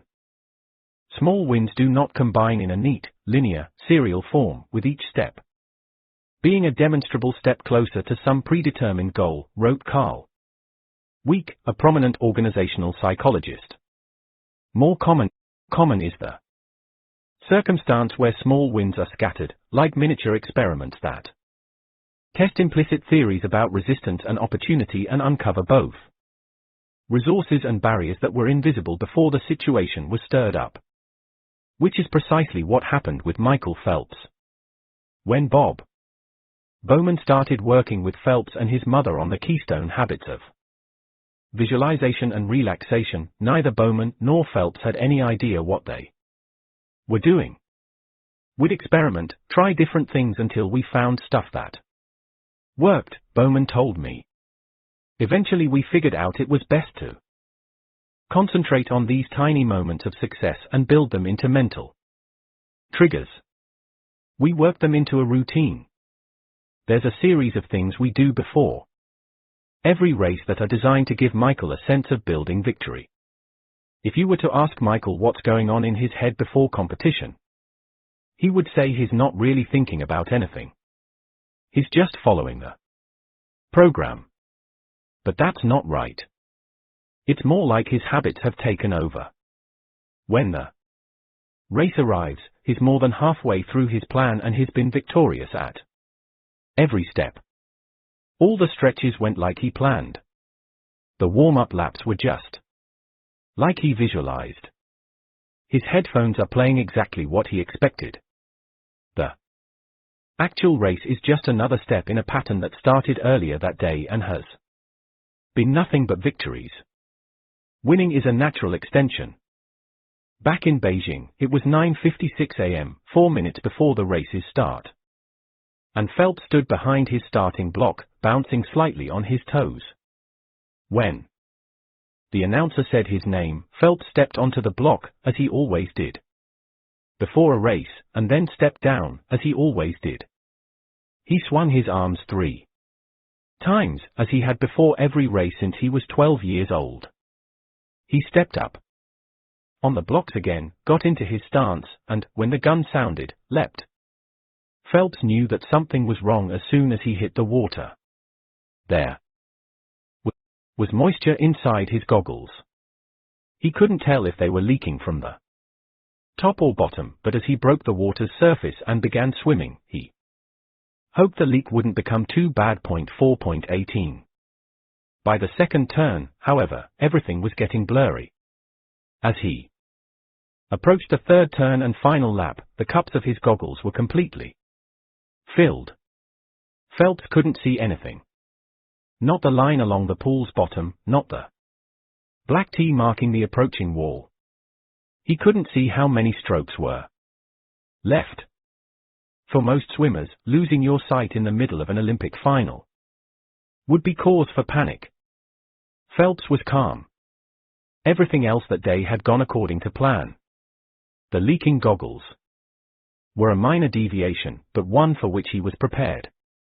Bowman had once made Phelps swim in a Michigan pool in the dark, believing that he needed to be ready for any surprise. Some of the videotapes in Phelps's mind had featured problems like this. He had mentally rehearsed how he would respond to a goggle failure. As he started his last lap, Phelps estimated how many strokes the final Push would require 19 or 20, maybe 21, and started counting. He felt totally relaxed as he swam at full strength. Midway through the lap he began to increase his effort, a final eruption that had become one of his main techniques in overwhelming opponents. At 18 strokes, he started anticipating the wall. He could hear the crowd roaring, but since he was blind, he had no idea if they were cheering for him or someone else. 19 strokes. Then 20. It felt like he needed one more. That's what the videotape in his head said. He made a 21st, huge stroke, glided with his arm outstretched, and touched the wall. He had timed it perfectly. When he ripped off his goggles and looked up at the scoreboard, it said WR World Record next to his name. He'd won another gold. After the race, a reporter asked what it had felt like to swim blind. It felt like I imagined it would, Phelps said. It was one additional victory in a lifetime full of small wins. 4.19. 6 months after Paul O'Neill became CEO of Alcoa, he got a telephone call in the middle of the night. A plant manager in Arizona was on the line. Panicked, talking about how an extrusion press had stopped operating and one of the workers, a young man who had joined the company a few weeks earlier, eager for the job because it offered health care for his pregnant wife, had tried a repair. He had jumped over a yellow safety wall surrounding the press and walked across the pit. There was a piece of aluminum jammed into the hinge on a swinging 6-foot arm. The young man pulled on the aluminum scrap, removing it. The machine was fixed. Behind him, the arm restarted its arc, swinging toward his head. When it hit, the arm crushed his skull.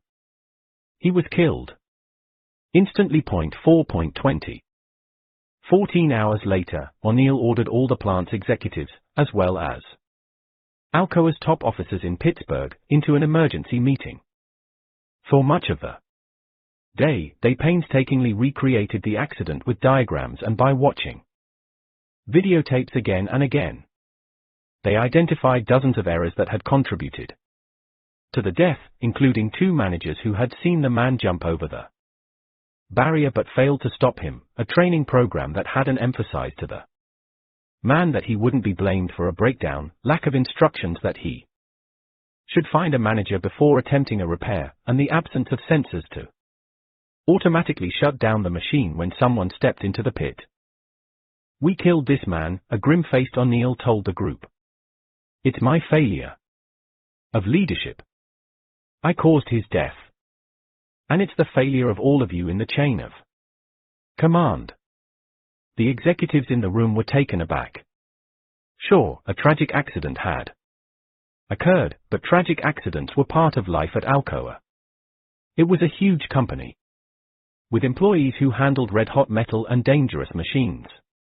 Paul had come in as an outsider, and there was a lot of skepticism when he talked about safety, said Bill O'Rourke, a top executive. "We figured it would last a few weeks, and then he would start focusing on something else." But that meeting really shook everyone up. He was serious about this stuff, serious enough that he would stay up nights worrying about some employee he'd never met. That's when things started to change. Within a week of that meeting, all the safety railings at Alcoa's plants were repainted bright yellow, and new policies were written up. Managers told employees not to be afraid to suggest proactive maintenance, and rules were clarified so that no one would attempt unsafe repairs. The newfound vigilance resulted in a short-term, noticeable decline in the injury rate. Alcoa experienced a small win. Then O'Neill pounced. "I want to congratulate everyone for bringing down the number of accidents, even just for 2 weeks," he wrote in a memo that made its way through the entire company. "We shouldn't celebrate because we followed the rules or brought down a number. We should celebrate because we are saving Lives. Workers made copies of the note and taped it to their lockers. Someone painted a mural of O'Neill on one of the walls of a smelting plant with a quote from the memo inscribed underneath. Just as Michael Phelps's routines had nothing to do with swimming and everything to do with his success, so O'Neill's efforts began snowballing into changes that were unrelated to safety, but transformative nonetheless. I said to the hourly workers, if your management doesn't follow up on safety issues, then call me at home, here's my number, O'Neill told me. Workers started calling, but they didn't want to talk about accidents. They wanted to talk about all these other great ideas. The Alcoa plant that manufactured aluminum siding for houses, for instance, had been struggling for years because executives would try to anticipate popular colors and inevitably guess wrong. They would pay consultants millions of dollars to choose shades of paint, and 6 months later, the warehouse would be overflowing with sunburst yellow and out of suddenly in demand hunter green. One day, a low-level employee made a suggestion that quickly worked its way to the general manager. If they grouped all the painting machines together, they could switch out the pigments faster and become more nimble in responding to shifts in customer demand. Within a year, profits on aluminum siding doubled. The small wins that started with O'Neill's focus on safety created a climate in which all kinds of new ideas bubbled up.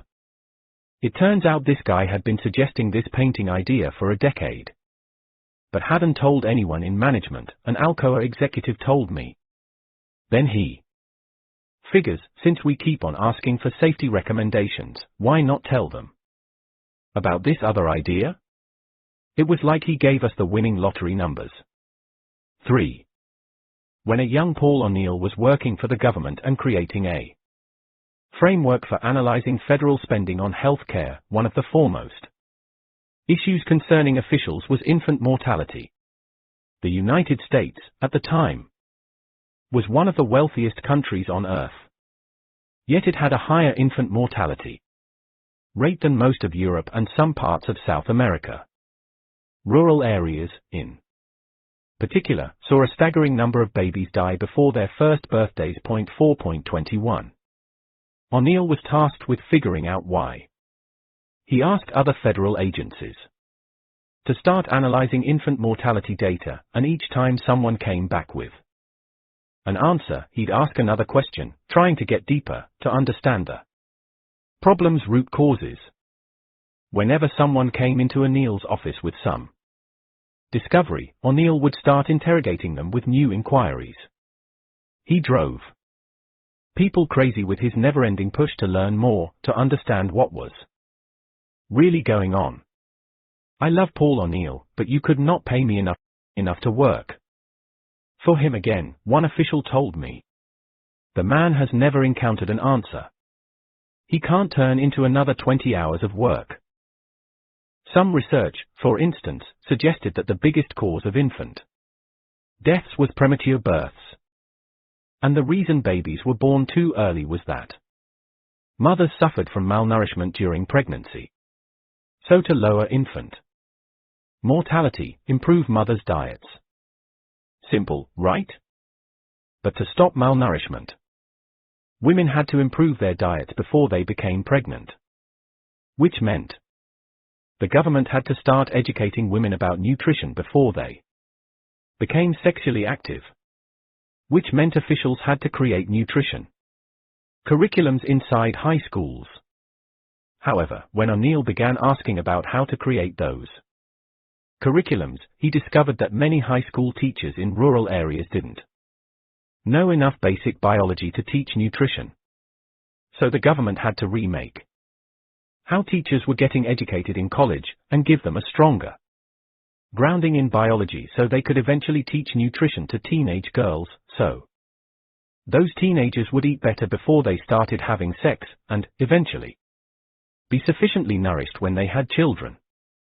Poor teacher training, the officials working with O'Neill finally figured out, was a root cause of high infant mortality. If you ask doctors or public health Officials for a plan to fight infant deaths, none of them would have suggested. Changing how teachers are trained. They wouldn't have known there was a link. However, by teaching college students about biology, you made it possible for them to eventually pass on that knowledge to teenagers, who started eating healthier, and years later give birth to stronger babies. Today, the U.S.4.22 infant mortality rate is 68% lower than when O'Neill started the job. O'Neill's experiences with infant mortality illustrate the second way that Keystone habits encourage change, by creating structures that help other habits to flourish. In the case of premature deaths, changing collegiate curriculums for teachers started a chain reaction that eventually trickled down to how girls were educated in rural areas, and whether they were sufficiently nourished when they became pregnant. And O'Neill's habit of constantly pushing other bureaucrats to continue researching until they found a problem's root causes overhauled how the government thought about problems like infant mortality. The same thing can happen in people's lives. For example, until about 20 years ago, conventional wisdom held that the best way for people to lose weight was to radically alter their lives. Doctors would give obese patients strict diets and tell them to join a gym, attend regular counseling sessions, sometimes as often as every day, and shift their daily routines by walking upstairs, for instance, instead of taking the elevator.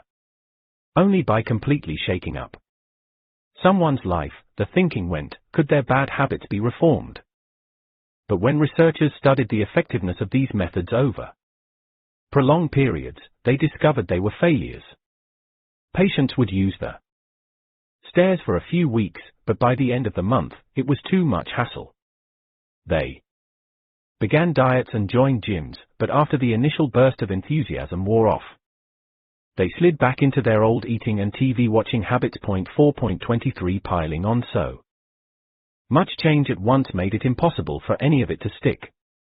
Then, in 2009, a group of researchers funded by the National Institutes of Health published a study of a different approach to weight loss. 4.24 They had assembled a group of 1,600 obese people and asked them to concentrate on writing down everything they ate at least one day per week. It was hard at first. The subjects forgot to carry their food journals, or would snack and not note it.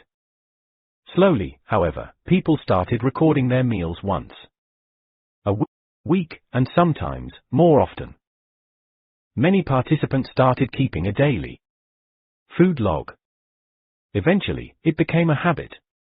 Then, something unexpected happened. The participants started looking at their entries and finding patterns they didn't know existed. Some noticed they always seemed to snack at about 10 a.m., so they began keeping an apple or banana on their desks for mid-morning munchies. Others started using their journals to plan future menus, and when dinner rolled around, they ate the healthy meal they had written down, rather than junk food from the fridge. The researchers hadn't suggested any of these behaviors. They had simply asked everyone to write down what they ate once a week. But this keystone habit, food journaling, created a structure that helped other habits to flourish. 6 months into the study, people who kept daily food records had lost twice as much weight as everyone else. After a while, the journal got inside my head, one person told me. 4.25 I started thinking about meals differently. It gave me a system for thinking about food without becoming depressed. Something similar happened at Alcoa after O'Neill took over. Just as food journals provided a structure for other habits to flourish, O'Neill's safety habits created an atmosphere in which other behaviors emerged. Early on, O'Neill took the unusual step of ordering Alcoa's offices around the world to link up in an electronic network. This was in the early 1980s, when large, international networks weren't usually connected to people's desktop computers. O'Neill justified his order by arguing that it was essential to create a real-time safety data System that managers could use to share suggestions. As a result, Alcoa developed one of the first genuinely worldwide corporate email systems. O'Neill logged on every morning and sent messages to make sure everyone else was logged on as well. At first, people used the network primarily to discuss safety issues. Then, as email habits became more ingrained and comfortable, they started posting information on all kinds of other topics, such as local market conditions, sales quotas, and business problems. High-ranking executives were required to send in a report every Friday, which anyone in the company could read. A manager in Brazil used the network to send a colleague in New York data on changes in the price of steel. The New Yorker took that information and turned a quick profit for the company on Wall Street. Pretty soon, everyone was using the system to communicate about everything. I would send in my accident report, and I knew everyone else read it, so I figured, why not send pricing information or intelligence on other companies? One manager told me. It was like we had discovered a secret weapon. The competition couldn't figure out how we were doing it. When the web blossomed, Alcoa was perfectly positioned to take advantage. O'Neill's keystone habit, worker safety, had created a platform that encouraged another practice, email, years ahead of competitors. By 1996, Paul O'Neill had been at Alcoa for almost a decade. His leadership had been studied by the Harvard Business School and the Kennedy School of Government. He was regularly mentioned as a potential commerce secretary or secretary of defense. His employees and the unions gave him high marks. Under his watch, Alcoa's stock price had risen more than 200%. He was, at last, a universally acknowledged success. In May of that year, at a shareholder meeting in downtown Pittsburgh, a Benedictine nun stood up during the question and answer session and accused O'Neill of lying. Sister Mary Margaret represented a social advocacy group concerned about wages and conditions inside an Alcoa plant in Ciudad Acuña, Mexico. She said that while O'Neill extolled Alcoa's safety measures, workers in Mexico were becoming sick because of dangerous fumes. It's untrue, O'Neill told the room. On his laptop, he pulled up the safety records from the Mexican plant. See? He said, showing the room its high scores on safety, environmental compliance, and employee satisfaction surveys. The executive in charge of the facility, Robert Barton, was one of Alcoa's most senior managers. He had been with the company for decades and was responsible for some of their largest partnerships. The nun said that the audience shouldn't trust O'Neill. She sat down. After the meeting, O'Neill asked her to come to his office. The nun's religious order owned 50 Alcoa shares, and for months they had been asking for a shareholder vote on a resolution to review the company's Mexican operations. O'Neill asked Sister Mary if she had been to any of the plants herself. No, she told him. To be safe, O'Neill asked the company's head of human resources and general counsel to fly to Mexico to see what was going on. When the executives arrived, they poked through the Acuña plant's records and found reports of an incident that had never been sent to headquarters. A few months earlier, there had been a buildup of fumes within a building. It was a relatively minor event. The plant's executive, Barton, had installed ventilators to remove the gases. The people who had become ill had fully recovered within a day or two. But Barton had never reported the illnesses. When the executives returned to Pittsburgh and presented their findings, O'Neill had a question. Did Bob Barton know that people had gotten sick? We didn't meet with him, they answered. But, yeah, it's pretty clear he knew. 2 days later, Barton was fired. The exit shocked outsiders. Barton had been mentioned in articles as one of the company's most valuable executives. His departure was a blow to important joint ventures. Within Alcoa, however, no one was surprised. It was seen as an inevitable extension of the culture that O'Neill had built. Barton fired himself, one of his colleagues told me. There wasn't even a choice there. This is the final way that Keystone habits encourage widespread change, by creating cultures where new values become ingrained. Keystone habits make tough choices, such as firing a top executive, easier, because when that person violates the culture, it's clear they have to go. Sometimes these cultures manifest themselves in special vocabularies, the use of which becomes, itself, a habit that defines an organization. At Alcoa, for instance, there were core programs and safety philosophies, phrases that acted like suitcases, containing whole conversations about priorities, goals, and ways of thinking. It might have been hard at another company to fire someone who had been there so long, O'Neill told me. It wasn't hard for me. It was clear what our values dictated.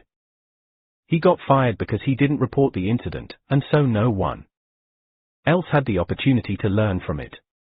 Not sharing an opportunity to learn is a cardinal sin. Cultures grow out of the keystone habits in every organization, whether leaders are aware of them or not. For instance, when researchers studied an incoming class of cadets at West Point, they measured their grade point averages, physical aptitude, military abilities, and self-discipline. When they correlated those factors with whether students dropped out or graduated, however, they found that all of them mattered less than a factor researchers referred to as grit, which they defined as the tendency to work strenuously toward challenges, maintaining effort and interest over years despite failure, adversity, and plateaus in progress. 4.26, 4.27. What's most interesting about grit is how it emerges. It grows out of a culture that cadets create for themselves, and that culture often emerges because of keystone habits they adopt at West Point. There's so much about this school that's hard, one cadet told me. They call the first summer Beast Barracks because they want to grind you down. Tons of people quit before the school year starts. But I found this group of guys in the first couple of days here, and we started this thing where, every morning, we get together to make sure everyone is feeling strong. I go to them if I'm feeling worried or down, and I know they'll pump me back up. There's only 9 of us, and we call ourselves the Musketeers. Without them, I don't think I would have lasted a month here. Cadets who are successful at West Point arrive at the school armed with habits of mental and physical discipline. Those assets, however, only carry you so far. To succeed, they need a keystone habit that creates a culture, such as a daily gathering of like-minded friends, to help find the strength to overcome obstacles. Keystone habits transform us by creating cultures that make clear the values that, in the heat of a difficult decision or a moment of uncertainty, we might otherwise forget. In 2000, O'Neill retired from Alcoa, and at the request of the newly elected President George W. Bush, became Secretary of the Treasury. 1 He left that post 2 years later, and today spends most of his time teaching hospitals how to focus on worker safety and keystone habits that can lower medical error rates, as well as serving on various corporate boards. Companies and organizations across America, in the meantime, have embraced the idea of using keystone habits to remake workplaces. At IBM, for instance, Lou Gerstner rebuilt the firm by initially concentrating on one keystone habit, IBM's research and selling routines. At the consulting firm McKinsey & Company, a culture of continuous improvement is created through a keystone habit of wide-ranging internal critiques that are at the core of every assignment. Within Goldman Sachs, a keystone habit of risk assessment undergirds every decision. And at Alcoa, Enny's legacy lives on. Even in his absence, the injury rate has continued to decline. In 2010, 82% of Alcoa locations didn't lose one employee day due to injury, close to an all-time high. On average, workers are more likely to get injured at a software company, animating cartoons for movie studios, or doing taxes as an accountant than handling molten aluminum at Alcoa. When I was made a plant manager, said Jeff Shockey, the Alcoa executive, the first day I pulled into the parking lot I saw all these parking spaces near the front doors with people's titles on them. The head guy for this or that. People who were important got the best parking spots. The first thing I did was tell a maintenance manager to paint over all the titles. I wanted whoever got to work earliest to get the best spot. Everyone understood the message, every person matters. It was an extension of what Paul was doing around worker safety. It electrified the plant. Pretty soon, everyone was getting to work earlier each day. Enny's tenure at Treasury was not as successful as his career at Alcoa.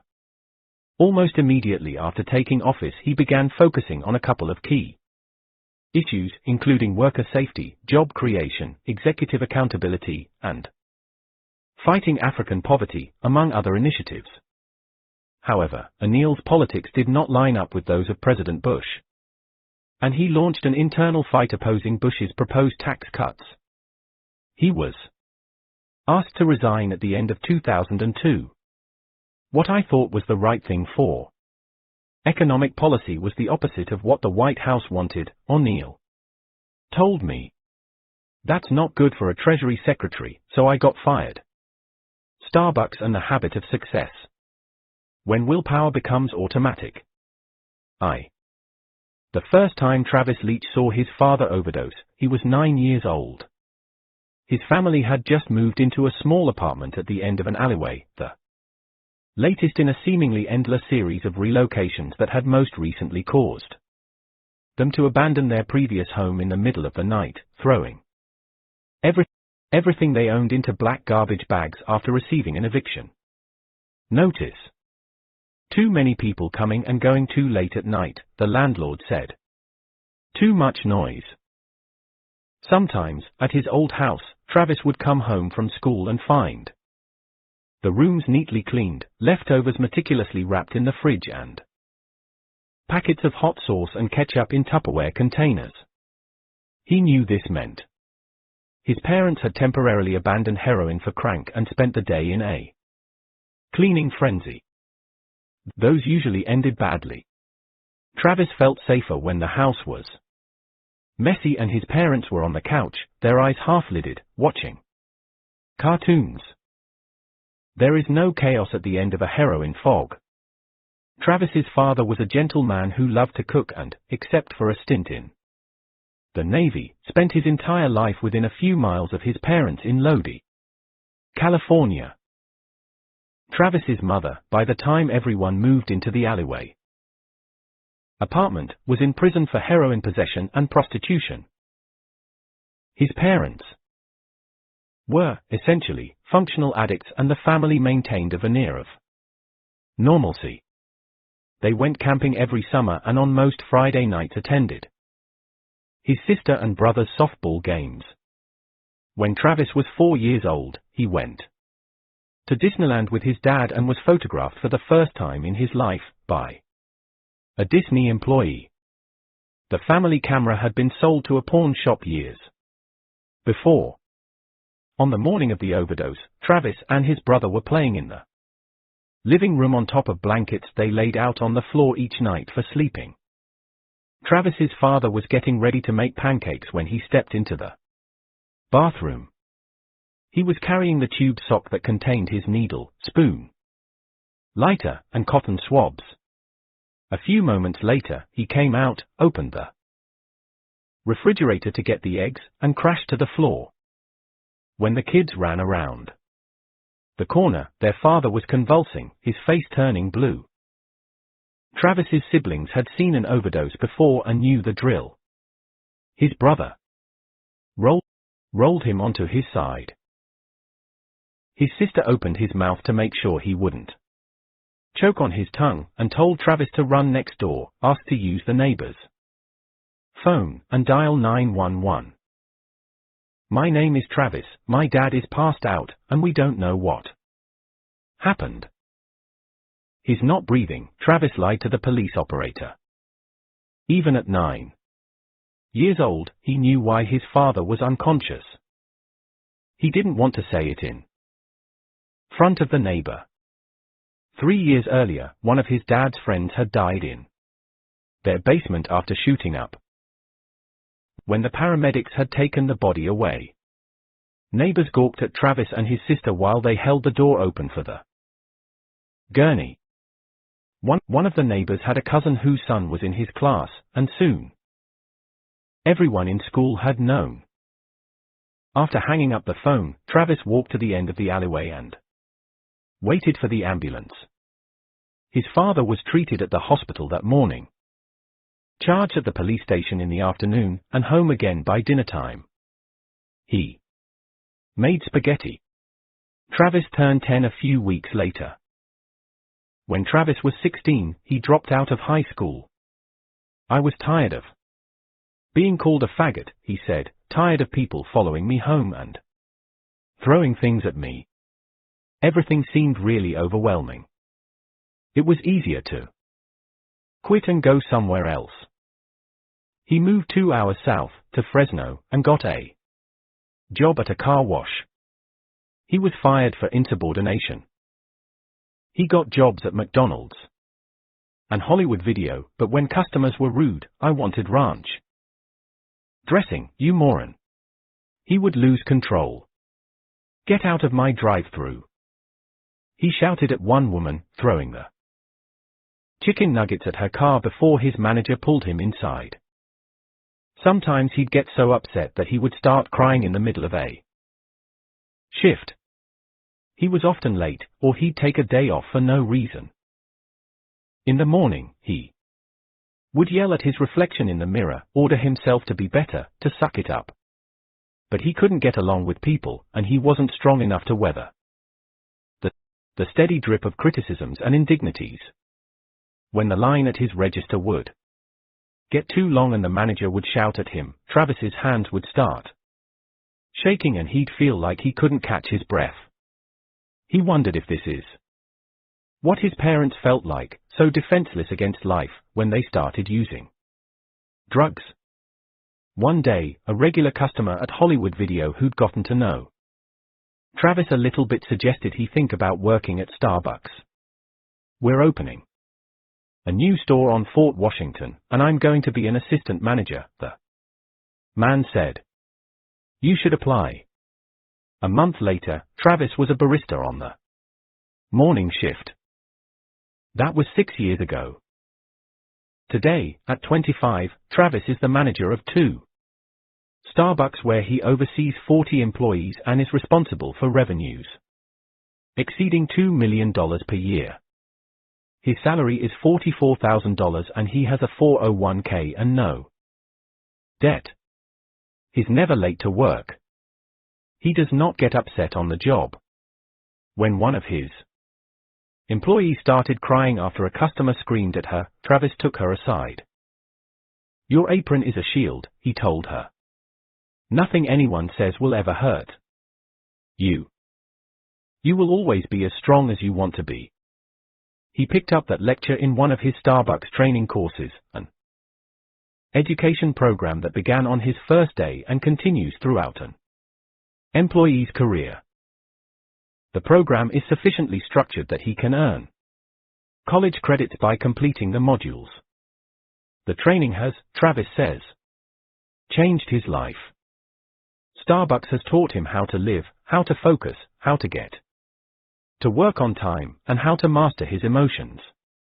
Most crucially, it has taught him willpower. "Starbucks is the most important thing that has ever happened to me," he told me. "I owe everything to this company. For Travis and thousands of others, Starbucks, like a handful of other companies, has succeeded in teaching the kind of life skills that schools, families, and communities have failed to provide. With more than 137,000 current employees and more than 1 million alumni, Starbucks is now, in a sense, one of the nation's largest educators. All of those employees, in their first year alone, spent at least 50 hours in Starbucks classrooms, and dozens more at home with Starbucks workbooks and talking to the Starbucks mentors assigned to them.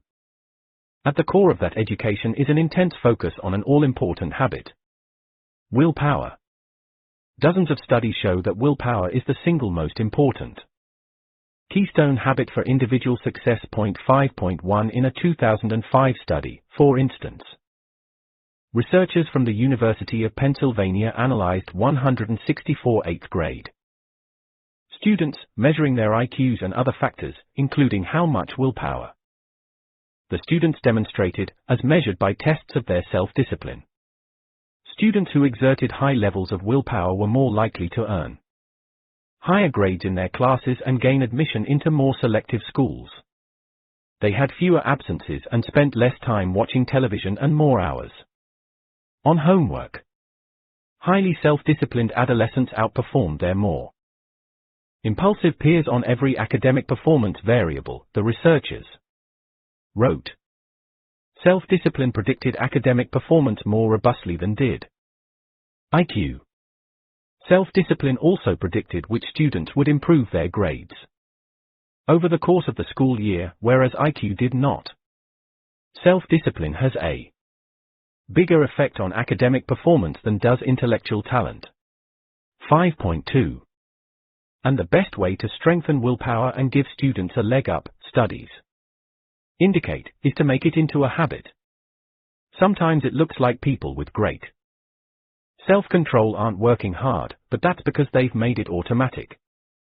Angela Duckworth, one of the University of Pennsylvania researchers, told me their willpower occurs without them having to think about it. For Starbucks, willpower is more than an academic curiosity. When the company began plotting its massive growth strategy in the late 1990s, executives recognized that success required cultivating an environment that justified paying $4 for a fancy cup of coffee. The company needed to train its employees to deliver a bit of joy alongside lattes and scones. So early on, Starbucks started researching how they could teach employees to regulate their emotions and marshal their self-discipline to deliver a burst of pep with every serving. Unless baristas are trained to put aside their personal problems, the emotions of some employees will inevitably spill into how they treat customers. However, if a worker knows how to remain focused and disciplined, even at the end of an 8-hour shift, they'll deliver the higher class of fast food service that Starbucks customers expect. The company spent millions of dollars developing curriculums to train employees on self-discipline.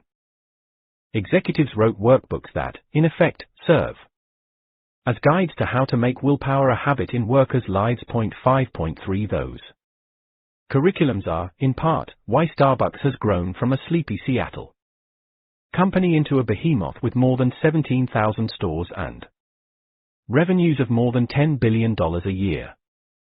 So how does Starbucks do it?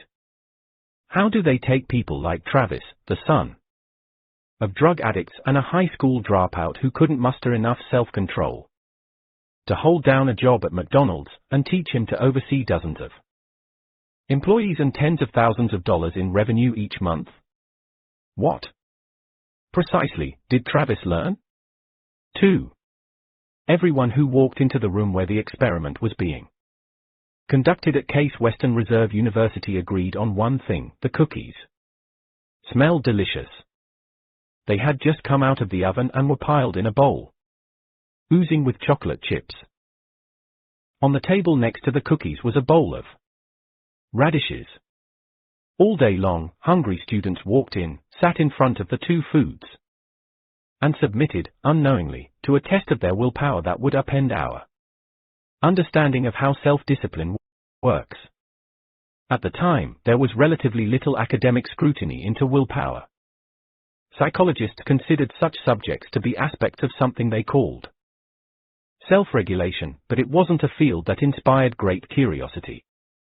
There was one famous experiment, conducted in the 1960s, in which scientists at Stanford had tested the willpower of a group of 4-year-olds. The kids were brought into a room and presented with a selection of treats, including marshmallows.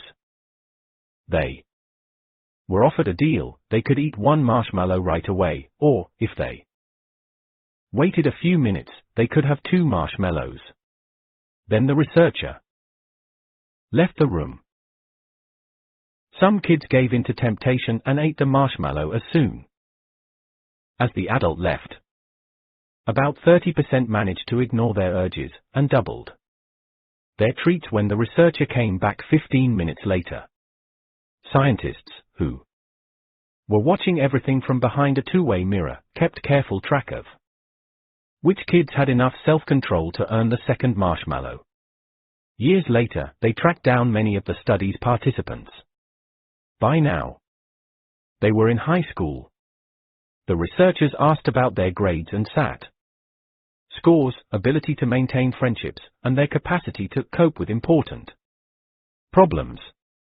They discovered that the 4-year-olds who could delay gratification the longest ended up with the best grades and with SAT scores 210 points higher, on average, than everyone else. They were more popular and did fewer drugs. If you knew how to avoid the temptation of a marshmallow as a preschooler, it seemed you also knew how to get yourself to class on time and finish your homework once you got older, as well as how to make friends and resist peer pressure. It was as if the marshmallow-ignoring kids had self-regulatory skills that gave them an advantage throughout their lives. 5.4. Scientists began conducting related experiments, trying to figure out how to help kids increase their self-regulatory skills. They learned that teaching them simple tricks, such as distracting themselves by drawing a picture, or imagining a frame around the marshmallow, so it seemed more like a photo and less like a real temptation, helped them learn self-control. By the 1980s, a theory emerged that became generally accepted: willpower is a learnable skill, something that can be taught the same way kids learn to do math and say thank you. But funding for these inquiries was scarce. The topic of willpower wasn't in vogue. Many of the Stanford scientists moved on to other areas of research. When kids learn habits for delaying their cravings, those habits spill over to other parts of life. However, when a group of psychology PhD candidates at Case Western, including one named Mark Muravin, discovered those studies in the mid-90s, they started asking questions the previous research didn't seem to answer. To Muravin, this model of willpower a skill wasn't a satisfying explanation. A skill, after all, is something that remains constant from day to day. If you have the skill to make an omelette on Wednesday, you'll still know how to make it on Friday. In Muravin's experience, though, it felt like he forgot how to exert willpower all the time. Some evenings he would come home from work and have no problem going for a jog. Other days, he couldn't do anything besides lie on the couch and watch television. It was as if his brain, or, at least, that part of his brain responsible for making him exercise, had forgotten how to summon the willpower to push him out the door. Some days, he ate healthily. Other days, when he was tired, he raided the vending machines and stuffed himself with candy and chips. If willpower is a skill, Muravin wondered, then why doesn't it remain constant from day to day? He suspected there was more to willpower than the earlier experiments had revealed. But how do you test that in a laboratory? Muravin's solution was the lab containing 1 bowl of freshly baked cookies and 1 bowl of radishes. The room was essentially a closet with a two-way mirror, outfitted with a table, a wooden chair, a handbell, and a toaster. Oven. 67 undergraduates were recruited and told to skip a meal. 1 by 1, the undergrad sat in front of the two bowls. The point of this experiment is to test taste perceptions, a researcher told each student, which was untrue. The point was to force students, but only some students, to exert their willpower. To that end, half the undergraduates were instructed to eat the cookies and ignore the radishes, the other half were told to eat the radishes and ignore the cookies. Muraven's theory was that ignoring cookies is hard, it takes willpower. Ignoring radishes, on the other hand, hardly requires any effort at all. Remember, the researcher said, eat only the food that has been assigned to you. Then she left the room. Once the students were alone, they started munching. The cookie eaters were in heaven. The radish eaters were in agony. They were miserable, forcing themselves to ignore the warm cookies. Through the two-way mirror, the researchers watched one of the radish eaters pick up a cookie, smell it longingly, and then put it back in the bowl. Another grabbed a few cookies, put them down, and then licked melted chocolate off his fingers. After 5 minutes, the researcher re-entered the room. By Muraven's estimation, the radish eater's willpower had been thoroughly taxed by eating the bitter vegetable and ignoring the treats. The cookie eaters had hardly used any of their self-discipline. We need to wait about 15 minutes for the sensory memory of the food you ate to fade, the researcher told each participant. To pass the time, she asked them to complete a puzzle. It looked fairly simple: trace a geometric pattern without lifting your pencil from the page or going over the same line twice. If you want to quit, the researcher said, ring the bell. She implied the puzzle wouldn't take long. In truth, the puzzle was impossible to solve. This puzzle wasn't a way to pass time, it was the most important part of the experiment. It took enormous willpower to keep working on the puzzle, particularly when each attempt failed. The scientists wondered, would the students who had already expended their willpower by ignoring the cookies give up on the puzzle faster? In other words, was willpower a finite resource? From behind their two-way mirror, the researchers watched the cookie eaters, with their unused reservoirs of self-discipline, started working on the puzzle. In general, they looked relaxed. One of them tried a straightforward approach, hit a roadblock, and then started again. And again. And again. Some worked for over half an hour before the researcher told them to stop. On average, the cookie eaters spent almost 19 minutes apiece trying to solve the puzzle before they rang the bell. The radish eaters, with their depleted willpower, acted completely different. They muttered as they worked. They got frustrated. One complained that the whole experiment was a waste of time. Some of them put their heads on the table and closed their eyes. One snapped at the researcher when she came back in. On average, the radish eaters worked for only about 8 minutes, 60% less time than the cookie eaters, before quitting. When the researcher asked afterward how they felt, one of the radish eaters said he was sick of this dumb experiment. By making people use a little bit of their willpower to ignore cookies, we had put them into a state where they were willing to quit much faster, Muraven told me. There's been more than 200 studies on this idea since then, and they've all found the same thing. Willpower isn't just a skill. It's a muscle. Like the muscles in your arms or legs, and it gets tired as it works harder, so there's less power left over for other things. Researchers have built on this finding to explain all sorts of phenomena.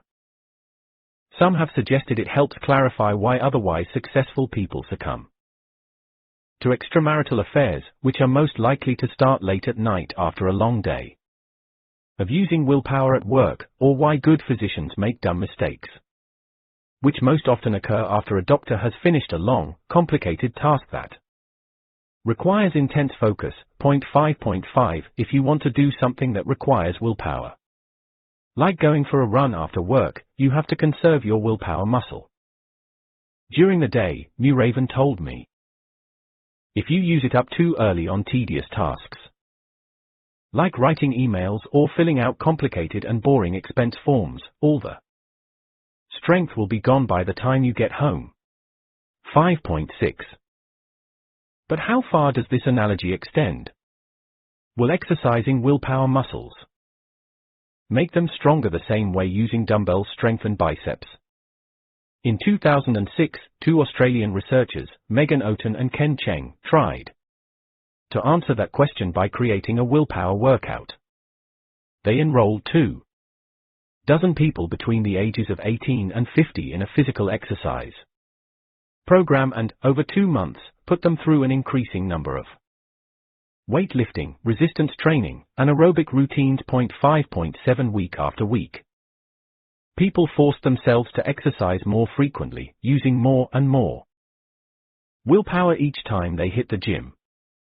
After 2 months, the researchers scrutinized the rest of the participants' lives to see if increased willpower at the gym resulted in greater willpower at home. Before the experiment began, most of the subjects were self-professed couch potatoes. Now, of course, they were in better physical shape. But they were also healthier in other parts of their lives, as well. The more time they spent at the gym, the fewer cigarettes they smoked and the less alcohol, caffeine, and junk food they consumed. They were spending more hours on homework and fewer watching TV. They were less depressed. Maybe, Oten and Cheng wondered, those results had nothing to do with willpower. What if exercise just makes people happier and less hungry for fast food?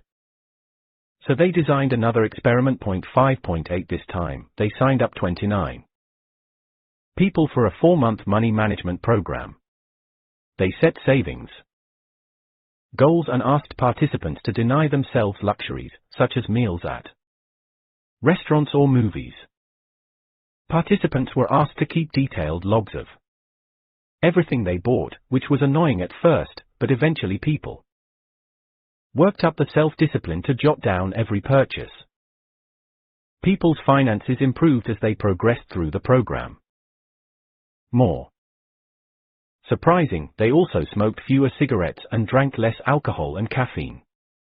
On average, 2 fewer cups of coffee, 2 fewer beers, and, among smokers, 15 fewer cigarettes each day. 5.9 They ate less junk food and were more productive at work and school. It was like the exercise study, as people strengthened their willpower muscles in one part of their lives, in the gym, or a money management program, that strength spilled over into what they ate or how hard they worked. Once willpower became stronger, it touched everything. Oten and Cheng did one more experiment. They enrolled 45 students in an academic improvement program that focused on creating study habits. 5.10 Predictably, participants' learning skills improved. And the students also smoked less, drank less, watched less television, exercised more, and ate healthier, even though all those things were never mentioned in the academic program.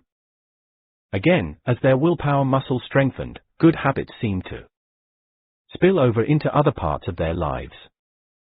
When you learn to force yourself to go to the gym or start your homework, or eat a salad instead of a hamburger, part of what's happening is that you're changing how you think, said Todd Heatherton, a researcher at Dartmouth who has worked on willpower studies. 5.11 People get better at regulating their impulses. They learn how to distract themselves from temptations. And once you've gotten into that willpower groove, your brain is practiced at helping you focus on a goal. There are now hundreds of researchers at nearly every major university studying willpower. Public and charter schools in Philadelphia, Seattle, New York, and elsewhere have started incorporating willpower strengthening lessons into curriculums. At KIPP, or the Knowledge is Power program, a collection of charter schools serving low-income students across the nation, teaching self-control is part of the school's philosophy. A KIPP school in Philadelphia gave students shirts proclaiming "Don't eat the marshmallow." Many of these schools have dramatically raised students' test scores. 5.12 That's why signing kids up for piano lessons or sports is so important. It has nothing to do with creating a good musician or a 5-year-old soccer star, said Heatherton. When you learn to force yourself to practice for an hour or run 15 laps, you start building self-regulatory strength.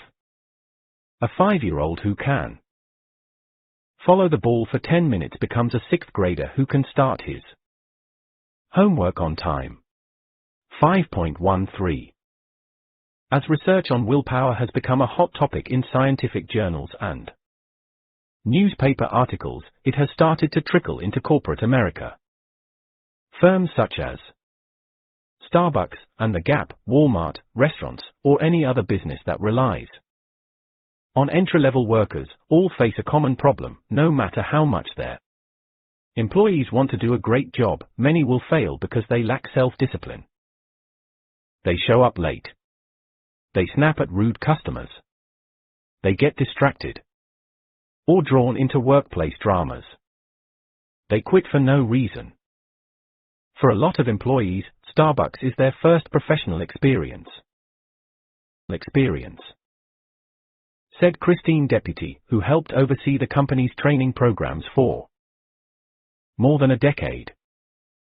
If your parents or teachers have been telling you what to do your entire life, and suddenly customers are yelling and your boss is too busy to give you guidance, it can be really overwhelming. A lot of people can't make the transition. So we try to figure out how to give our employees the self-discipline they didn't learn in high school. But when companies like Starbucks try to apply the willpower lessons from the radish and cookie studies to the workplace, they encountered difficulties. They sponsored weight loss classes and offered employees free gym memberships, hoping the benefits would spill over to how they served coffee. 5.14 Attendance was spotty. It was hard to sit through a class or hit the gym after a full day at work, employees complained. If someone has trouble with self-discipline at work, they are probably also going to have trouble attending a program designed to strengthen their self-discipline after work, Muraven said. But Starbucks was determined to solve this problem. By 2007, during the height of its expansion, the company was opening 7 new stores every day and hiring as many as 1,500 employees each week. 5.15 Training them to excel at customer service, to show up on time and not get angry at patrons, and serve everyone with a smile while remembering customers' orders and, if possible, their names, was essential. People expect an expensive latte delivered with a bit of sparkle. We're not in the coffee business serving people, Howard Behar, the former president of Starbucks, told me. We're in the people business, serving coffee. Our entire business model is based on fantastic customer service. Without that, we're toast. The solution, Starbucks discovered, was turning self-discipline into an organizational habit. 3. In 1992, a British psychologist walked into 2 of Scotland's busiest orthopedic hospitals and recruited 6 patients for an experiment she hoped would explain how to boost the willpower of people exceptionally resistant to change. 5.16. The patients, on average, were 68 years old. Most of them earned less than $10,000 a year and didn't have more than a high school degree. All of them had recently undergone hip or knee replacement surgeries, but because they were relatively poor and uneducated, many had waited years for their operations. They were retirees, elderly mechanics, and store clerks. They were in life's final chapters, and most had no desire to pick up a new book. Recovering from a hip or knee surgery is incredibly arduous.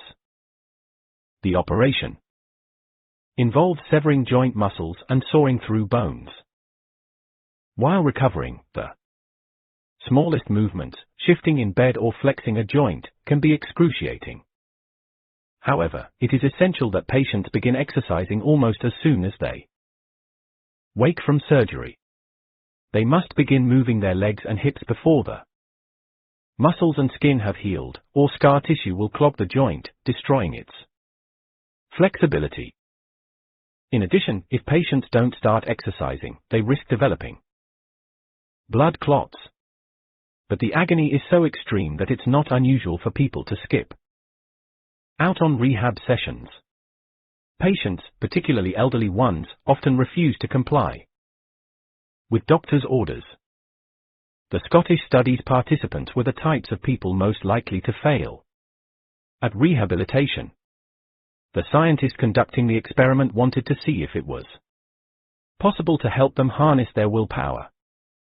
She gave each patient a booklet after their surgeries that detailed their rehab schedule, and in the back were 13 additional pages, one for each week, with blank spaces and instructions. My goals for this week are underscore.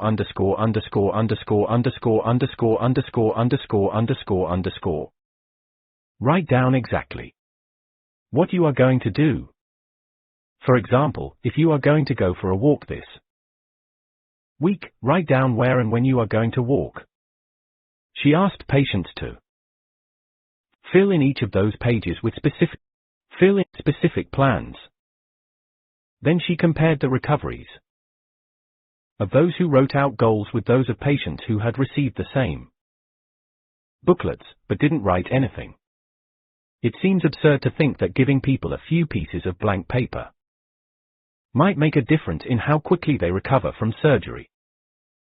But when the researcher visited the patients 3 months later, she found a striking difference between the two groups. The patients who had written plans in their booklets had started walking almost twice as fast as the ones who had not. They had started getting in and out of their chairs, unassisted, almost 3 times as fast. They were putting on their shoes, doing the laundry, and making themselves meals quicker than the patients who hadn't scribbled out goals ahead of time. The psychologist wanted to understand why. She examined the booklets and discovered that most of the blank pages had been filled in with specific, detailed plans about the most mundane aspects of recovery. One patient, for example, had written, "I will walk to the bus stop tomorrow to meet my wife from work," and then noted what time he would leave, the route he would walk, what he would wear, which coat he would bring if it was raining, and what pills he would take if the pain became too much. Another patient, in a similar study, wrote a series of very specific schedules regarding the exercises he would do each time he went to the bathroom.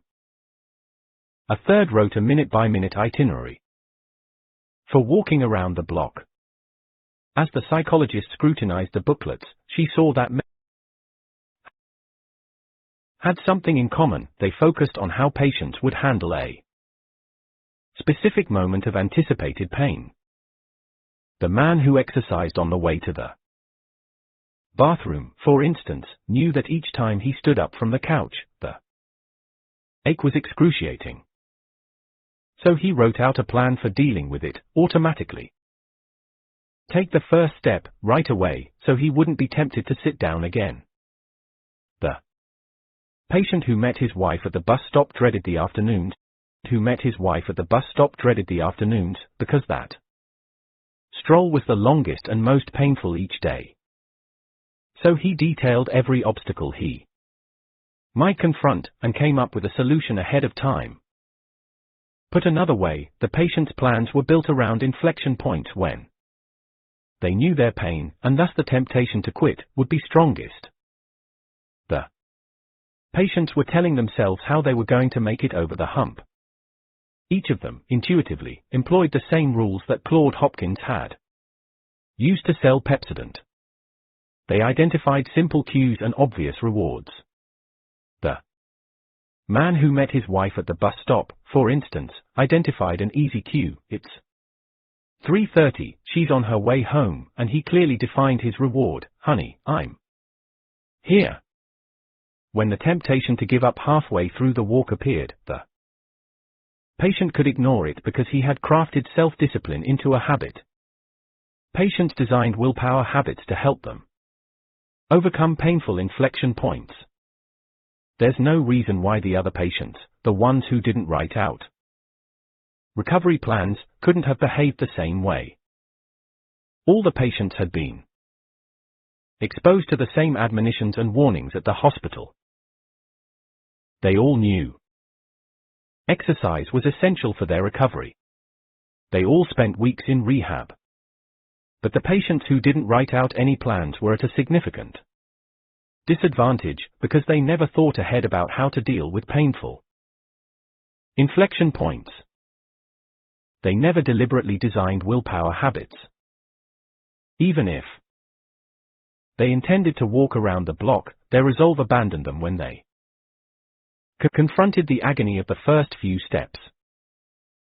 When Starbucks' attempts at boosting workers' willpower through gym memberships and diet workshops faltered, executives decided they needed to take a new approach.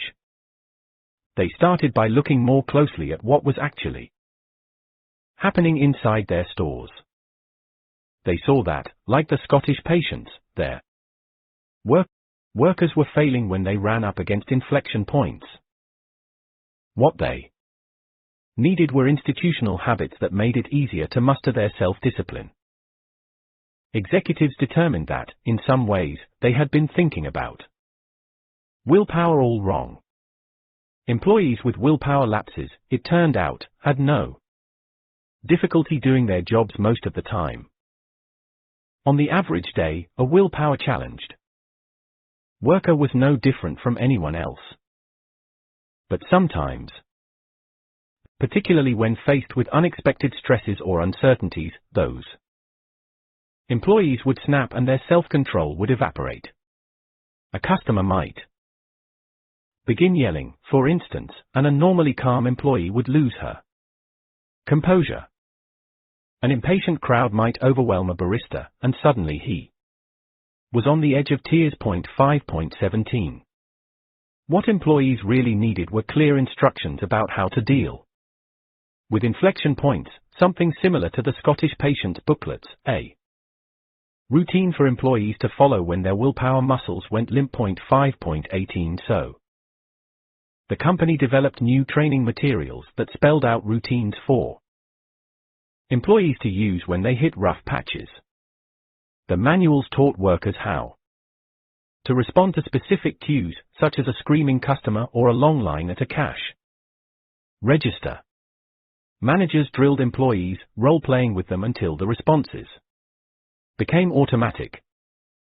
The company identified specific rewards, a grateful customer, praise from a manager, that employees could look to as evidence of a job well done. Starbucks taught their employees how to handle moments of adversity by giving them willpower habit loops. When Travis started at Starbucks, for instance, his manager introduced him to the habits right away.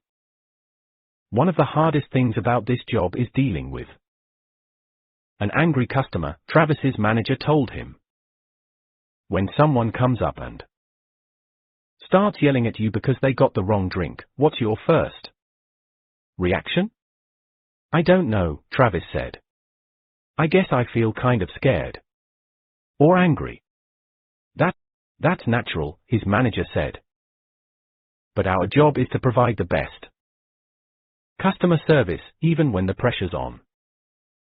The manager flipped open the Starbucks manual and showed Travis a page that was largely blank. At the top, it read, when a customer is unhappy, my plan is to. This workbook is for you to imagine unpleasant situations and write out a plan for responding, the manager said. One of the systems we use is called the latte method. We listen to the customer, acknowledge their complaint, take action by solving the problem, thank them, and then explain why the problem occurred. 5.19. The latte habit loop. Why don't you take a few minutes and write out a plan for dealing with an angry customer? Use the latte method. Then we can role-play a little bit. Starbucks has dozens of routines that employees are taught to use during stressful inflection points. There's the what-why system of giving criticism. And the connect, discover, and respond system for taking orders when things become hectic. There are learned habits to help baristas tell the difference between patrons who just want their coffee, a hurried customer speaks with a sense of urgency and may seem impatient or look at their watch, and those who need a bit more coddling, a regular customer knows other baristas by name and normally orders the same beverage each day. Throughout the training manuals are dozens of blank pages where employees can write out plans that anticipate how they will surmount inflection points. Then they practice those plans again and again until they become automatic. 5.20. This is how willpower becomes a habit, by choosing a certain behavior ahead of time and then following that routine when an inflection point arrives. When the Scottish patients filled out their booklets, or Travis studied the latte method, they decided ahead of time how to react to a cue, a painful muscle, or an angry customer. When the cue arrived, the routine occurred. Starbucks isn't the only company to use such training methods. 4. Instance, at Deloitte Consulting, the largest tax and financial services company in the world, employees are trained in a curriculum named Moments That Matter, which focuses on dealing with inflection points such as when a client complains about fees, when a colleague is fired, or when a Deloitte consultant has made a mistake. For each of those moments, there are pre-programmed routines. Get curious, say what no one else will, apply the 5-a-5-a-5 rule, that guide employees in how they should respond. At the Container Store, employees receive more than 185 hours of training in their first year alone. They are taught to recognize inflection points such as an angry coworker or an overwhelmed customer, and habits such as routines for calming shoppers or diffusing a confrontation. When a customer comes in who seems overwhelmed, for example, an employee immediately asks them to visualize the space in their home they are hoping to organize, and describe how they'll feel when everything is in its place. We've had customers come up to us and say, "This is better than a visit to my shrink," the company's CEO told a reporter. 4. Howard Schultz, the man who built Starbucks into a colossus, isn't so different from Travis in some ways. 5.22. He grew up in a public housing project in Brooklyn, sharing a 2-bedroom apartment with his parents and 2 siblings. When he was 7 years old, Schultz's father broke his ankle and lost his job driving a diaper truck. That was all it took to throw the family into crisis. His father, after his ankle healed, began cycling through a series of lower-paying jobs. "My dad never found his way," Schultz told me. "I saw his self-esteem get battered. I felt like there was so much more he could have accomplished. Schultz's school was a wild, overcrowded place with asphalt playgrounds. And kids playing football, basketball, softball, punchball, slapball, and slapball, and any other game they could devise. If your team lost, it could take an hour to get another turn. So Schultz made sure his team always won, no matter the cost. He would come home with bloody scrapes on his elbows and knees, which his mother would gently rinse with a wet cloth. "You don't quit," she told him. His competitiveness earned him a college football scholarship. He broke his jaw and never played a game, a communications degree, and eventually a job as a Xerox salesman in New York City. He'd wake up every morning, go to a new midtown office building, take the elevator to the top floor, and go door to door, politely inquiring if anyone was interested in toner or copy machines. Then he'd ride the elevator down one floor and start all over again. By the early 1980s, Schultz was working for a plastics manufacturer when he noticed that a little-known retailer in Seattle was ordering an inordinate number of coffee drip cones. Schultz flew out and fell in love with the company. 2 years later, when he heard that Starbucks, then just 6 stores, was for sale, he asked everyone he knew for money and bought it. That was 1987. Within 3 years, there were 84 stores. Within 6 years, more than 1,000. Today, there are 17,000 stores in more than 50 countries. Why did Schultz turn out so different from all the other kids on that playground? Some of his old classmates are today cops and firemen in Brooklyn. Others are in prison. Schultz is worth more than $1 billion. He's been heralded as one of the greatest CEOs of the 20th century. Where did he find the determination, the willpower, to climb from a housing project to a private jet? "I don't really know," he told me. "My mom always said, you're going to be the first person to go to college, you're going to be a professional, you're going to make us all proud." She would ask these little questions: how are you going to study tonight? What are you going to do tomorrow? Tomorrow. How do you know you're ready for your test? It trained me to set goals. "I've been really lucky," he said. And I really, genuinely believe that if you tell people that they have what it takes to succeed, they'll prove you right. Schultz's focus on employee training and customer service made Starbucks into one of the most successful companies in the world. For years, he was personally involved in almost every aspect of how the company was run. In 2000, exhausted, he handed over day-to-day operations to other executives, at which point, Starbucks began to stumble. Within a few years, customers were complaining about the quality of the drinks and customer service. Executives, focused on a frantic expansion, often ignored the complaints. Employees grew unhappy. Surveys indicated people were starting to equate Starbucks with tepid coffee and empty smiles. So Schultz stepped back into the chief executive position in 2008. Among his priorities was restructuring the company's training program to renew its focus on a variety of issues, including bolstering employees, or partners, in Starbucks lingo, willpower and self-confidence. "We had to start earning customer and partner trust again," Schultz told me. At about the same time, a new wave of studies was appearing that looked at the science of willpower in a slightly different way. Researchers had noticed that some people, like Travis, were able to create willpower habits relatively easily. Others, however, struggled, no matter how much training and support they received. What was causing the difference?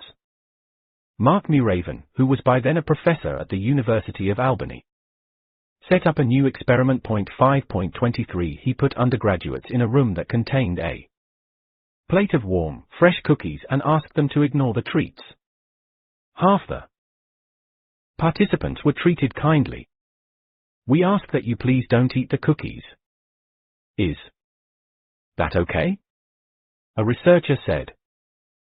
She then discussed the purpose of the experiment, explaining that it was to measure their ability to resist temptations. She thanked them for contributing their time. If you have any suggestions or thoughts about how we can improve this experiment, please let me know. We want you to help us make this experience as good as possible. The other half of the participants weren't coddled the same way. They were simply given orders. You must not eat the cookies, the researcher told them. She didn't explain the experiment's goals, compliment them, or show any interest in their feedback. She told them to follow the instructions. We'll start now, she said. The students from both groups had to ignore the warm cookies for 5 minutes after the researcher left the room. None gave in to temptation. Then the researcher returned. She asked each student to look at a computer monitor. It was programmed to flash numbers on the screen, one at a time, for 500 milliseconds apiece. The participants were asked to hit the space bar every time they saw a 6 followed by a 4. This has become a standard way to measure willpower. Paying attention to a boring sequence of flashing numbers requires a focus akin to working on an impossible puzzle. Students who had been treated kindly did well on the computer test. Whenever a 6 flashed and a 4 followed, they pounced on the space bar. They were able to maintain their focus for the entire 12 minutes. Despite ignoring the cookies, they had willpower to spare. Students who had been treated rudely, on the other hand, did terribly. They kept forgetting to hit the space bar. They said they were tired and couldn't focus. Their willpower muscle, researchers determined, had been fatigued by the brusque instructions. When Muraven started exploring why students who had been treated kindly had more willpower, he found that the key difference was the sense of control they had over their experience. We found this again and again, Muraven told me. When people are asked to do something that takes self-control, if they think they are doing it for personal reasons, if they feel like it's a choice or something they enjoy because it helps someone else, it's much less taxing. If they feel like they have no autonomy, if they are just following orders, their willpower muscles get tired much faster. In both cases, people ignored the cookies. But when the students were treated like cogs, rather than people, it took a lot more willpower. For companies and organizations, this insight has enormous implications. Simply giving employees a sense of agency, a feeling that they are in control, that they have genuine decision-making authority, can radically increase how much energy and focus they bring to their jobs.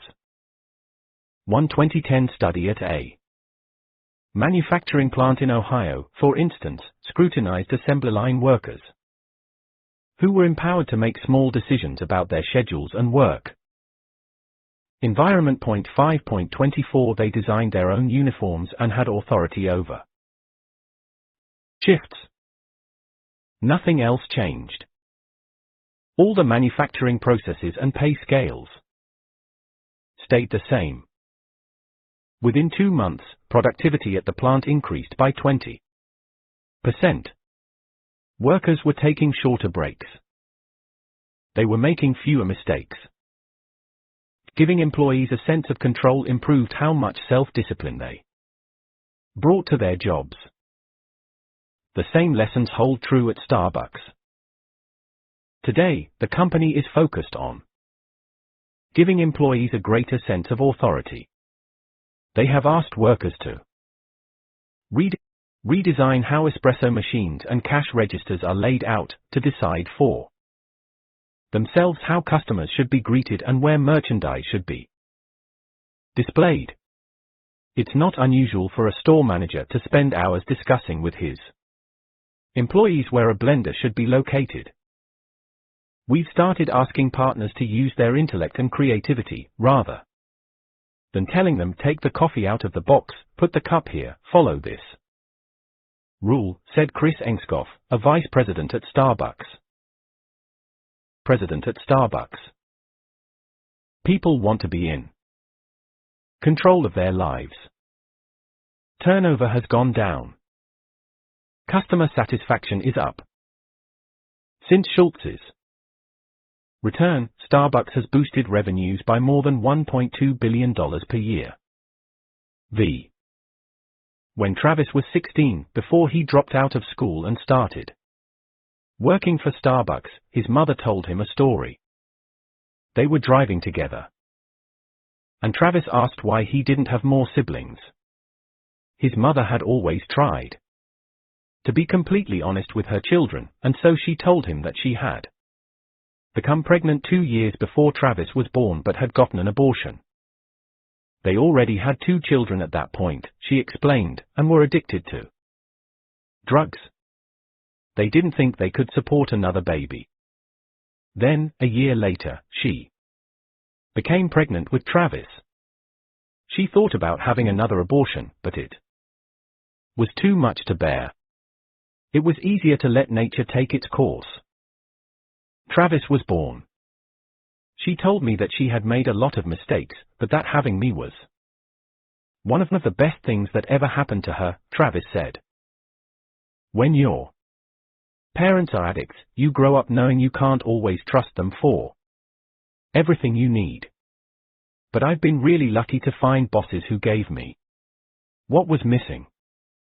If my mom had been as lucky as me, I think things would have turned out different for her. A few years after that conversation, Travis's father called to say that an infection had entered his mother's bloodstream through one of the places on her arm she used to shoot up.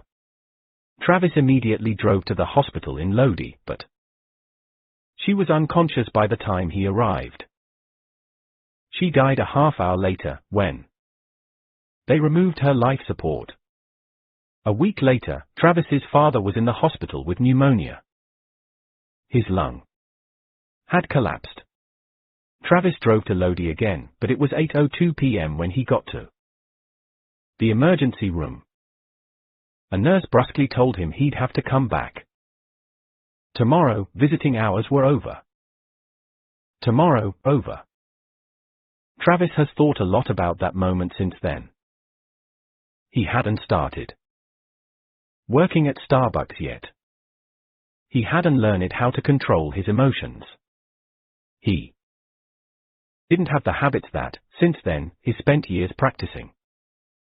When he thinks about his life now, how far he is from a world where overdoses occur and stolen cars show up in driveways and a nurse seems like an insurmountable obstacle, he wonders how it's possible to travel such a long distance in such a short time. If he had died a year later, everything would have been different, Travis told me. By then, he would have known how to calmly plead with the nurse. He would have known to acknowledge her authority, and then ask politely for one small exception. He could have gotten inside the hospital. Instead, he gave up and walked away. I said, all I want to do is talk to him once, and she was like, he's not even awake, it's after visiting hours, come back tomorrow. I didn't know what to say. I felt so small. Travis's father died that night. On the anniversary of his death, every year, Travis wakes up early, takes an extra long shower, plans out his day in careful detail, and then drives to work. He always arrives on time. Please subscribe our channel for more amazing audio books. Please like, share and comment on this video. The power of a crisis. How leaders create habits through accident and design. The patient was already unconscious when he was wheeled into the operating room at Rhode Island Hospital. His jaw was slack, his eyes closed, and the top of an intubation tube peaked above his lips.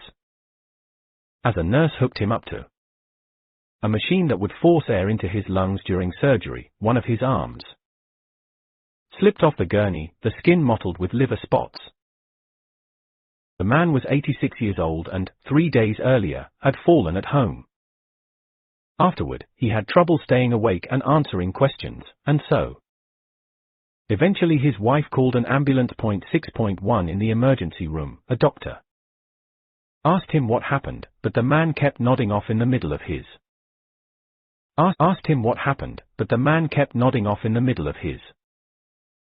sentences. A scan of his head revealed why the fall had slammed his brain against his skull, causing what's known as a subdural hematoma. Blood was pooling within the left portion of his cranium, pushing against the delicate folds of tissue inside his skull.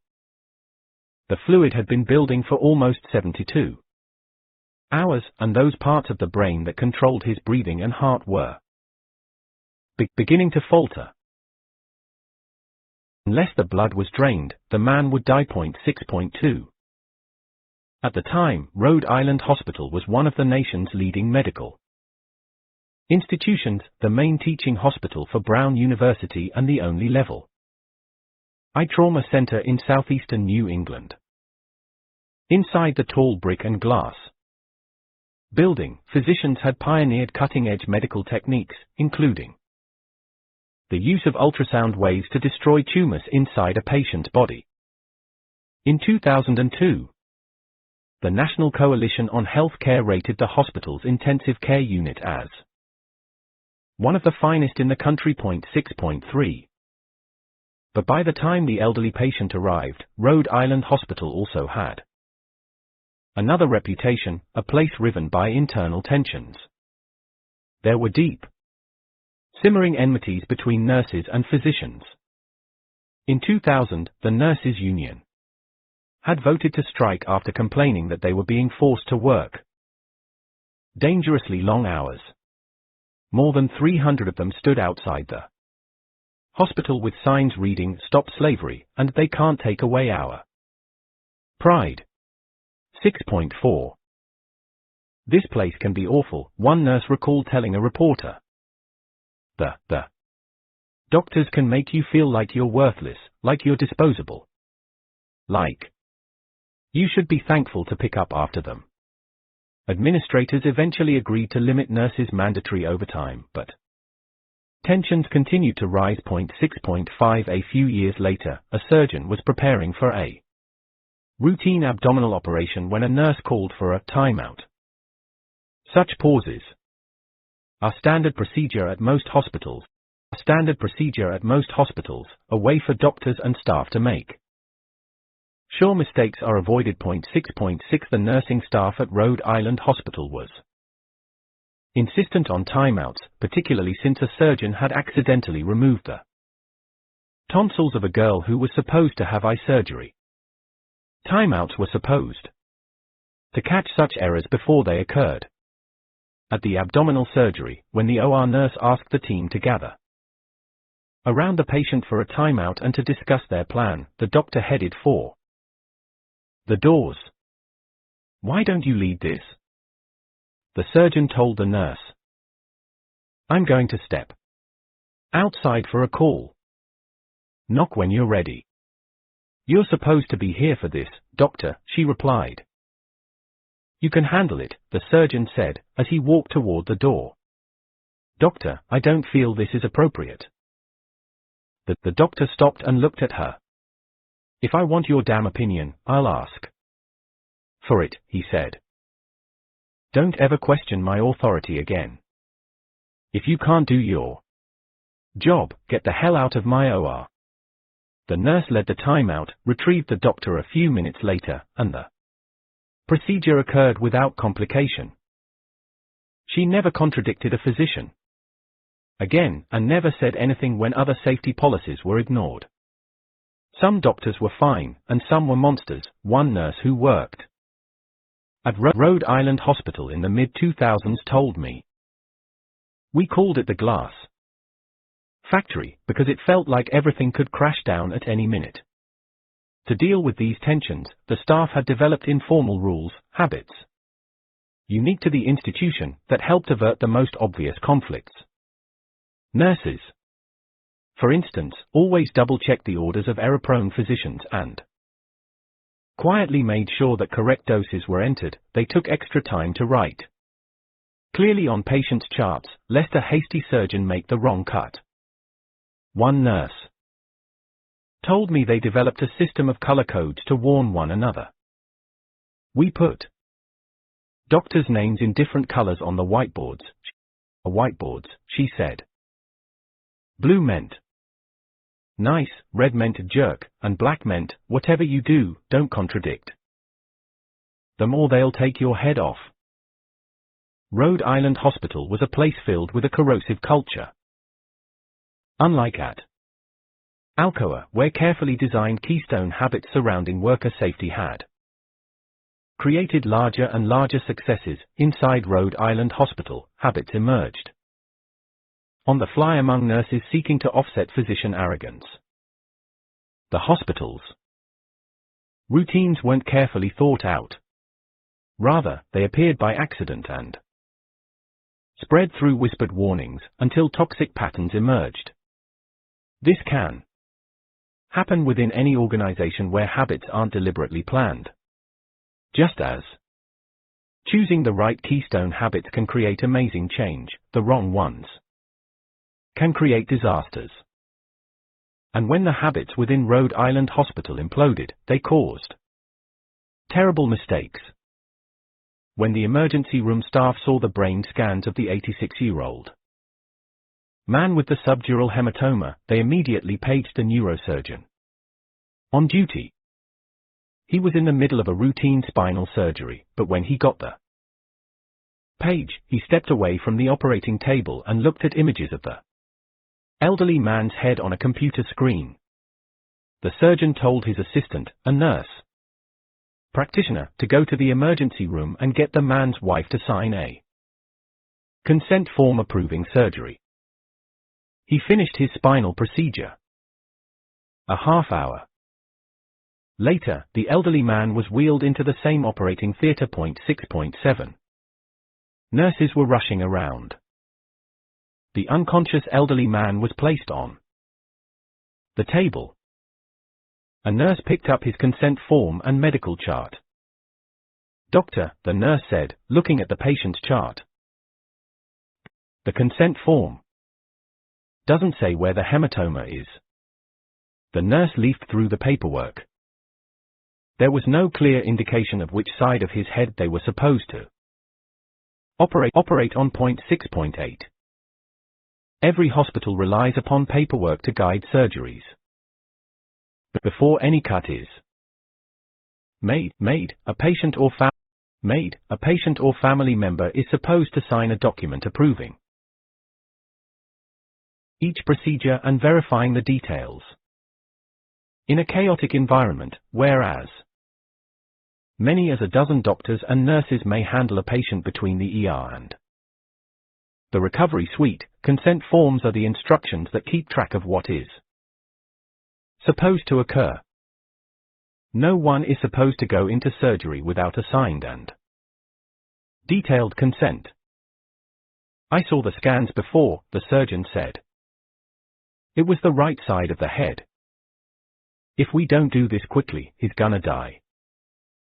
Maybe we should pull up the films again," the nurse said, moving toward a computer terminal. For security reasons, the hospital's computers locked after 15 minutes of idling. It would take at least a minute for the nurse to log in and load the patient's brain scans onto the screen. "We don't have time," the surgeon said. "They told me he's crashing. We've got to relieve the pressure." "What if we find the family?" the nurse asked. "If that's what you want, then call the fucking ER and find the family. In the meantime, I'm going to save his life." The surgeon grabbed the paperwork, scribbled "right" on the consent form, and initialed it.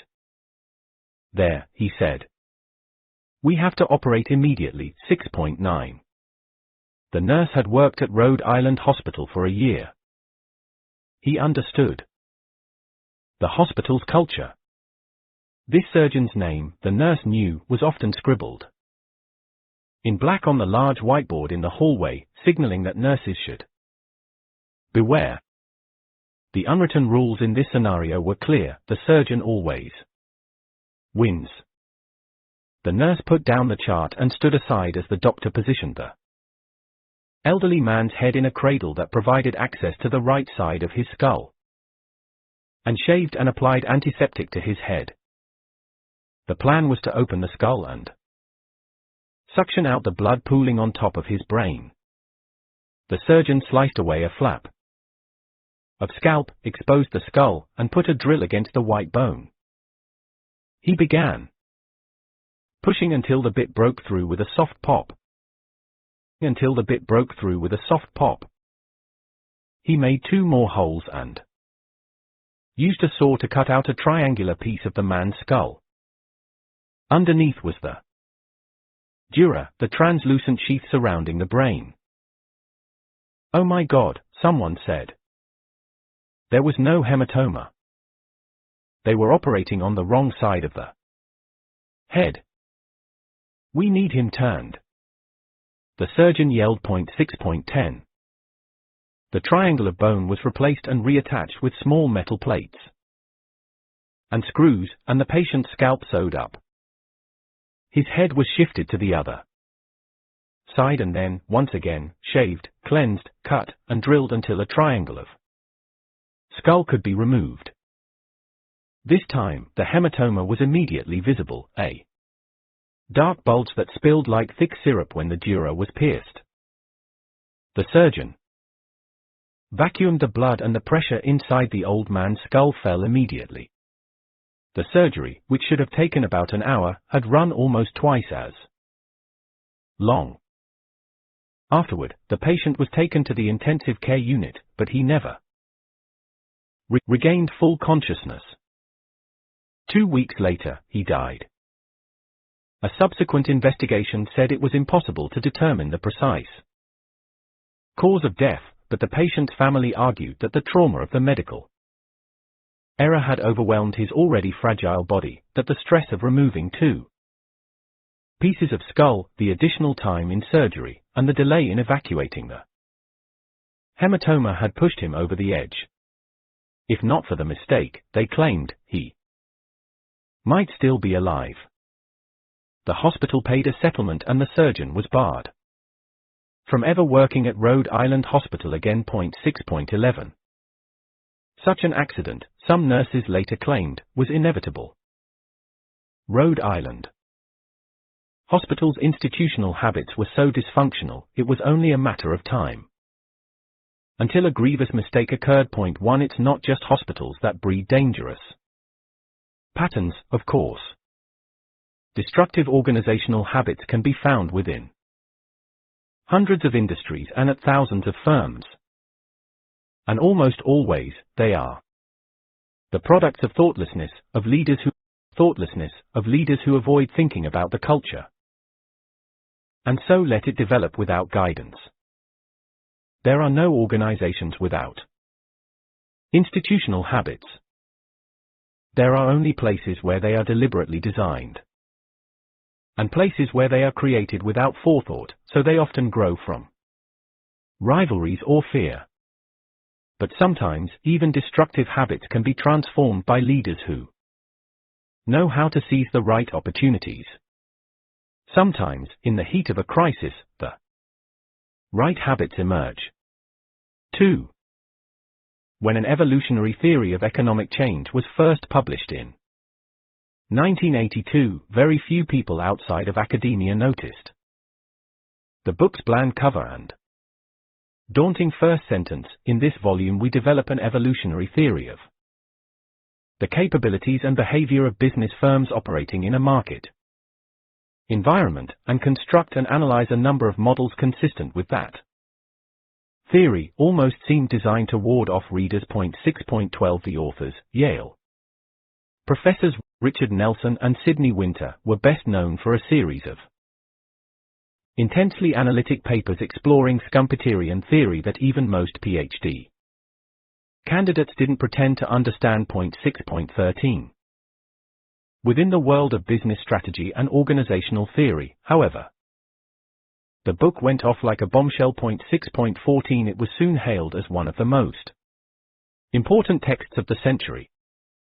Economics professors started talking about it to their colleagues at business schools, who started talking to CEOs at conferences. And soon executives were quoting Nelson and Winter inside corporations as different as General Electric, Pfizer, and Starwood Hotels. Nelson and Winter had spent more than a decade examining how companies work, trudging through swamps of data before arriving at their central conclusion. Much of firm behavior, they wrote, is best understood as a reflection of general habits and strategic orientations coming from the firm's past, rather than the result of a detailed survey of the remote twigs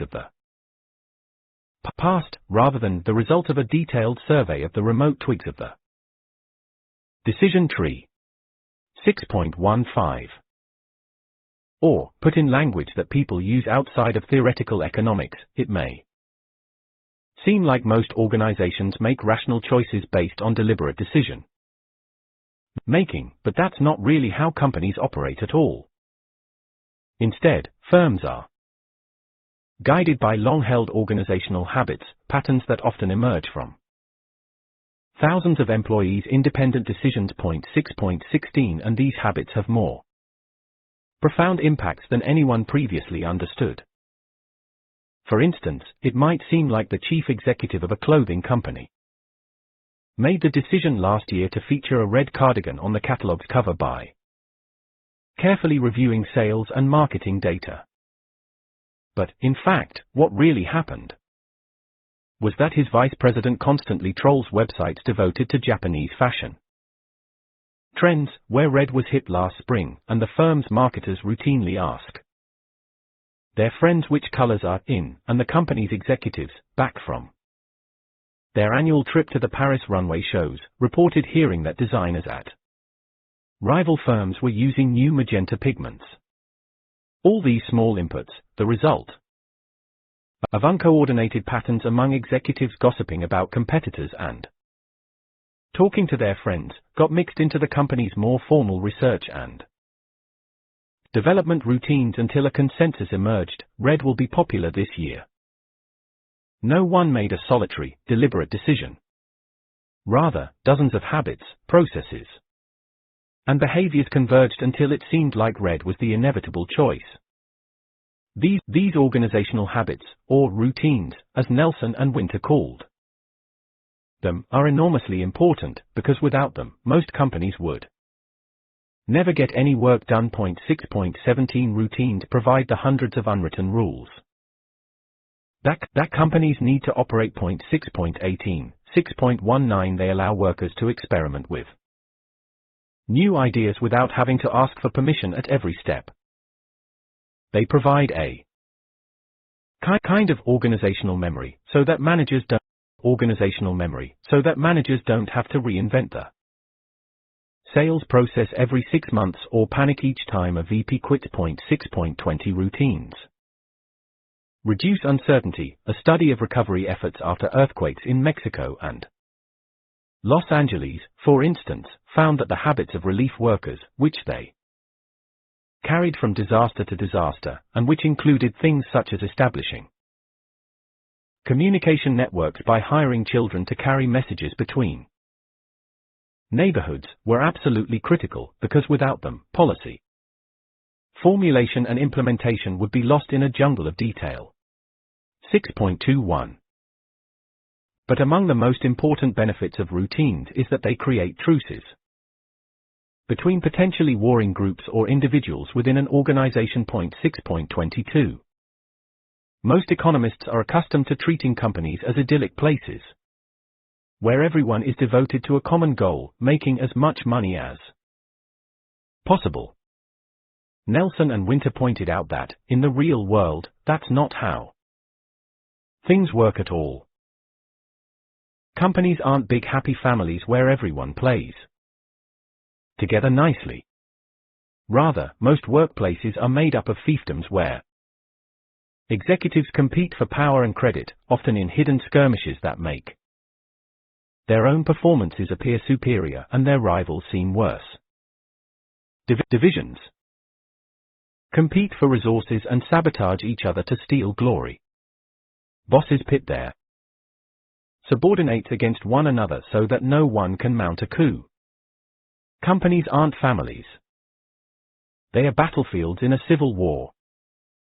Yet despite this capacity for internecine warfare, most companies roll along relatively peacefully, year after year, because they have routines, habits, that create truces that allow everyone to set aside their rivalries long enough to get a day's work done.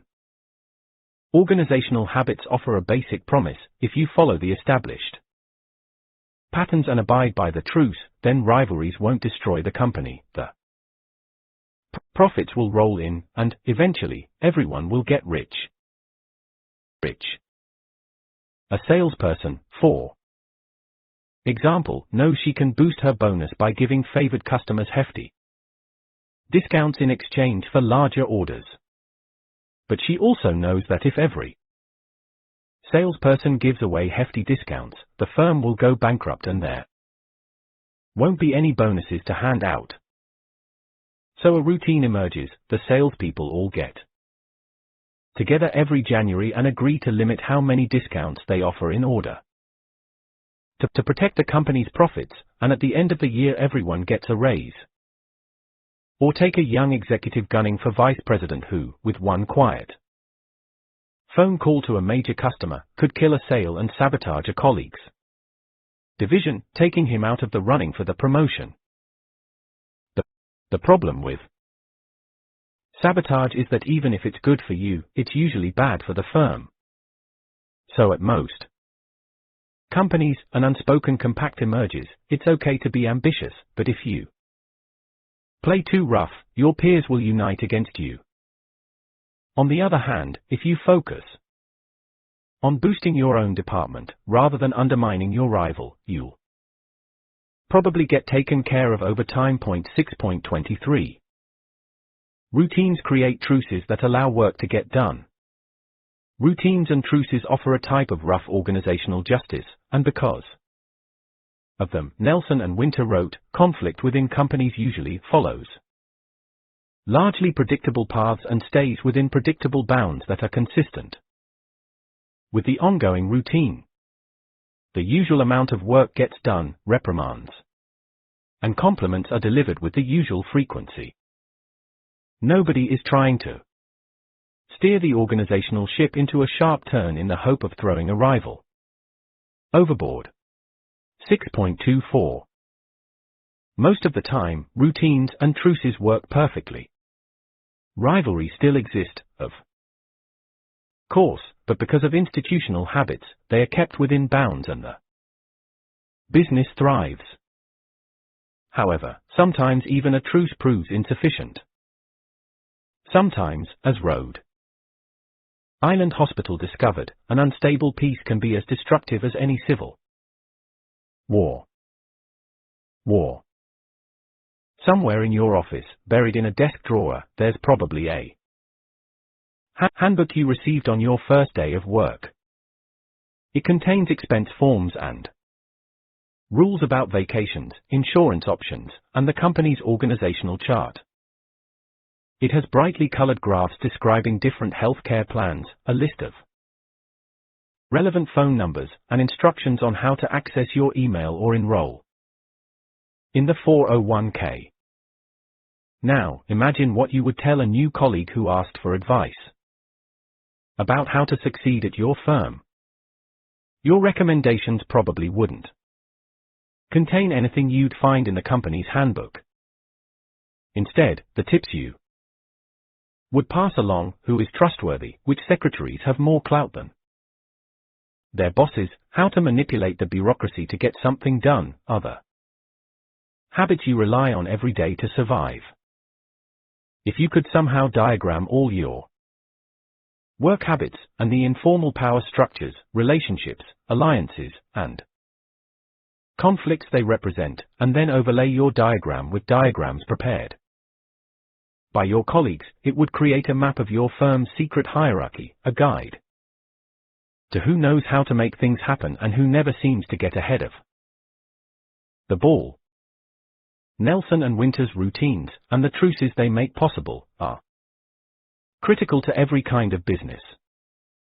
One study from Utrecht University in the Netherlands, for instance, looked at routines within the world of high fashion.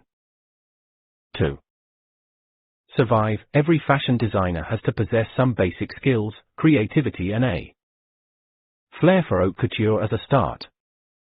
But that's not enough to succeed. 6.25 What makes the difference between success or failure are a designer's routines.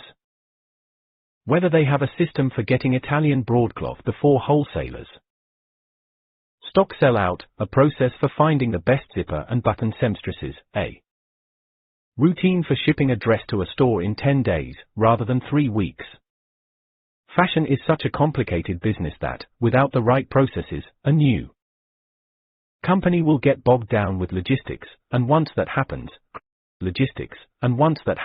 creativity ceases to matter. And which new designers are most likely to have the right habits? The ones who have formed the right truces and found the right alliances. 6.26 Truces are so important that new fashion labels usually succeed only if they are headed by people who left other fashion companies on good terms. Some might think Nelson and Winter were writing a book on dry economic theory. But what they really produced was a guide to surviving in corporate America. What's more, Nelson and Winter's theories also explain why things went so wrong at Rhode Island Hospital. The hospital had routines that created an uneasy peace between nurses and doctors, the whiteboards, for instance, and the warnings nurses whispered to one another were habits that established a baseline truce. These delicate pacts allowed the organization to function most of the time. But truces are only durable when they create real justice. If a truce is unbalanced, if the peace isn't real, then the routines often fail when they are needed most. The critical issue at Rhode Island Hospital was that the nurses were the only ones giving up power to strike a truce. It was the nurses who double-checked patients' medications and made extra efforts to write clearly on charts, the nurses who absorbed abuse from stressed-out doctors, the nurses who helped separate kind physicians from the despots, so the rest of the staff knew who tolerated operating room suggestions and who would explode if you opened your mouth. The doctors often didn't bother to learn the nurses' names. The doctors were in charge, and we were underlings, one nurse told me. We tucked our tails and survived. The truces at Rhode Island Hospital were one-sided. So at those crucial moments, when, for instance, a surgeon was about to make a hasty incision and a nurse tried to intervene, the routines that could have prevented the accident crumbled, and the wrong side of an 86-year-old man's head was opened. 86-year-old man's head was opened up. Some might suggest that the solution is more equitable truces. That if the hospital's leadership did a better job of allocating authority, a healthier balance of power might emerge and nurses and doctors would be forced into a mutual respect. That's a good start. Unfortunately, it isn't enough. Creating successful organizations isn't just a matter of balancing authority. For an organization to work, leaders must cultivate habits that both create a real and balanced peace. And, paradoxically, make it absolutely clear who's in charge. 3.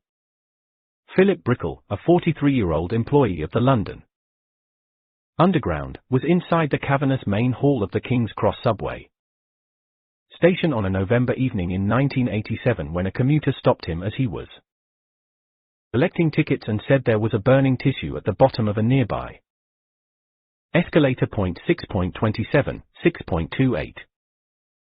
King's Cross was one of the largest, grandest, and most heavily trafficked of London subway stops, a labyrinth of deep escalators, passageways, and tunnels, some of which were almost a century old.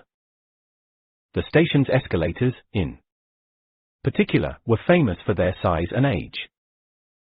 Some stretched as many as 5 stories into the ground and were built of wooden slats and rubber handrails, the same materials used to construct them decades earlier. More than 250,000 passengers passed through King's Cross every day on 6 different train lines. During evening rush hour, the station's ticketing hall was a sea of people, hurrying beneath a ceiling repainted so many times that no one could recall its original hue. The burning tissue, the passenger said, was at the bottom of one of the station's longest escalators, servicing the Piccadilly line. Brickell immediately left his position, rode the escalator down to the platform, found the smouldering wad of tissue, and, with a rolled-up magazine, beat out the fire. Then he returned to his post. Brickell didn't investigate further. He didn't try to figure out why the tissue was burning or if it might have flown off of a larger fire somewhere else within the station. He didn't mention the incident to another employee or call the fire department. A separate department handled fire safety, and Brickell, in keeping with the strict divisions that ruled the underground, knew better than to step on anyone's toes. Besides, even if he had investigated the possibility of a fire, he wouldn't have known what to do with any information he learned. The tightly prescribed chain of command at the underground prohibited him from contacting another department without a superior's direct authorization. And the underground's routines, handed down from employee to employee, told him that he should never, under any circumstances, refer out loud to anything inside a station as a fire, lest commuters become panicked. It wasn't how things were done. The underground was governed by a sort of theoretical rule book that no one had ever seen or read, and that didn't, in fact, exist except in the unwritten rules that shaped every employee's life. For decades, the underground had been run by the 4 barons, the chiefs of civil, signal, electrical, and mechanical engineering, and within each of their departments, there were bosses and sub-bosses who all jealously guarded their authority.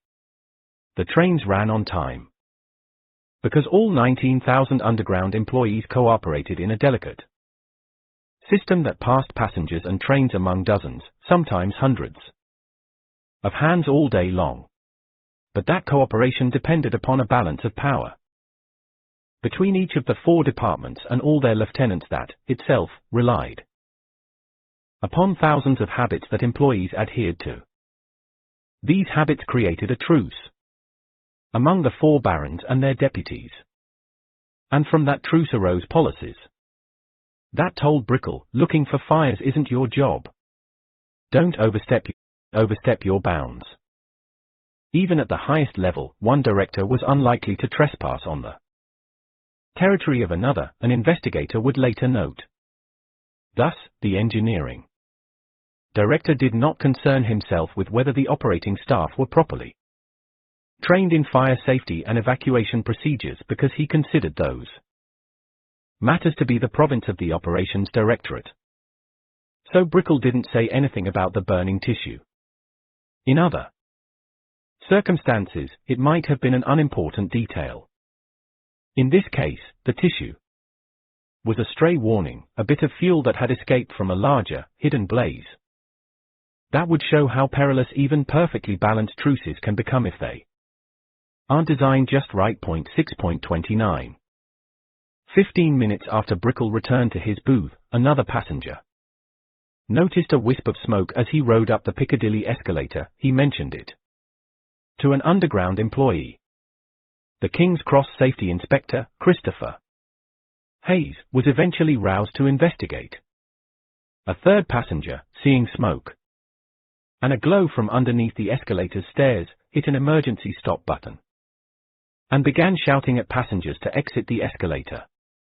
A policeman saw a slight smoky haze inside the escalator's long tunnel, and, halfway down, flames beginning to dart above the steps. Yet the safety inspector, Hayes, didn't call the London Fire Brigade.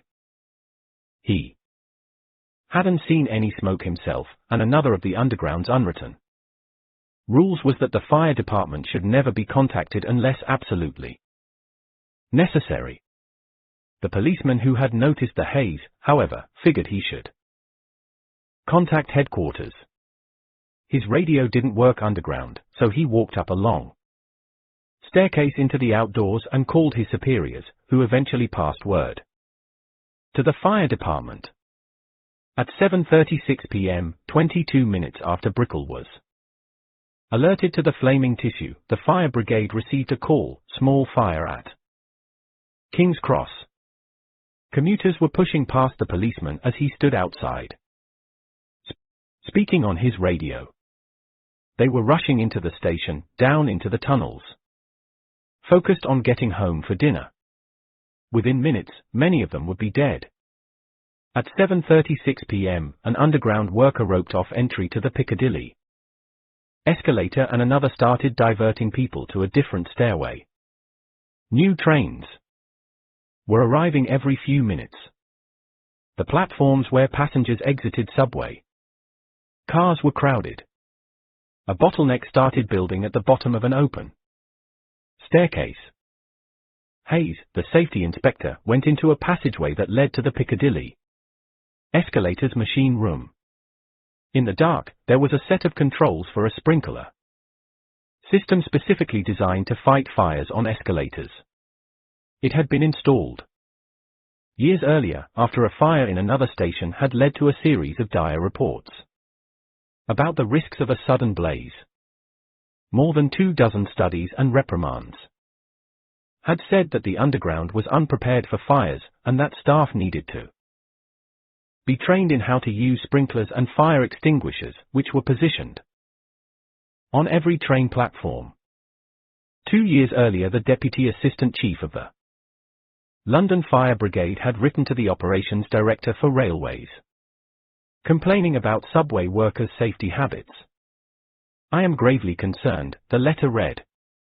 "I cannot urge too strongly that clear instructions be given that on any suspicion of fire, the fire brigade be called without delay.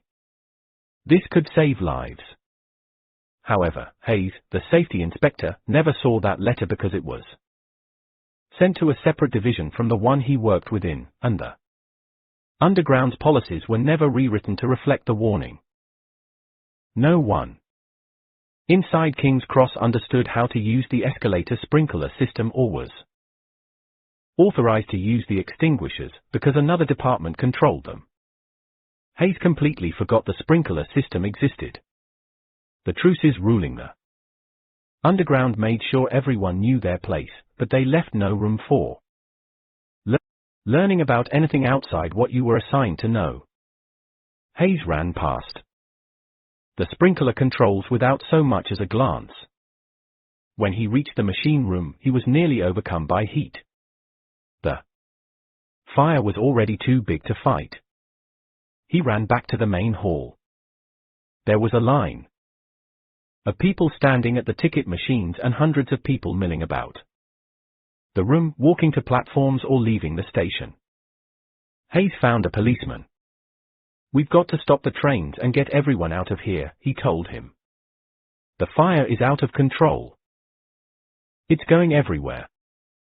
At 7:42 p.m., almost a half hour after the burning tissue, the first fireman arrived at King's Cross. As he entered the ticketing hall, he saw dense black smoke starting to snake along the ceiling. The escalator's rubber handrails had begun to burn. As the acrid smell of burning rubber spread, commuters in the ticketing hall began to recognize that something was wrong. They moved toward the exits as firemen waded through the crowd, fighting against the tide. Below, the fire was spreading. The entire escalator was now aflame, producing a superheated gas that rose to the top of the shaft enclosing the escalator, where it was trapped against the tunnel ceiling, which was covered with about 20 layers of old paint. A few years earlier, the Underground's Director of Operations had suggested that all this paint might pose a fire hazard. "Perhaps," he said, "the old layers should be removed before a new one is applied." Painting protocols were not in his purview, however. Paint responsibility resided with the maintenance department, whose chief politely thanked his colleague for the recommendation, and then noted that if he wanted to interfere with other departments, the favor would be swiftly returned. The Director of Operations withdrew his recommendation. As the superheated gases pulled along the ceiling of the escalator shaft, all those old layers of paint began absorbing the warmth. As each new train arrived, it pushed a fresh gust of oxygen into the station, feeding the fire like a bellows. At 7:43 p.m., a train arrived and a salesman named Mark Silver exited. He knew immediately that something was wrong. The air was hazy, the platform packed with people. Smoke wafted around where he was standing, curling around the train cars as they sat on the tracks. He turned to re-enter the train, but the doors had closed. He hammered on the windows, but there was an unofficial policy to avoid tardiness. Once the doors were sealed, they did not open again. Up and down the platform, Silver and other passengers screamed at the driver to open the doors. The signal light changed to green, and the train pulled away. One woman jumped on the tracks, running after the train as it moved into the tunnel. "Let me in!" she screamed. Silver walked down the platform, to where a policeman was directing everyone away from the Piccadilly escalator and to another stairway. There were crowds of panicked people waiting to get upstairs. They could all smell the smoke, and everyone was packed together. It felt hot, either from the fire or the crush of people. Silver wasn't sure. He finally got to the bottom of an escalator that had been turned off. As he climbed toward the ticketing hall, he could feel his legs burning from heat coming through a 15-foot wall separating him from the Piccadilly shaft. "I looked up and saw the walls and ceiling sizzling," he later said. At 7:45 p.m., an arriving train forced a large gust of air into the station. As the oxygen fed the fire, the blaze in the Piccadilly escalator roared. The superheated gases along the ceiling of the shaft, fueled by fire below and sizzling paint above, reached a combustion temperature, known as a flashover point. At that moment, everything inside the shaft, the paint, the wooden escalator, stairs, and any other available fuel, ignited in a fiery blast. The force of the sudden incineration acted the explosion of gunpowder at the base of a rifle barrel. It began pushing the fire upward through the long shaft, absorbing more heat and velocity as the blaze expanded until it shot out of the tunnel and into the ticketing hall in a wall of flames that set metal, tile, and flesh on fire. The temperature inside the hall shot up 150 degrees in half a second. A policeman riding one of the side escalators later told investigators that he saw a jet of flame that shot up and then collected into a kind of ball. There were nearly 50 people inside the hall at the time. Above ground, on the street, a passerby felt heat explode from one of the subway's exits, saw a passenger stagger out, and ran to help. I got hold of his right hand with my right hand, but as our hands touched I could feel his was red hot and some of the skin came off in my hand, the rescuer said. A policeman who was entering the ticketing hall as the explosion occurred later told reporters from a hospital bed that a fireball hit me in the face and knocked me off my feet. My hands caught fire. They were just melting. He was one of the last people to exit the hall alive. Shortly after the explosion, dozens of fire trucks arrived.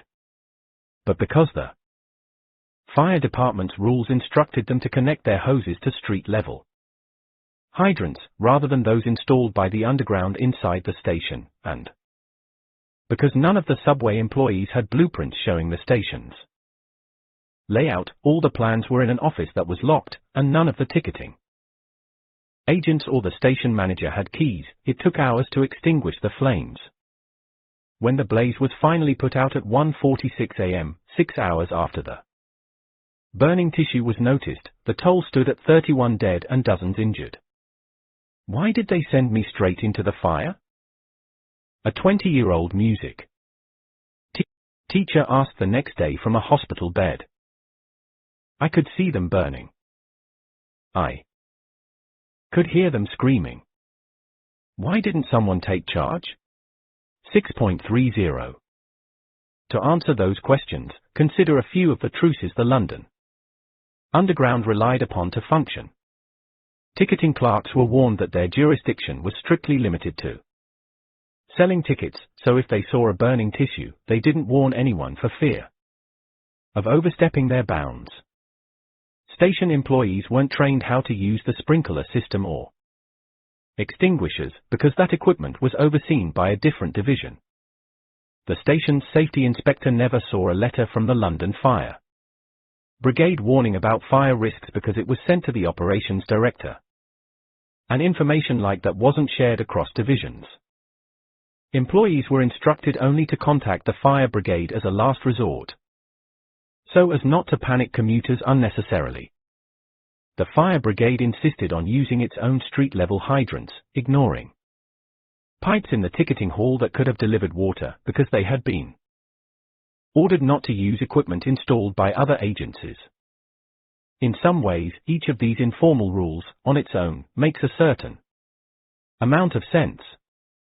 For instance, the habits that kept ticketing clerks focused on selling tickets instead of doing anything else, including keeping an eye out for warning signs of fire, existed because, years earlier, the Underground had problems with understaffed kiosks. Clerks kept leaving their posts to pick up trash or point tourists toward their trains, and as a result, long lines would form. So clerks were ordered to stay in their booths, sell tickets, and not worry about anything else. It worked. Lines disappeared. If clerks saw something amiss outside their kiosks, beyond their scope of responsibility, they minded their own business. And the fire brigade's habit of insisting on their own equipment? That was a result of an incident a decade earlier when a fire had raged in another station as firemen wasted precious minutes trying to hook up their hoses to unfamiliar pipes. Afterward, everyone decided it was best to stick with what they knew. None of these routines, in other words, were arbitrary. Each was designed for a reason. The Underground was so vast and complicated that it could operate smoothly only if truces smoothed over potential obstacles. Unlike at Rhode Island Hospital, each truce created a genuine balance of power. No department had the upper hand. Yet 31 people died. The London Underground's routines and truces all seemed logical until a fire erupted. At which point, an awful truth emerged: no one person, department, or baron had ultimate responsibility for passengers' safety. 6.31. Sometimes, one priority, or one department, or one person, or one goal needs to overshadow everything else, though it might be unpopular or threaten the balance of power that keeps trains running on time. Sometimes, a truce can create dangers that outweigh any peace. There's a paradox in this observation, of course. How can an organization implement habits that balance authority and, at the same time, choose a person or goal that rises above everyone else? How do nurses and doctors share authority while still making it clear who is in charge?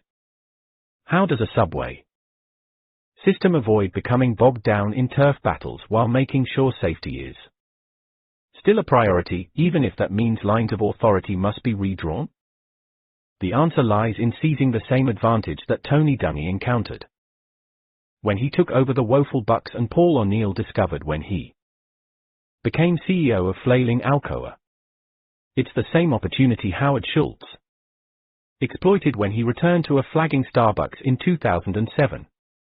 All those leaders seized the possibilities created by a crisis.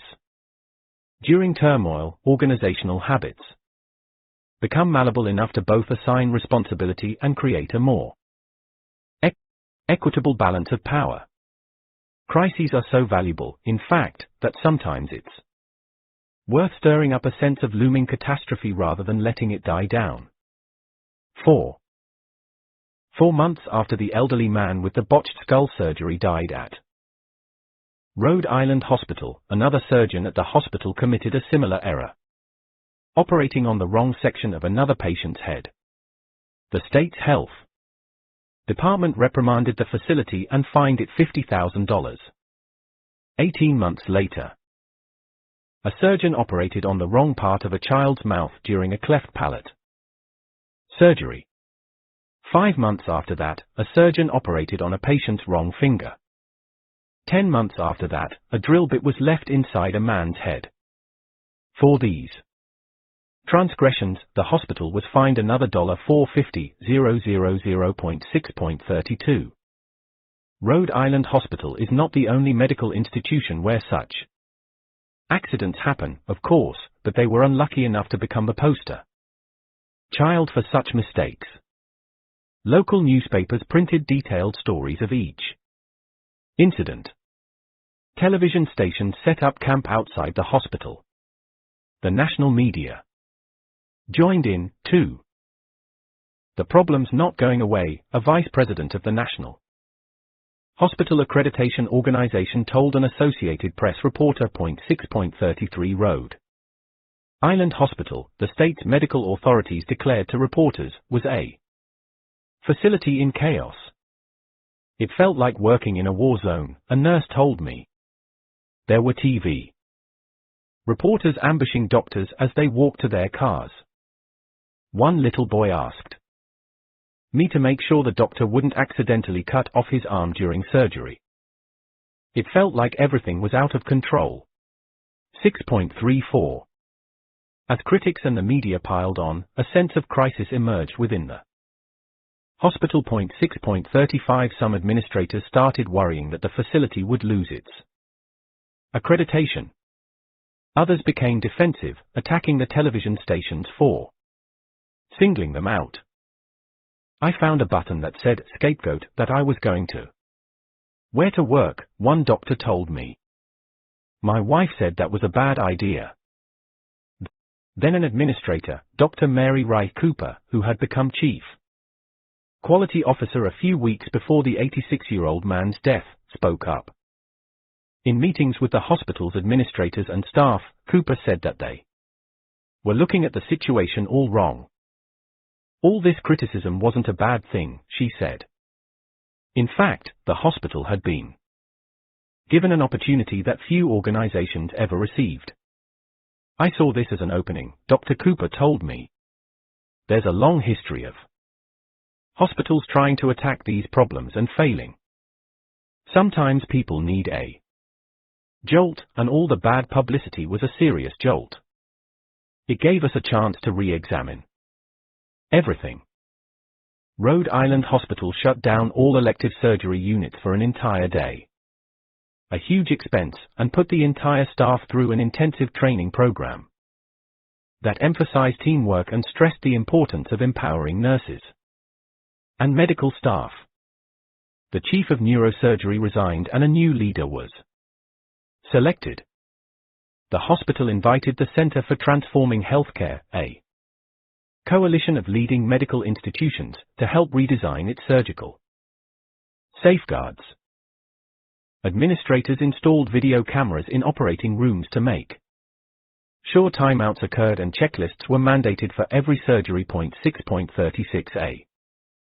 Computerized system allowed any hospital employee to anonymously report problems that endangered patient health. 6.37. Some of those initiatives had been proposed at Rhode Island Hospital in previous years, but they had always been struck down.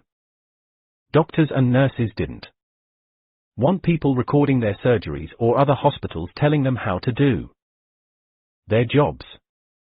But once a sense of crisis gripped Rhode Island Hospital, everyone became more open to change. 6.38. Other hospitals have made similar shifts in the wake of mistakes and have brought down error rates that just years earlier had seemed immune to improvement. 6.39. Like Rhode Island Hospital, these institutions have found that reform is usually possible only once a sense of crisis takes hold.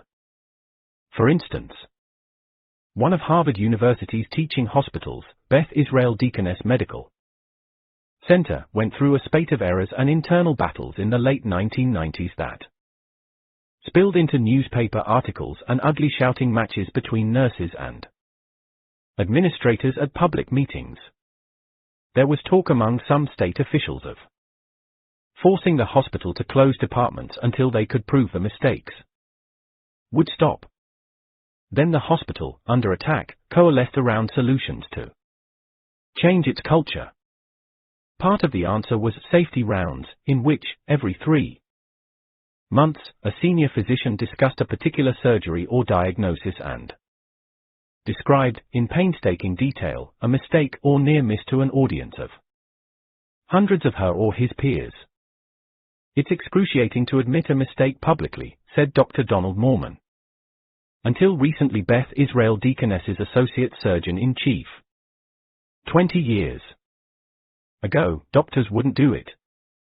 But a real sense of panic has spread through hospitals now, and even the best surgeons are willing to talk about how close they came to a big error. The culture of medicine is changing. Good leaders seize crises to remake organizational habits. NASA administrators, for instance, tried for years to improve the agency's safety habits. But those efforts were unsuccessful until the Space Shuttle Challenger exploded in 1986. In the wake of that tragedy, the organization was able to overhaul how it enforced quality standards. 6.40 Airline pilots, too, spent years trying to convince plane manufacturers and air traffic controllers to redesign how cockpits were laid out and traffic controllers communicated. Then, a runway error on the Spanish island of Tenerife in 1977 killed 583 people and, within 5 years, cockpit design, runway procedures, and air traffic controller communication routines were overhauled. 6.41. In fact, crises are such valuable opportunities that a wise leader often prolongs a sense of emergency on purpose. That's exactly what occurred after the King's Cross Station fire. 5 days after the blaze, the British Secretary of State appointed a special investigator, Desmond Fennell, to study the incident. Fennell began by interviewing the Underground's leadership, and quickly discovered that everyone had known, for years, that fire safety was a serious problem, and yet nothing had changed. Some administrators had proposed new hierarchies that would have clarified responsibility for fire prevention. Others had proposed giving station managers more power so that they could bridge departmental divides. None of those reforms had been implemented. When Fennell began suggesting changes of his own, he saw the same kinds Of roadblocks, department chiefs refusing to take responsibility or undercutting him with whispered threats to their subordinates, start to emerge. So he decided to turn his inquiry into a media circus. He called for public hearings that lasted 91 days and revealed an organization that had ignored multiple warnings of risks. He implied to newspaper reporters that commuters were in grave danger whenever they rode the subway. He cross-examined dozens of witnesses who described an organization where turf battles mattered more than commuter safety. His final report, released almost a year after the fire, was a scathing, 250-page indictment of the underground, portraying an organization crippled by bureaucratic ineptitude, having set out as an investigation into the events of one night. Fennell wrote, the report's scope was necessarily enlarged into the examination of a system. He concluded with pages and pages of stinging criticisms and recommendations that, essentially, suggested much of the organization was either incompetent or corrupt. The response was instantaneous and overwhelming. Commuters picketed the Underground's offices. The organization's leadership was fired. A slew of new laws were passed and the culture of the Underground was overhauled. Today, every station has a manager whose primary responsibility is passenger safety, and every employee has an obligation to communicate at the smallest hint of risk. All the trains still run on time. But the Underground's habits and truces have adjusted just enough to make it clear who has ultimate responsibility for fire prevention, and everyone is empowered to act, regardless of whose toes they might step on. The same kinds of shifts are possible at any company where institutional habits, through thoughtlessness or neglect, have created toxic truces. A company with dysfunctional habits can't turn around simply because a leader orders it. Rather, wise executives seek out moments of crisis, or create the perception of crisis, and cultivate the sense that something must change, until everyone is finally ready to overhaul the patterns they live with each day. You never want a serious crisis to go to waste, Rahm Emanuel told a conference of chief executives in the wake of the 2008 global financial meltdown, soon after he was appointed as President Obama's chief of staff. This crisis provides the opportunity for us to do things that you could not do before. Soon afterward, the Obama administration convinced a once reluctant Congress to pass the president's $787 billion stimulus plan. Congress also passed Obama's health care reform law, reworked consumer protection laws, and approved dozens of other statutes, from expanding children's health insurance to giving women new opportunities to sue over wage discrimination. It was one of the biggest policy overhauls since the Great Society and the New Deal, and it happened because, in the aftermath of a financial catastrophe, lawmakers saw opportunity. Something similar happened at Rhode Island Hospital in the wake of the 86-year-old man's death and the other surgical errors.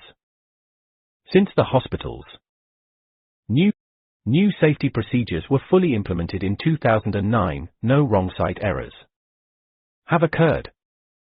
The hospital recently earned a Beacon Award, the most prestigious recognition of critical care nursing, and honors from the American College of Surgeons for the quality of cancer care. More important, say the nurses and doctors who work there, Rhode Island Hospital feels like a completely different place. In 2010, a young nurse named Allison Ward walked into an operating room to assist on a routine surgery. She had started working in the OR a year earlier. She was the youngest and least experienced person in the room. Before the surgery began, the entire surgical team gathered over the unconscious patient for a timeout. The surgeon read from a checklist, posted on the wall, which detailed every step of the operation. Okay, final step, he said before he picked up his scalpel. Does anyone Have any concerns before we start? The doctor had performed hundreds of these surgeries. He had an office full of degrees and awards. Doctor, the 27-year-old ward said, I want to remind everyone that we have to pause before the first and second procedures. You didn't mention that, and I just want to make sure we remember. It was the type of comment that, a few years ago, might have earned her a rebuke or ended her career. Thanks for adding that, the surgeon said. I'll remember to mention it next time. Okay, he said, let's start. I know this hospital has gone through some hard periods, Ward later told me. But it's really cooperative now. Our training, all the role models, the whole culture of the hospital is focused on teamwork.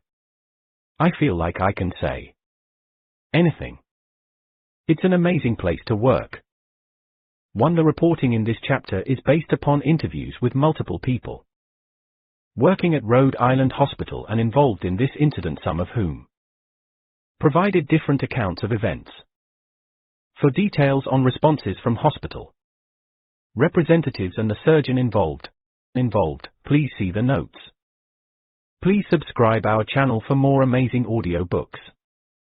Please like, share and comment on this video. How Target knows what you want before you do. When companies predict and manipulate habits. Andrew Pohl had just started working as a data expert for Target when a few colleagues from the marketing department stopped by his desk one day and asked the kind of question Pohl had been born to answer. Can your computers figure out which customers are pregnant, even if they don't want us to know? Pohl was a statistician. His entire life revolved around using data to understand people. He had grown up in a small North Dakota town, and while his friends were attending 4-H or building model rockets, Pohl was playing with computers. After college, he got a graduate degree in statistics and then another in economics, and while most of his classmates in the econ program at the University of Missouri were headed to insurance companies or government bureaucracies, Pohl was on a different track. He'd become obsessed with the ways economists were using pattern analysis to explain human behavior. Pohl, in fact, had tried his hand at a few informal experiments himself. He once threw a party and polled everyone on their favorite jokes, and then attempted to create a mathematical model for the perfect one-liner. He had sought to calculate the exact amount of beer he needed to drink in order to work up the confidence to talk to women at parties, but not so much that he would make a fool of himself. That particular study never seemed to come out right. But those experiments were child's play, he knew, to how corporate America was using data to scrutinize people's lives. Pohl wanted in. So when he graduated and heard that Hallmark, the greeting card company, was looking to hire statisticians in Kansas City, he submitted an application and was soon spending his days scouring sales data to determine if pictures of pandas or elephants sold more birthday cards, and if what happens at Grandma's stays at Grandma's is funnier in red or blue ink. It was heaven. 6 years later, in 2002, when Pohl learned that Target was looking for number crunchers, he made the jump. Target, he knew, was a whole other magnitude when it came to data collection. Every year, millions of shoppers walked into Target's 1,147 stores and handed over terabytes of information about themselves. Most had no idea they were doing it. They used their customer loyalty cards, redeemed coupons they had received in the mail, or used a credit card, unaware that Target could then link their purchases to an individualized demographic profile. To a statistician, this data was a magic window for peering into customers' preferences. Target sold everything from groceries to clothing, electronics and lawn furniture, and by closely tracking people's buying habits, the company's Analysts could predict what was occurring within their homes. Someone's buying new towels, sheets, silverware, pans, and frozen dinners? They probably just bought a new house, or are getting a divorce. A cart loaded up with bug spray. Kids' underwear, a flashlight, lots of batteries, real simple, and a bottle of Chardonnay? Summer camp is around the corner and mom can hardly wait. Working at Target offered Paul a chance to study the most complicated of creatures, the American shopper, in its natural habitat. His job was to build mathematical models that could crawl through data and determine which households contained kids and which were dedicated bachelors, which shoppers loved the outdoors and who was more interested in ice cream and romance novels. Paul's mandate was to become a mathematical mind reader, deciphering shoppers' habits in order to convince them to spend more. Then, one afternoon, a few of Paul's colleagues from the marketing department stopped by his desk. They were trying to figure out which of Target's customers were pregnant based on their buying patterns, they said. Pregnant women and new parents, after all, are the holy grail of retail. There is almost no more profitable, product-hungry, price-insensitive group in existence. It's not just diapers and wipes. People with infants are so tired that they'll buy everything they need, juice and toilet paper, socks and magazines, wherever they purchase their bottles and formula. What's more, if a new parent starts shopping at Target, they'll keep coming back for years. Figuring out who was pregnant, in other words, could make Target millions of dollars. Paul was intrigued. What better challenge for a statistical fortune teller than not only getting inside shoppers' minds, but their bedrooms? By the time the project was done, Paul would learn some important lessons about the dangers of preying on people's most intimate habits. He would learn, for example, that hiding what you know is sometimes as important as knowing it, and that not all women are enthusiastic about a computer program scrutinizing their reproductive plans. Not everyone, it turns out, thinks mathematical mind reading is cool. I guess outsiders could say this is a little bit like Big Brother, Paul told me. That makes some people uncomfortable. Once upon a time, a company like Target would never have hired a guy like Andrew Paul. As little as 20 years ago, retailers didn't do this kind of intensely data-driven analysis. Instead, Target, as well as grocery stores, shopping malls, greeting card sellers, clothing retailers, and other firms, tried to peer inside consumers' heads the old-fashioned way, by hiring psychologists who peddled vaguely scientific tactics they claimed could make customers spend more. Some of those methods are still in use today. If you walk into a Walmart, Home Depot, or your local shopping center and look closely, you'll see retailing tricks that have been around for decades, each designed to exploit your shopping subconscious. Take, for instance, how you buy food. Chances are, the first things you see upon entering your grocery store are fruits and vegetables arranged in attractive, bountiful piles. If you think about it, positioning produce at the front of a store doesn't make much sense, because fruits and vegetables bruise easily at the bottom of a shopping cart. Logically, they should be situated by the registers, so they come at the end of a trip. But as marketers and psychologists figured out long ago, if we start our shopping sprees by loading up on healthy stuff, we're much more likely to buy Doritos, Oreos, and frozen pizza when we encounter them later on. The burst of subconscious virtuousness that comes from first buying butternut squash makes it easier to put a pint of ice cream in the cart later. Or take the way most of us turn to the right after entering a store. Did you know you turn right? It's almost certain you do. There are thousands of hours of videotapes showing shoppers turning right once they clear the front doors. As a Result of this tendency, retailers fill the right side of the store with the most profitable products they are hoping you'll buy right off the bat. Or consider cereal and soups when they are shelved out of alphabetical order and seemingly at random. Our instinct is to linger a bit longer and look at a wider selection. So, you'll rarely find Raisin Bran next to Rice Chex. Instead, you'll have to search the shelves for the cereal you want and maybe get tempted to grab an extra box of another brand. 7.1.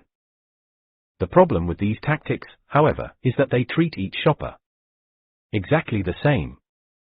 They are fairly primitive, one-size-fits-all solutions for triggering buying habits. In the past 2 decades, however, as the retail marketplace has become more and more competitive, chains such as Target began to understand they couldn't rely on the same old bag of tricks. The only way to increase profits was to figure out each individual shopper's habits and to market to people one by one, with personalized pitches designed to appeal to customers' unique buying preferences. In part, this realization came from a growing awareness of how powerfully habits influence almost every shopping decision. A series of experiments convinced marketers that if they managed to understand a particular shopper's habits, they could get them to buy almost anything. 7.21 Study tape recorded consumers as they walked through grocery stores. Researchers wanted to know how people made buying decisions. In particular, they looked for shoppers who had come with shopping lists, who, theoretically, had decided ahead of time what they wanted to get. What they discovered was that despite those lists, more than 50% of purchasing decisions occurred at the moment a customer saw a product on the shelf, because, despite shoppers' best intentions, their habits were stronger than their written intentions. Let's see, one shopper muttered to himself as he walked through a store. Here are the chips. I will skip them. Wait a minute. Oh. The Lay's potato chips are on sale. He put a bag in his cart. 7.3 Some shoppers bought the same brands, month after month, even if they admitted they didn't like the product very much. I'm not crazy about Folgers, but it's what I buy. You know? What else is there? One woman said as she stood in front of a shelf containing dozens of other coffee brands. Shoppers bought roughly the same amount of food each time they went shopping, even if they had pledged to cut back. Consumers sometimes act like creatures of habit, automatically repeating past behavior with little regard to current goals, 2 psychologists at the University of Southern California wrote in the 4th of July 2009. The surprising aspect of these studies, however, was that even though everyone relied on habits to guide their purchases, each person's habits were different.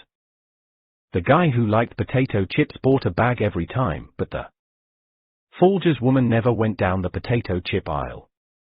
There were people who bought milk whenever they shopped, even if they had plenty at home, and there were people who always purchased desserts when they said they were trying to lose weight. But the milk buyers and the dessert addicts didn't usually overlap. The habits were unique to each person. Target wanted to take advantage of those individual quirks.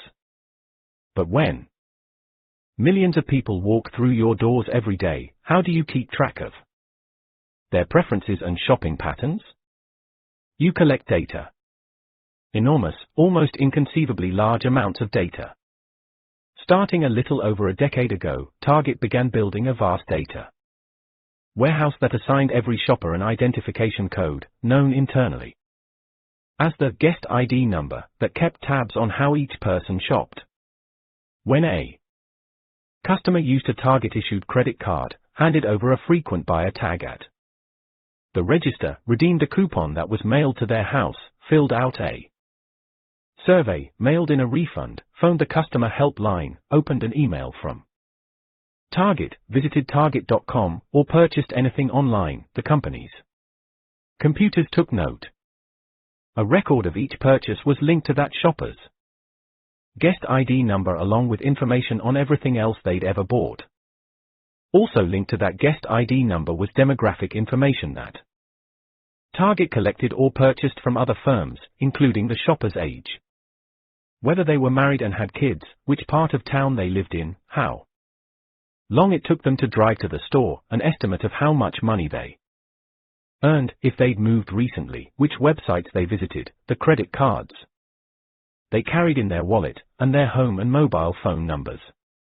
Target can purchase data that indicates a shopper's ethnicity, their job history, what magazines they read, if they have ever declared bankruptcy, the year they bought or lost, their house, where they went to college or graduate school, and whether they prefer certain brands of coffee, toilet paper, cereal, or applesauce.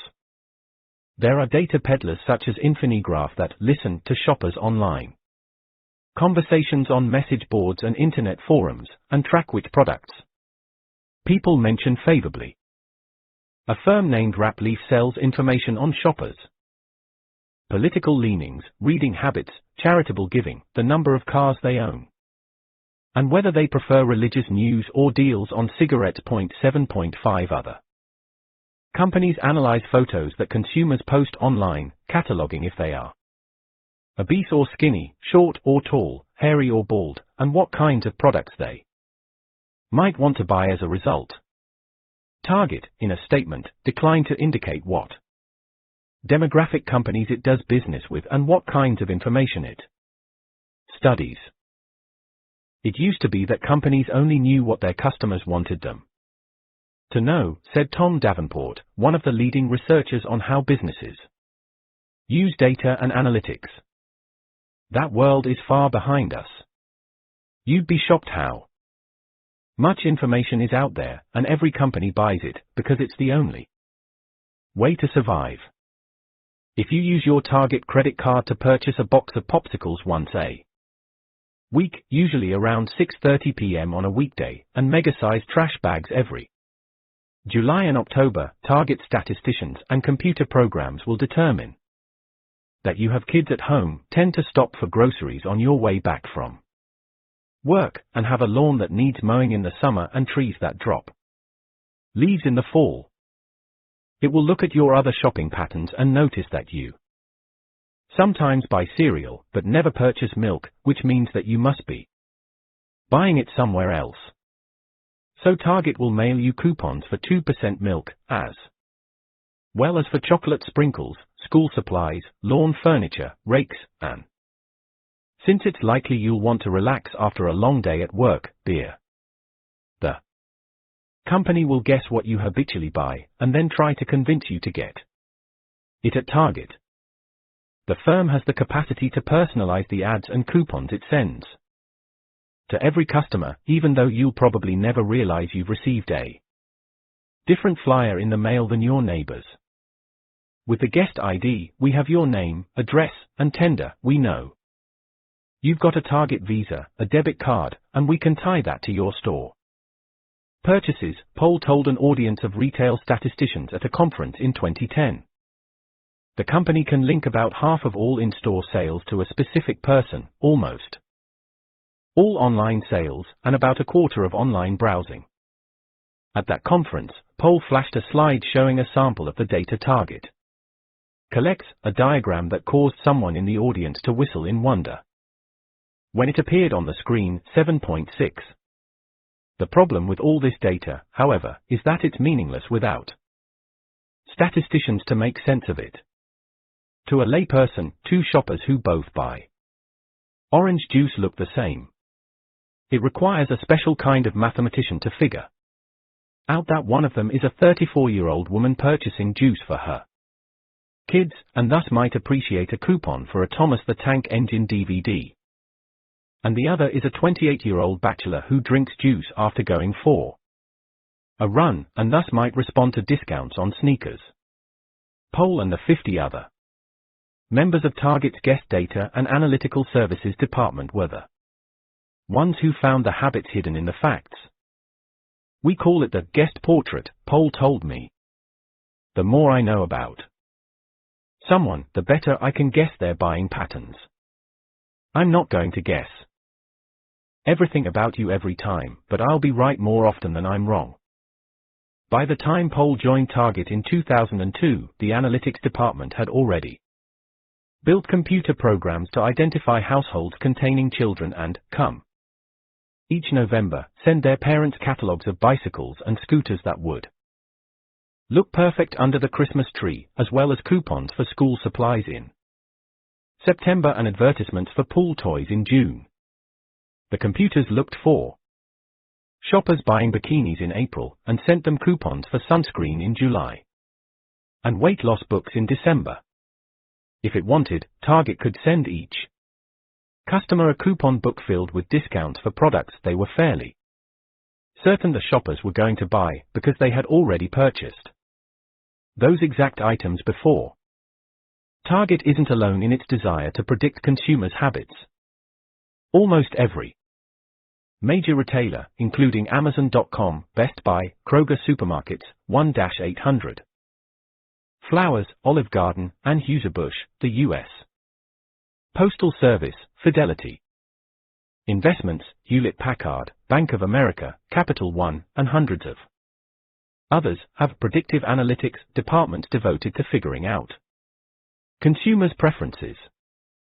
But Target has always been one of the smartest at this, said Eric Ziegel, who runs a conference called Predictive Analytics World. The data doesn't mean anything on its own. Target's good at figuring out the really clever questions.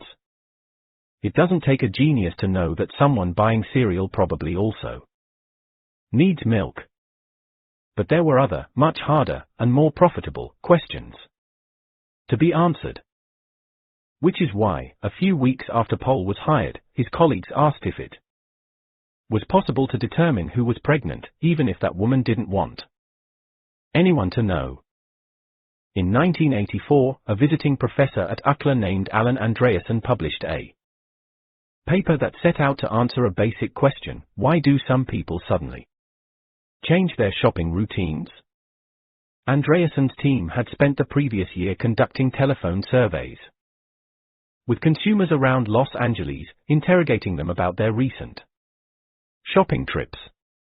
Whenever someone answered the phone, the scientists would barrage them with questions about which brands of toothpaste and soap they had purchased and if their preferences had shifted.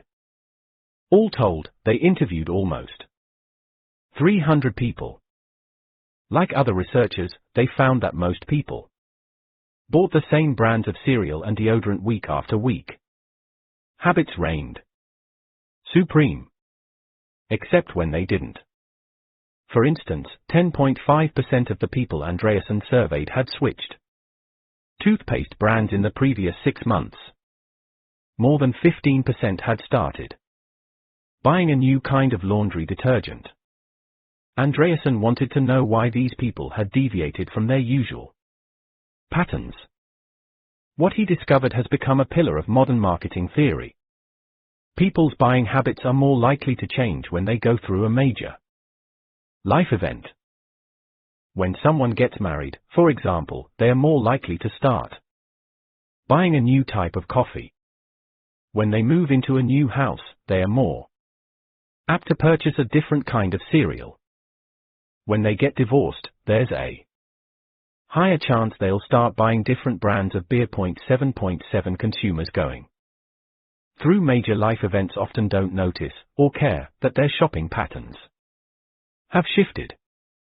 However, retailers notice, and they care quite a bit. 7.8 Changing residence, getting married or divorced, losing or changing a job.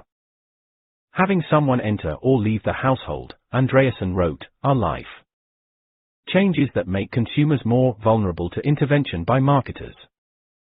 And what's the biggest life event for most people? What causes the greatest disruption and vulnerability to marketing interventions? Having a baby. There's almost no greater upheaval for most customers than the arrival of a child. As a result, new parents' habits are more flexible at that moment than at almost any other period in an adult's life. So for companies, pregnant women are gold mines. New parents buy lots of stuff, diapers and wipes, cribs and onnesses. Blankets and bottles that stores such as Target sell at a significant profit. 1. Survey conducted in 2010 estimated that the average parent spends $6,800 on baby items before a child's first birthday. 7.9. But that's just the tip of the shopping iceberg. Those initial expenditures are peanuts compared with the profits a store can earn by taking advantage of a new parent's shifting shopping habits. If exhausted moms and sleep-deprived dads start purchasing baby formula and diapers at Target, they'll start buying there. Groceries, cleaning supplies, towels, underwear, and, well, the sky's the limit.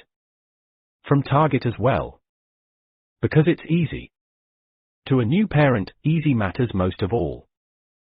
As soon as we get them buying diapers from us, they are going to start buying everything else, too, Poll told me. If you're rushing through the store looking for bottles, and you pass orange juice, you'll grab a carton. Oh, and there's that new DVD I want. Soon, you'll be buying cereal and paper towels from us, and keep coming back. New parents are so valuable that major retailers will do almost anything to find them, including going inside maternity wards, even if their products have nothing to do with infants. One New York hospital, for instance, provides every new mother with a gift bag containing samples of hair gel, face wash, shaving cream, an energy bar, shampoo, and a soft cotton t-shirt. Inside are coupons for an online photo service, hand soap, and